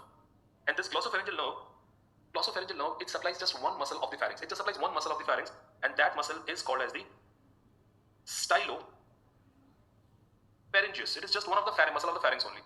It is one of the muscle of pharynx only. Fourth and the sixth pharyngeal arch, they are both supplied by the vagus nerve. Vagus here. Although we have different branches of vagus, what branches are those? Let's not bother about it right now. I'll tell you later. So both fourth and sixth arch are supplied by the vagus nerve, and collectively, I can say that vagus nerve responsibility is to supply the muscles of. It supplies the muscles of palate. It supplies the muscles of pharynx, and it also supplies the muscles of larynx. Vagus nerve responsibility, the 10th nerve. Obviously, vagus is the 10th nerve, right? We know that. 10th nerve, the vagus nerve. The responsibility of this 10th nerve is to supply the muscles of palate, muscles of pharynx, and muscles of larynx. How exactly to do it? That is what we're going to discuss in next 2 days in detail when we talk about these cranial nerves. My main purpose here is to tell you guys that the mandibular nerve, our main purpose here, that mandibular nerve, facial nerve, glossopharyngeal nerve, and vagus nerve, they are overall, if I see the total here, they're supplying what muscles overall? They're supplying the muscles of mastication, they're supplying the muscles of facial expression, and they're also supplying the muscles of palate, pharynx, and larynx. They're supplying the muscles of palate, pharynx, and larynx. And what you should know is that all these muscles that you discussed here, all these muscles are what type of muscle? All of them are skeletal muscle. None of them is a smooth muscle. They're all skeletal muscle only. Mastication, facial muscle, stylopharyngeus, palate, pharynx, larynx. अबे जितनी muscle है बेटा, वो सब skeletal muscles. You should know at least this much about the pharyngeal arches to start this topic, guys. Now again, see, I have to build all these concepts for you to take you before we go to the cranial of nuclear columns. Directly cranial of nuclear columns, if we'll start discussing, then it will go over the head. If I ask you this question, guys, that what type of muscles, total muscles that we have in overall body. So you will say we have three types of muscle. We have a skeletal muscles, we got cardiac muscles, and we have smooth muscles, right? Everyone knows we have three types of muscle: the skeletal, smooth, and cardiac muscle. But now if I ask you this question, that what are the types of muscle we have only in the head and neck part here? Think about head and neck, don't go beyond. Just don't नीचे नहीं जाना है, सिर्फ head and neck के बारे में सोचो. So then you will say, okay, then you have a skeletal muscle and we have a smooth muscle. Obviously no cardiac muscle here. ये बोलेंगे ना, तो we have two types of muscle in the head and neck. One is the skeletal muscle and the smooth muscle. The point is, head and neck is a very special area because skeletal muscles in the head and neck are again of two types. We have two types of skeletal muscle in the head and neck. Well, one type is right in front of you. Muscles of mastication, facial expression, palate, pharynx, larynx, all these muscles, they're derived from pharyngeal arch. So we call them pharyngeal arch skeletal muscles. We do not have pharyngeal arch anywhere in the body. So these are the pharyngeal arch skeletal muscles. Remaining skeletal muscles in this part, I'm only talking about this part here, guys. Remaining skeletal muscle in this part are not derived from the pharyngeal arch. In fact, they are derived from the somites. Remember somites? We discussed somites in embryology. Those somites will give rise to what muscles in the head and neck? That is to the extraocular muscle, the muscles of the eyeball, and the muscles of the tongue. So extraocular muscle, we call them extraocular. Extraocular muscles means the muscles of the eyeball. All the muscles we have inside the eyeball. Extraocular muscles plus tongue muscles. Now, yes, even these muscles are what? They are skeletal muscles. They are also skeletal muscles. No, they are also skeletal and those are also skeletal muscles. Difference is these skeletal muscles are derived from the pharyngeal arches, which is a unique thing about this muscle. Whereas these are the usual type of skeletal muscle which are derived from somites. Different origin, guys. Embryology, different origin here. Those are the muscles of the pharyngeal arches and these are the muscles derived from the somites here. You have to understand this before we switch to this column part, the cranial nuclear column. Now if I ask you this question once again, that what are the types of muscle we have in head and neck? अब आप बोलोगे we have three types of muscle in the head and neck. What are the three types? We will have a skeletal muscles which are derived from somites. We have a skeletal muscle which are derived from pharyngeal arches, and then we have smooth muscles. Obviously, we have smooth muscles in the eyeball. We have there are a lot of smooth muscle in the. If you think of the GID is also having a smooth muscle, esophagus is having smooth muscle. So we have smooth muscles present in the head and neck also. Understood, guys? Now, what is the take-home message from here is that if we have three types of muscle to supply, if we have a skeletal muscle of pharyngeal arch, somite, and also the smooth muscles to supply, then we obviously need the three different type of nuclei to supply them. उनका origin अलग है, उनके type अलग है, तो obviously nuclei will be different. So we have a particular set of nuclei in the brainstem which will supply the somatic muscle. We have a particular set of nuclei which will supply the pharyngeal arch muscle, like that. And you know, when you put all the same type of nuclei in one line, that's how they are arranged. In our nervous system, in the brainstem, the same type of nuclei are present in one line only. They're always present in one line. We have one nucleus here, one nucleus here, one nucleus here, exactly in the same line only, and that is why we call them columns. Similar type of nuclei, they're arranged in one line in the brainstem, and that is the name given to them is column. Columns होते हैं. Like if I say pharyngeal arches, muscles of pharyngeal arches, like so mandibular nucleus, facial nucleus, glossopharyngeal nucleus, vagus nucleus, all these nucleus, they are going to supply what muscle? Pharyngeal arch muscle. So you will see all these nucleus are present in the straight line only, and that will be called as a one column. That will be called as one column. If you look at this picture here, this is what I wanted to understand from this. Although we still have to discuss it separately, but you can see some nuclei. Look at this red colored nuclei. Many of them are in one line. Then look at blue nuclei. Many of the blue nuclei are shown present in one line here. So that is representing the column actually. That is representing the column. Now, if you understood this part, let us see first of all what are the names of the columns and how exactly those names. वो नाम आए कैसे? These names are the most confusing thing, guys. Repeat. Now let us imagine this here is a neural tube. Embryology, guys. Neural tube. Where was the neural tube coming from? Surface ectoderm. Neural tube was coming from the surface ectoderm. Neural tube. Just a second. Neural tube is coming from the surface ectoderm. So when the neural tube is folded, obviously neural tube is going to give rise to the spinal cord. Neural tube in the upper part will give rise to the brainstem also. So let us say this is simply a picture of a neural tube here. This neural tube, embryologically, it is divided by a sulcus which will develop in between. Look at this sulcus, guys. This sulcus here is called as the sulcus limitans. This sulcus is called as the sulcus limitans. Embryologically, our neural tube is divided in two parts by the sulcus called as sulcus limitans. So because of this sulcus, now we have two parts of the neural tube. This part which is I'm highlighting here, this part of the neural tube, the one which is ventrally placed, is called as the basal plate. This is called as the basal plate, and the one which is dorsally present is called as the alar plate. Basal plate and alar plate. The alar plate and the basal plate. Right? Just for 1 second, try to compare this neural tube with the spinal cord. Just ऐसे comparison करके देखो. Imagine you are looking at a spinal cord here. If you imagine this is a spinal cord, so obviously basal plate is representing which horn of the spinal cord? Ventral horn. And alar plate is representing the dorsal horn of the spinal cord. And we all know that in the spinal cord, dorsal horn is sensory and this ventral horn is motor. So which will help you remember this, that alar plate is basically a sensory plate.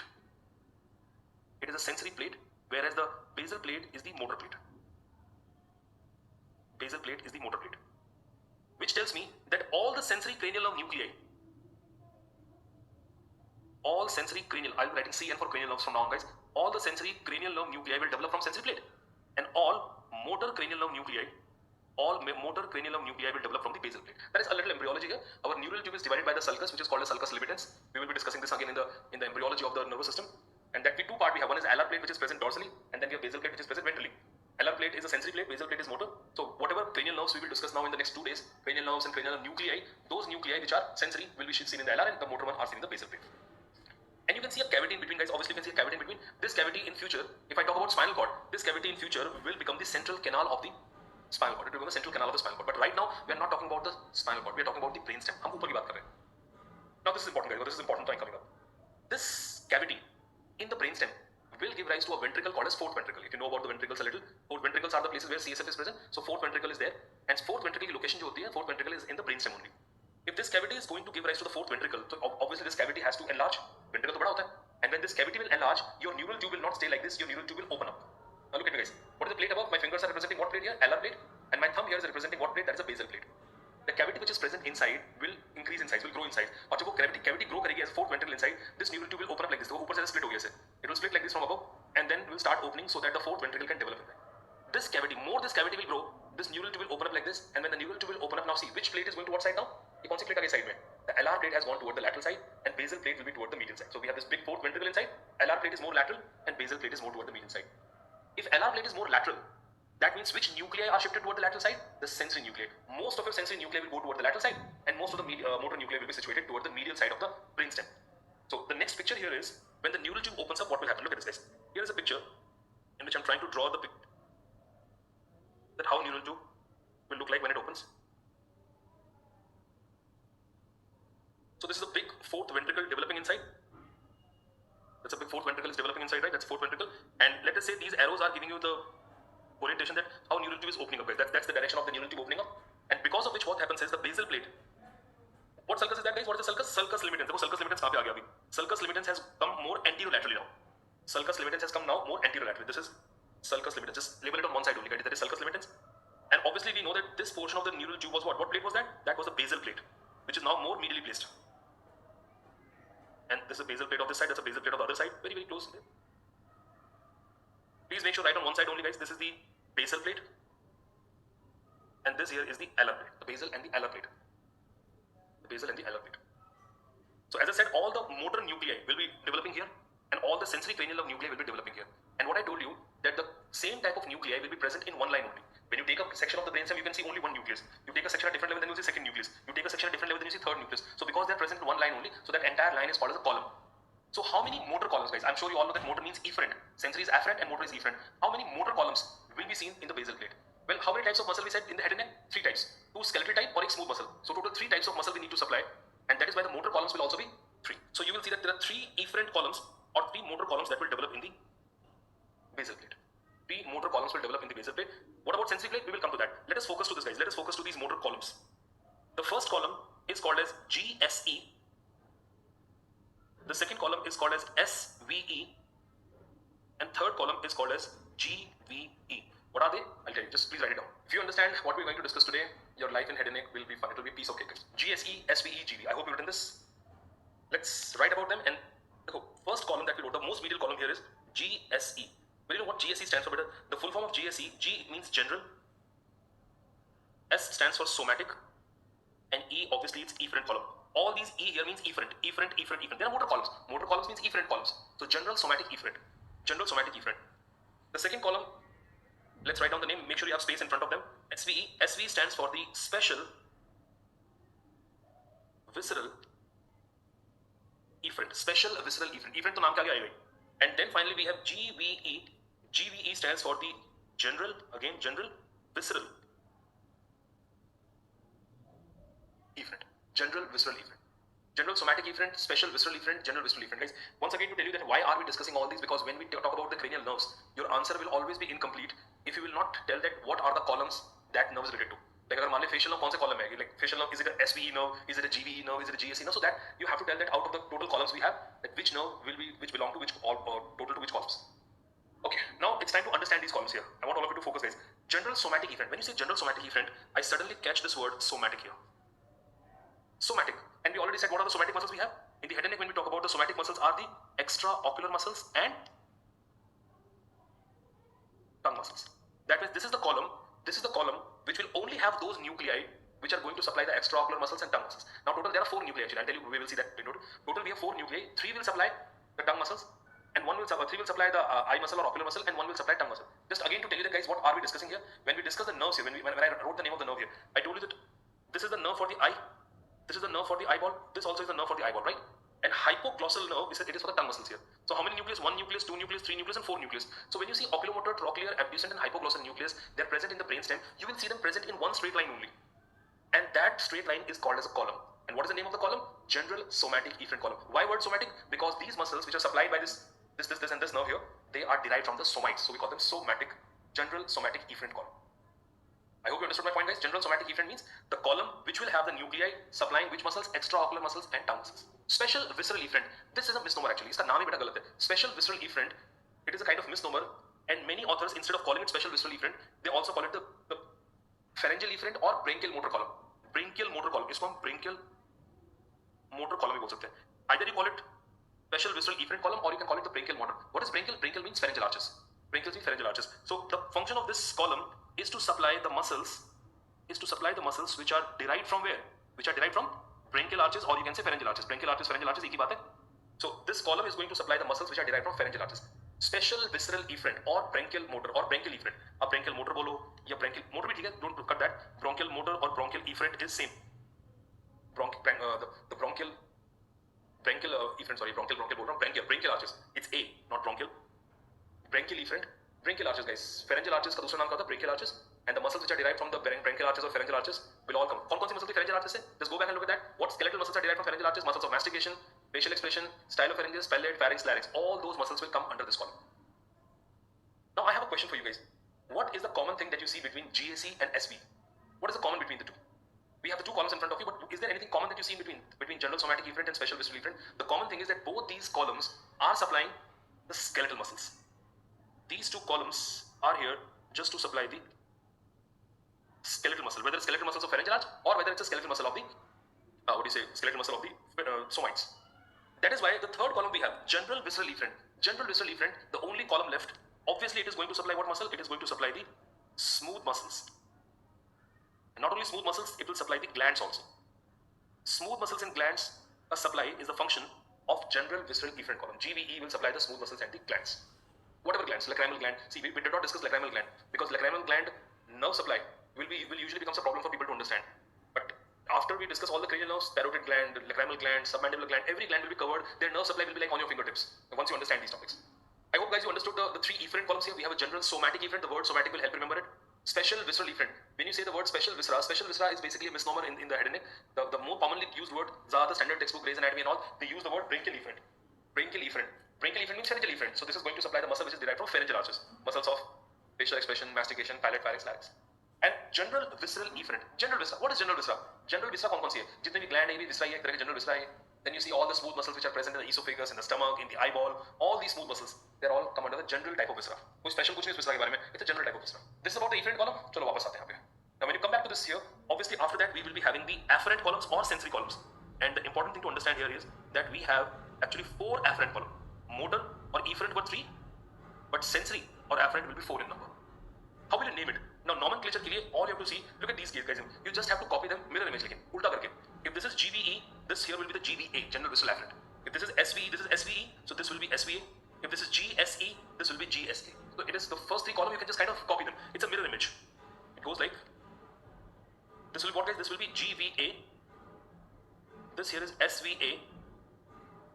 There is GSA, and despite we have still one more column, and I will discuss that with you. In fact, I would like you people to guess the name of that based on the understanding of the remaining column. GVA, SVA, GSA, and still one more column is there in the afferent.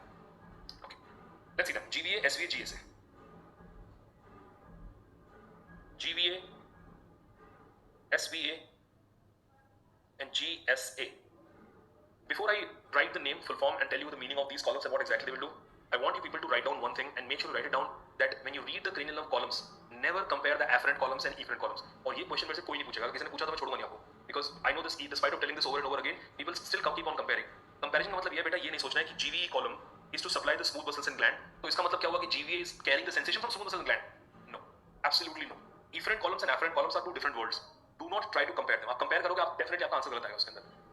Like SVE मतलब क्या है? SVE is the column which supplies what? Muscles of pharyngeal arches. But SVA doesn't mean it is taking the kind of sensation from pharyngeal arches muscle. No, nothing like that. Right? So please make a note of that. While reading the cranial nerve columns, do not compare afferent columns and efferent columns. सिर्फ नाम का hint मिल जाएगा आपको कि what are these names, but when you try to compare the function, it has absolutely nothing to do with them. So इसको completely hide कर देता हूँ. That's nothing to do with the efferent columns. Afferent columns is a different world altogether. Okay, what GVA stands for, guys? The GVA stands for the general, of course, visceral, and A is for the afferent. General, visceral, afferent. इस बार afferent होंगे सब. This one here is what? That is special, visceral, afferent. And GSA stands for the general, somatic afferent. That is general somatic afferent. General visceral afferent, special visceral afferent, and general somatic afferent. There is a different way of looking at the afferent and efferent column, guys. When you look at the afferent column, it's very simple. When you look at the afferent column, you should focus at the first two words individually. Like, what is the first word here, guys? The first word here is general, here it is special, and here it is general. So we have two types of word that you'll see. The first, that is the general or special. But the general means general sensations. Abhi general sensation kya hai? Any sensation of, like, if you think about the skin, the sensation of pain, temperature, touch, pressure, all these are general sensation only. Pain, temperature, touch, pressure, distension, and all these sensations are one type. They are all general sensation. Special. The word special is for the special sensations. What are the special sensations we have? Vision, olfaction, taste, hearing and balancing. All these are the special sensations, right? So when you think of the taste, when you think of hearing, when you think of hearing and balancing, I should say, vision or olfaction, the special sensation. So that means those sensations will have something to do with the SVA column. Right? That is the meaning of the first word. What type of sensation? The first word will always tell you about the type of sensation. It will always tell you about the type of sensation. Whereas the second word is what? Visceral or somatic. Again, two types of body you look at. Visceral, somatic. Visceral, somatic. There are two types of things we have in the body. Few things are visceral and few are somatic. Right? This you can understand from embryology also, general embryology also, guys. Visceral means the things which are usually derived from the endoderm. Yolk sac se endoderm se develop hongi, those are visceral. If it is not derived from the yolk sac or from the endoderm, most of the cases, then those other things are somatic. So somatic is like skin is ectodermal. It is somatic. Epidermis, dermis, they are somatic. Bones are derived from mesoderm. Remember, bones are derived from mesoderm only. They are also somatic. So all these sensations which are coming from the somatic structure, skin say, muscle say, periosteum of bone say, so all these are the somatic type of sensation. Visceral sensation will come from the visceral organ or anything which is endodermal in origin, you can say. So we have two types of sensation, two places where the sensation will come from. Sensation will either come from the somatic, that means from the body wall, or from the visceral. So visceral means here that where the second word will tell you that where sensation is coming from. Second word will always tell you that where the sensation is coming from. First word is telling about the type of sensation, and second word will tell you that where that sensation is coming from. General visceral afferent. अब सोचो बेटा इसको. General visceral afferent. यानी कि general sensation, general sensation like pain, temperature, touch, pressure, but from where? From something visceral, from any visceral organ. Special visceral afferent. This time the sensation is special, like taste, like vision, olfaction, hearing and balancing. Coming from again where? From any visceral. Does any visceral organ having any special sensation like that? And then third is general somatic afferent. That means again sensation is what? General sensation, pain, temperature, touch, pressure, but coming from the body wall, like maybe from the skin, maybe from the muscle. So that is all coming from the somatic structures. I hope you understood this. Okay, let me take an example to make you understand the first two columns. Look at the first two columns, guys, GVA and SVA. What is the common thing? Viscera is common. Both the sensation will come from the viscera. Like tongue is a viscera. Tongue is a visceral organ, right? You agree that tongue is a viscera here. But let's say if I'm having a cup of coffee, the temperature of the coffee is a general sensation. Yeah, आप जो coffee P रहे हैं तो आपको जो temperature feel हो रहा है, the feeling of the temperature is a general sensation. But the taste of the coffee is a special sensation. So same thing. Coffee only, tongue only, sensation are coming from the tongue itself, but we have two types of sensation which are coming from the tongue. Some sensation are the special sensation like taste, and some sensation are general sensation like anything else. Pain, temperature, like if you have a very hot coffee and you get your tongue burnt, that burning sensation you have, that is a general sensation only. But you still can feel the taste of the coffee, that is a special sensation. So general visceral afferent means general sensation from the viscera. You know what is viscera, right? General sensation. And when I say general sensation from the viscera, so it can be touch, pressure, pain, distension of stomach. अगर मैं कहूँ okay, I had a lot of lunch, मैंने बहुत lunch कर लिया यार, my stomach is like फट जाएगा, पेट फटने वाला है मेरा. I have this distension feeling in my stomach, which you can feel. You can always feel okay, my stomach is very distended right now. That is also general sensation only. And again, it is coming from the stomach, so it's a visceral organ. So general sensation from the viscera, touch, pressure, pain, distension, etc. Proprioception also. SVA means the special sensation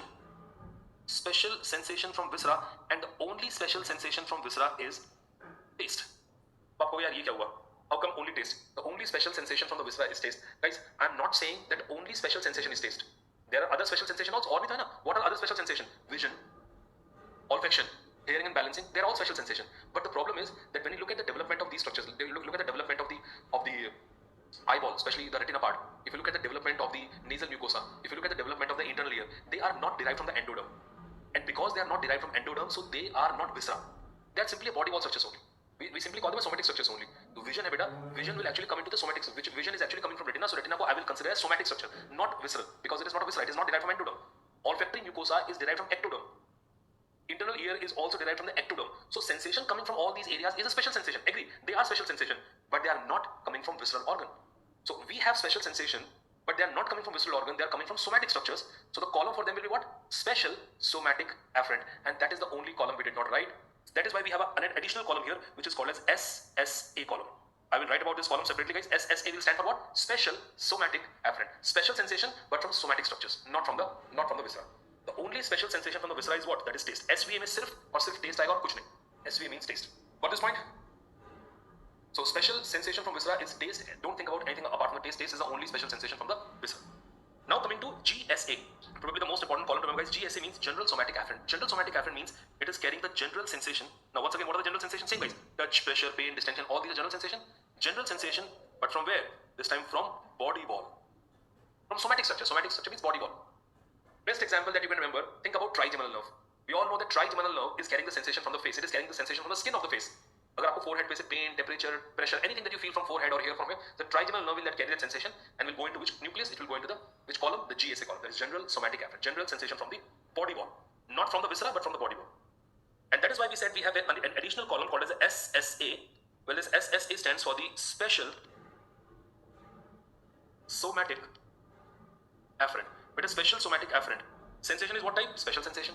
But coming from where this time? Something which is not derived from the endoderm, that is from the body. Special somatic afferent. The three sensations which will come under the special somatic afferent. One is the olfaction, one is the vision, and then also hearing and balancing. Olfaction, vision, hearing and balancing. Olfaction, vision and hearing balancing. Olfaction, what was the nerve for the olfactory? Olfaction, that is olfactory nerve, the first cranial nerve. What was the nerve for the vision? Optic nerve, that is second cranial nerve. And guys, what is the nerve for hearing and balancing? That is the vestibulocochlear nerve, that is eighth nerve. That is eighth nerve. So when I think about the special somatic afferent, these three nerves, these nerves will come into your mind. Which three nerves? Olfaction, vision, hearing and balancing. Because yes, all these three nerves are carrying some special sensation of smell, of vision and of hearing and balancing, but they are carrying these special sensation from the body wall structures, from the somatic structures, not from the viscera. First nerve, second nerve, eighth nerve. But the point is, first nerve and second nerve, if you remember what we said right in the beginning, सबसे शुरू में क्या बोला था? First and second nerve, they do not have nuclei. They go directly into the cerebrum. तो इनका तो कोई brainstem nuclei नहीं है. First and second nerve, they do not have cranial nerve nuclei, but eighth nerve is having the nuclei for sure, of course. Eighth nerve is having a nuclei. And our topic here is the topic we are discussing here is cranial nerve nuclei. So obviously these two nerves, they have no cranial nerve nuclei. They don't have any cranial nerve nuclei. That is why the only nerve you need to bother about is the eighth nerve, vestibular nucleus and the cochlear nucleus. The only whenever you think of the special somatic afferent column, you only think of eighth nerve nucleus and nothing else. Though olfactory nerve, optic nerve also are the type of special somatic type of sensation only, but they do not have nuclei. तो क्या करें? Nuclei नहीं तो हम उसको cranial nerve nuclei column में रखेंगे. There is no nuclei for it. So guys, this is about the 7 cranial nerve columns.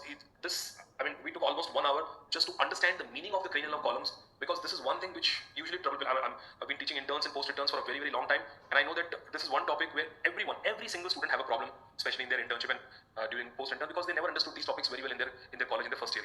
The meaning of the columns has to be understood. Do not compare the afferent column with the efferent column. They have a different scene altogether here. So a quick recap, guys. Let's have a very, very quick recap on this image here, and after that we will actually draw the columns and see what nuclei will come under those columns here. Okay, I want you to kind of answer this to yourself. अपने आप answer करो, guys. Starting from GSE. What GSE stands for? I'm taking just having a quick revision here. What GSE stands for? GSE stands for the general somatic efferent. General somatic efferent. What is the key word there? Somatic is the main word to be remembered. Which muscles for somatic? Extraocular and tongue muscles. So eyeball ki muscles or tongue muscles are somatic, and they will be supplied by the nuclei. Those nuclei which will form what column? GSE column. Whatever those nuclei, we'll see. Second one, SVE. SVE stands for special visceral efferent. I told you it's a misnomer. इसका नाम भी थोड़ा सा misnomer है. But whenever you look at the special visceral word in the efferent column, the special viscera is a name given to pharyngeal arches. Efferent column. Afferent में नहीं. Afferent is a different story. In efferent column, special viscera is name given to pharyngeal arches. Pharyngeal arches, you know, first pharyngeal arch, second, third, fourth, and sixth arch. So what muscles will come under the special visceral efferent? What are the muscles of pharyngeal arches? Mastication, facial expression, palate, pharynx, larynx. All the muscles will come under this column here. The common thing for the first two columns, we said, what is the common thing between the first two columns? They are supplying what muscle? Skeletal muscle. So it is quite obvious that the GVE column, general visceral efferent column, is for what muscle? It is for smooth muscles and glands. Smooth muscles in the eyeball like sphincter pupillae, ciliaris, Then smooth muscles, the esophagus, stomach, and all those smooth muscles we have, they are all supplied by the GV column, general visceral efferent. Coming to afferent column, the nomenclature of the afferent column can be remembered like a mirror image. Or like this is GVE, so this is GVA, this is SVE, so this is SVA, that is GSE, so this is GSA. And we have one more column here. But as I said, never compare the afferent and efferent column. Look at the first word and then look at the second word here. The first word is telling you general visceral afferent, that is general sensation from the viscera, and here it is the special sensation from the viscera. Common thing is viscera. What is the general sensation from viscera? Pain, temperature, touch, pressure, anything coming from the viscera. Like I gave you an example of a coffee. Drinking a coffee, आपको जो coffee से temperature feel हो रहा है, that is going into which column? The GVA column. You're feeling the distension of the stomach. That is a general sensation coming from the stomach. If you're feeling the acidic sensation, acidity हो रही है आपको stomach में, you're feeling that sensation. That is again a general sensation from the viscera. The special sensation from the viscera, the only special sensation from the viscera is what? Taste.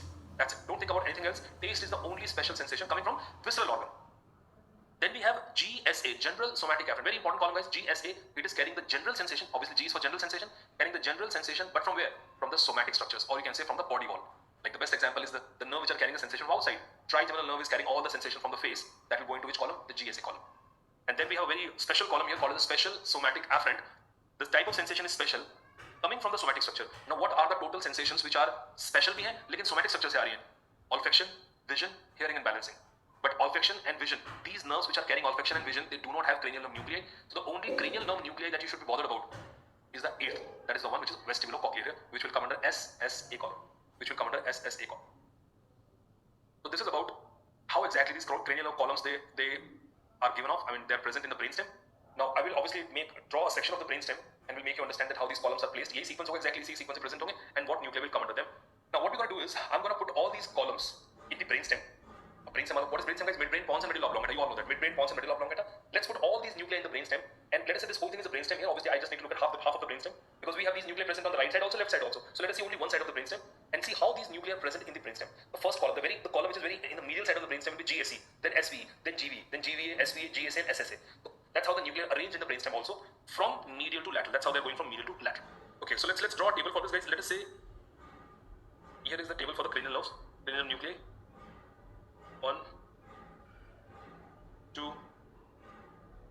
3, 4, 5, 6 other will be there. Just make sure you leave the space for it. Let us only focus for the first 3 columns, guys. What are the first 3 columns in a sequence? But a sequence नहीं बोलना है. What is the sequence? What is the very first column, the medial most column? That is GSE. The next column is SVE. And the next column is GVE. Right? And then we have a next column. We will come to that. Just leave it for now. Let's first focus on these 3. What are the 3 parts of brainstem? Well, you all know the 3 parts of brainstem. We have midbrain. Let us say here we have pons, and this is the medulla oblongata. Midbrain, pons, and medulla oblongata. Guys, GSE, general somatic efferent. We said general somatic efferent. What is the keyword in general somatic efferent? That is somatic. We don't have to draw any horizontal line to divide the brainstem. This is a 3 part of brainstem. So general somatic efferent. What is the keyword? Somatic is the keyword. What were the somatic muscles? अब मुझे आपकी जरूरत पड़ेगी यहाँ पे. What were the somatic muscles? The muscles. Which muscles come under the somatic muscles? That is extraocular and tongue muscle. And I already said extraocular muscles are supplied by what nerves? It is supplied by the 3rd nerve, 4th nerve, 6th nerve, and tongue muscle is by the 12th nerve, hypoglossal nerve. So you will see all these 4 nuclei are present in one line. How exactly? 3rd nucleus, the nucleus for 3rd nerve, motor nucleus for 3rd nerve, and motor nucleus for 4th nerve, they both are present in the midbrain. That is the 3rd nerve nucleus. That is the 4th nerve nucleus. Nucleus for 6th nerve, that is abducens nerve, is present in the pons. And then you have this big nucleus, this huge nucleus which is present in the medulla oblongata. This here is the nucleus for the 12th nerve, the hypoglossal nerve. And that's why we call them a column. Because when you look at the brainstem, then you will see very close to the midline, close to the medial aspect, there is a column called as GSE column. And in that GSE column, आपको 4 nucleus दिखेंगे. 3rd nucleus, 4th nucleus, 6th nucleus, and 12th nucleus. And you will find them more or less present in the same line only. I don't know if it is shown in this picture, probably not. It is. Okay. इतना मजा आएगा मैं ये वाली picture आपको, if you're able to understand that picture, that complicated image, which nobody reads from that picture, no? Because they find it very difficult to understand. But देखो इसमें भी ना थोड़ी चीजें बेटा समझने की कोशिश करते साथ-साथ में. Look at this picture, and just do not focus on any unnecessary thing here, because later on some migration will also take place, so everything will not be in their own position only. But just look at the things which I'm going to highlight for you here. Guys, this here is a 3rd nucleus. This here is a 4th nucleus. This here is a 6th nucleus, and this one here is a 12th nucleus. Can you see this midline here? Can you see the sulcus? It is very close to the midline of the brainstem. And look at that arrangement here. That is the 3rd nucleus. That is the 4th nucleus. This one is the 6th nucleus. And this here is what nucleus? The 12th nucleus. They're all present in the same line. This entire column will be called as what? GSE column. General somatic efferent column. बस ऐसे details आप solve हो जाएंगे. That's general somatic efferent column which is having 3, 4, 6 and 12. Understood this part, guys? 3, 4, 6 and 12. Special visceral efferent column. When you say special viscera, we said in the efferent column, the special viscera will remind you of what? Branchial efferent, pharyngeal arches. So this is the column for pharyngeal arches. Now just tell me about pharyngeal arch. What were the nerves supplying the pharyngeal arches? First pharyngeal arch, mandibular nerve. Second pharyngeal arch, facial nerve. Third pharyngeal arch, glossopharyngeal nerve. And fourth and sixth arch, we said it is by the vagus nerve. How nucleus are present here are droid, and then I'll explain this to you. In the pons, you will find the motor nucleus of mandibular nerve. In the pons only, below that you will find motor nucleus of facial nerve. And then again we have a big nucleus present in the medulla oblongata. There's a big nucleus in the medulla oblongata, which is a collective nucleus, guys. It is a collective nucleus for the 9th nerve, 10th nerve, and maybe to your surprise, 11th nerve also. I'll tell you the story of 11th nerve also. And this collective nucleus is called as nucleus. It is called as nucleus ambiguus. Sometimes they write double U for ambiguous, sometimes single U only. Nucleus ambiguus. Nucleus ambiguous. 9th, 10th, 11th ka collective nucleus is nucleus ambiguous. Now I hope you at least know these are the nuclei which are responsible. These nuclei are the one which are responsible to supply what muscle? Pharyngeal arch muscles. Nerve for first pharyngeal arch, देखो क्या logical है इसमें. Nerve for first pharyngeal arch is this one, right? Mandibular nerve, makes sense. Nerve for second pharyngeal arch, facial nerve, makes sense. Nerve for third pharyngeal arch, glossopharyngeal nerve, again in that sequence only. And nerve for fourth and sixth both arch is vagus nerve, that also makes sense. Now where this 11th nerve came from? Now I will be able to explain this to you when we will talk about the cranial nerves, but all you have to remember right now is actually 11th nerve, accessory nerve, is also supplying some muscles of palate and pharynx. Accessory nerve also supplies some muscles of palate and pharynx, but we never give the credit to the accessory nerve because it is supplying with the help of vagus. Like imagine this is a vagus nerve and we have this accessory nerve, 11th nerve, the cranial accessory nerve. So this cranial accessory nerve will join with the vagus and then it supplies the muscles of palate and pharynx. So we never give the credit directly to the accessory nerve for that matter. But function to है ना बेटा, cranial accessory nerve is also supplying the muscles of palate and pharynx, but we can't see it because vagus nerve को join करके supply कर रहा है. That is why you have to mention the 11th here, at least in the nucleus here. So these are the nuclei of the pharyngeal arches. Nerves of the pharyngeal arches: first arch, second arch, third arch, fourth and sixth arch. And as I said, 11th nerve will participate in supplying the muscles of palate and pharynx with the help of vagus. How? That we will discuss. So just don't worry about that. This is called as nucleus ambiguous. Now just think about it. If somebody is having an injury to nucleus ambiguous and also to the injury to the hypoglossal nucleus, there are some conditions. हम neuroanatomy discuss करेंगे बेटा. If there is an injury to both these nucleus in the medulla oblongata, so what muscles are gone? What muscles are paralyzed? Tongue muscles are gone. Hypoglossal nerve is supplying tongue muscles, and then palate, pharynx, and larynx muscles are also gone. On one side, obviously we have all these nuclei present bilaterally. If let's say if my right side ka hypoglossal nucleus or right side ka nucleus ambiguous, both these nucleus are injured. So my which muscles are gone? Palate muscles, pharynx muscle, tongue muscles, larynx muscle. All the muscles of hypoglossal this will be paralyzed, and that paralysis is called as a bulbar paralysis. That is called as a bulbar paralysis. So just telling you that अलग से लिखना बेटा इसको अलग से बिल्कुल. Hypoglossal nucleus plus nucleus ambiguous. Hypoglossal nucleus and nucleus ambiguous, if these two nucleus are injured, that's a sign for injury. Let's say if these two nucleus are injured, that will lead to the ipsilateral bulbar paralysis. Ipsilateral bulbar. What is bulbar paralysis? That is आपकी एक side की tongue muscle, palate muscle, pharynx muscle, larynx, all these muscles of one side are gone, so we call it bulbar. Ipsilateral, same side. If my right side nucleus are gone, my right side muscle will be gone here. Ipsilateral bulbar paralysis will take place. Ipsilateral bulbar paralysis will take place. Ipsilateral bulbar paralysis will take place. What else will be lost? And there also will be loss of a reflex called as a gag reflex. I hope you read about the gag reflex in the physiology. If not yet, you know what is gag, guys. When you put your finger inside more than you, एकदम से आपको gag आता है, that reflex. Because 9th and 10th nerve are responsible for carrying the afferent and efferent for the gag. When you have a gag reflex, when you put your finger, or like while cleaning the tongue or something, when we touch the uvula part or the palate part posteriorly, then you get a gag here. That gag is controlled by which nerve? 9th and 10th nerve. And you already can see the 9th and 10th nerve both belongs to nucleus ambiguous. If your hypoglossal nucleus and nucleus ambiguous are injured, it will lead to the bulbar paralysis and it will also lead to the loss of the gag reflex. First two columns solved, guys. The first two columns resolved. Come to third column. You already know what is the common thing between the first two columns is. Both the first and second column are responsible for what? They are responsible for supplying the skeletal muscles. Skeletal muscle of somites, skeletal muscle of pharyngeal arches, skeletal muscle काम हो गया. Now come to third column, the column which is to supply smooth muscles and gland. We have very special type of nucleus present here, which are very, very important to understand for the head and neck also and for neuroanatomy also. And today's discussion, today's the two nerve we will discuss today, that is 5th nerve and 7th nerve. We need to know about that column very well, guys. See, there are 4 nucleus in the GVE column. What are those 4 columns? So one, it is present exactly at the level of third nucleus, which is present at the level of the third nucleus.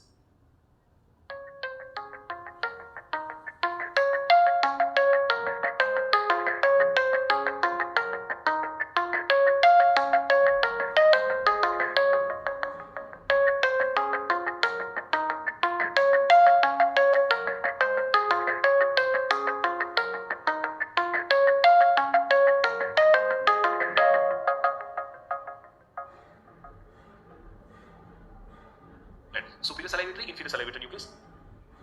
And then this nucleus is called as the dorsal nucleus of vagus. Just write in short only, don't spoil this because we still have to draw other columns here. Let me discuss this column separately, guys. EW, Edinger-Westphal, superior salivatory, inferior salivatory nucleus and dorsal nucleus of vagus. Now I request you guys to write this column separately somewhere and let us understand in more detail. So what column are we discussing here? The GVE column. We will go back to our table in a while. Now what nucleus we said we have there? The first one, we named it EW. For the people who don't know, that is called as Edinger-Westphal. We call it Edinger, if we call it Edinger, whatever. Edinger or Edinger-Westphal nucleus, let's call it EW from now only. Then we have two nucleus which are present in the pons. The two nucleus which are present in the pons, which two are those? The salivatory.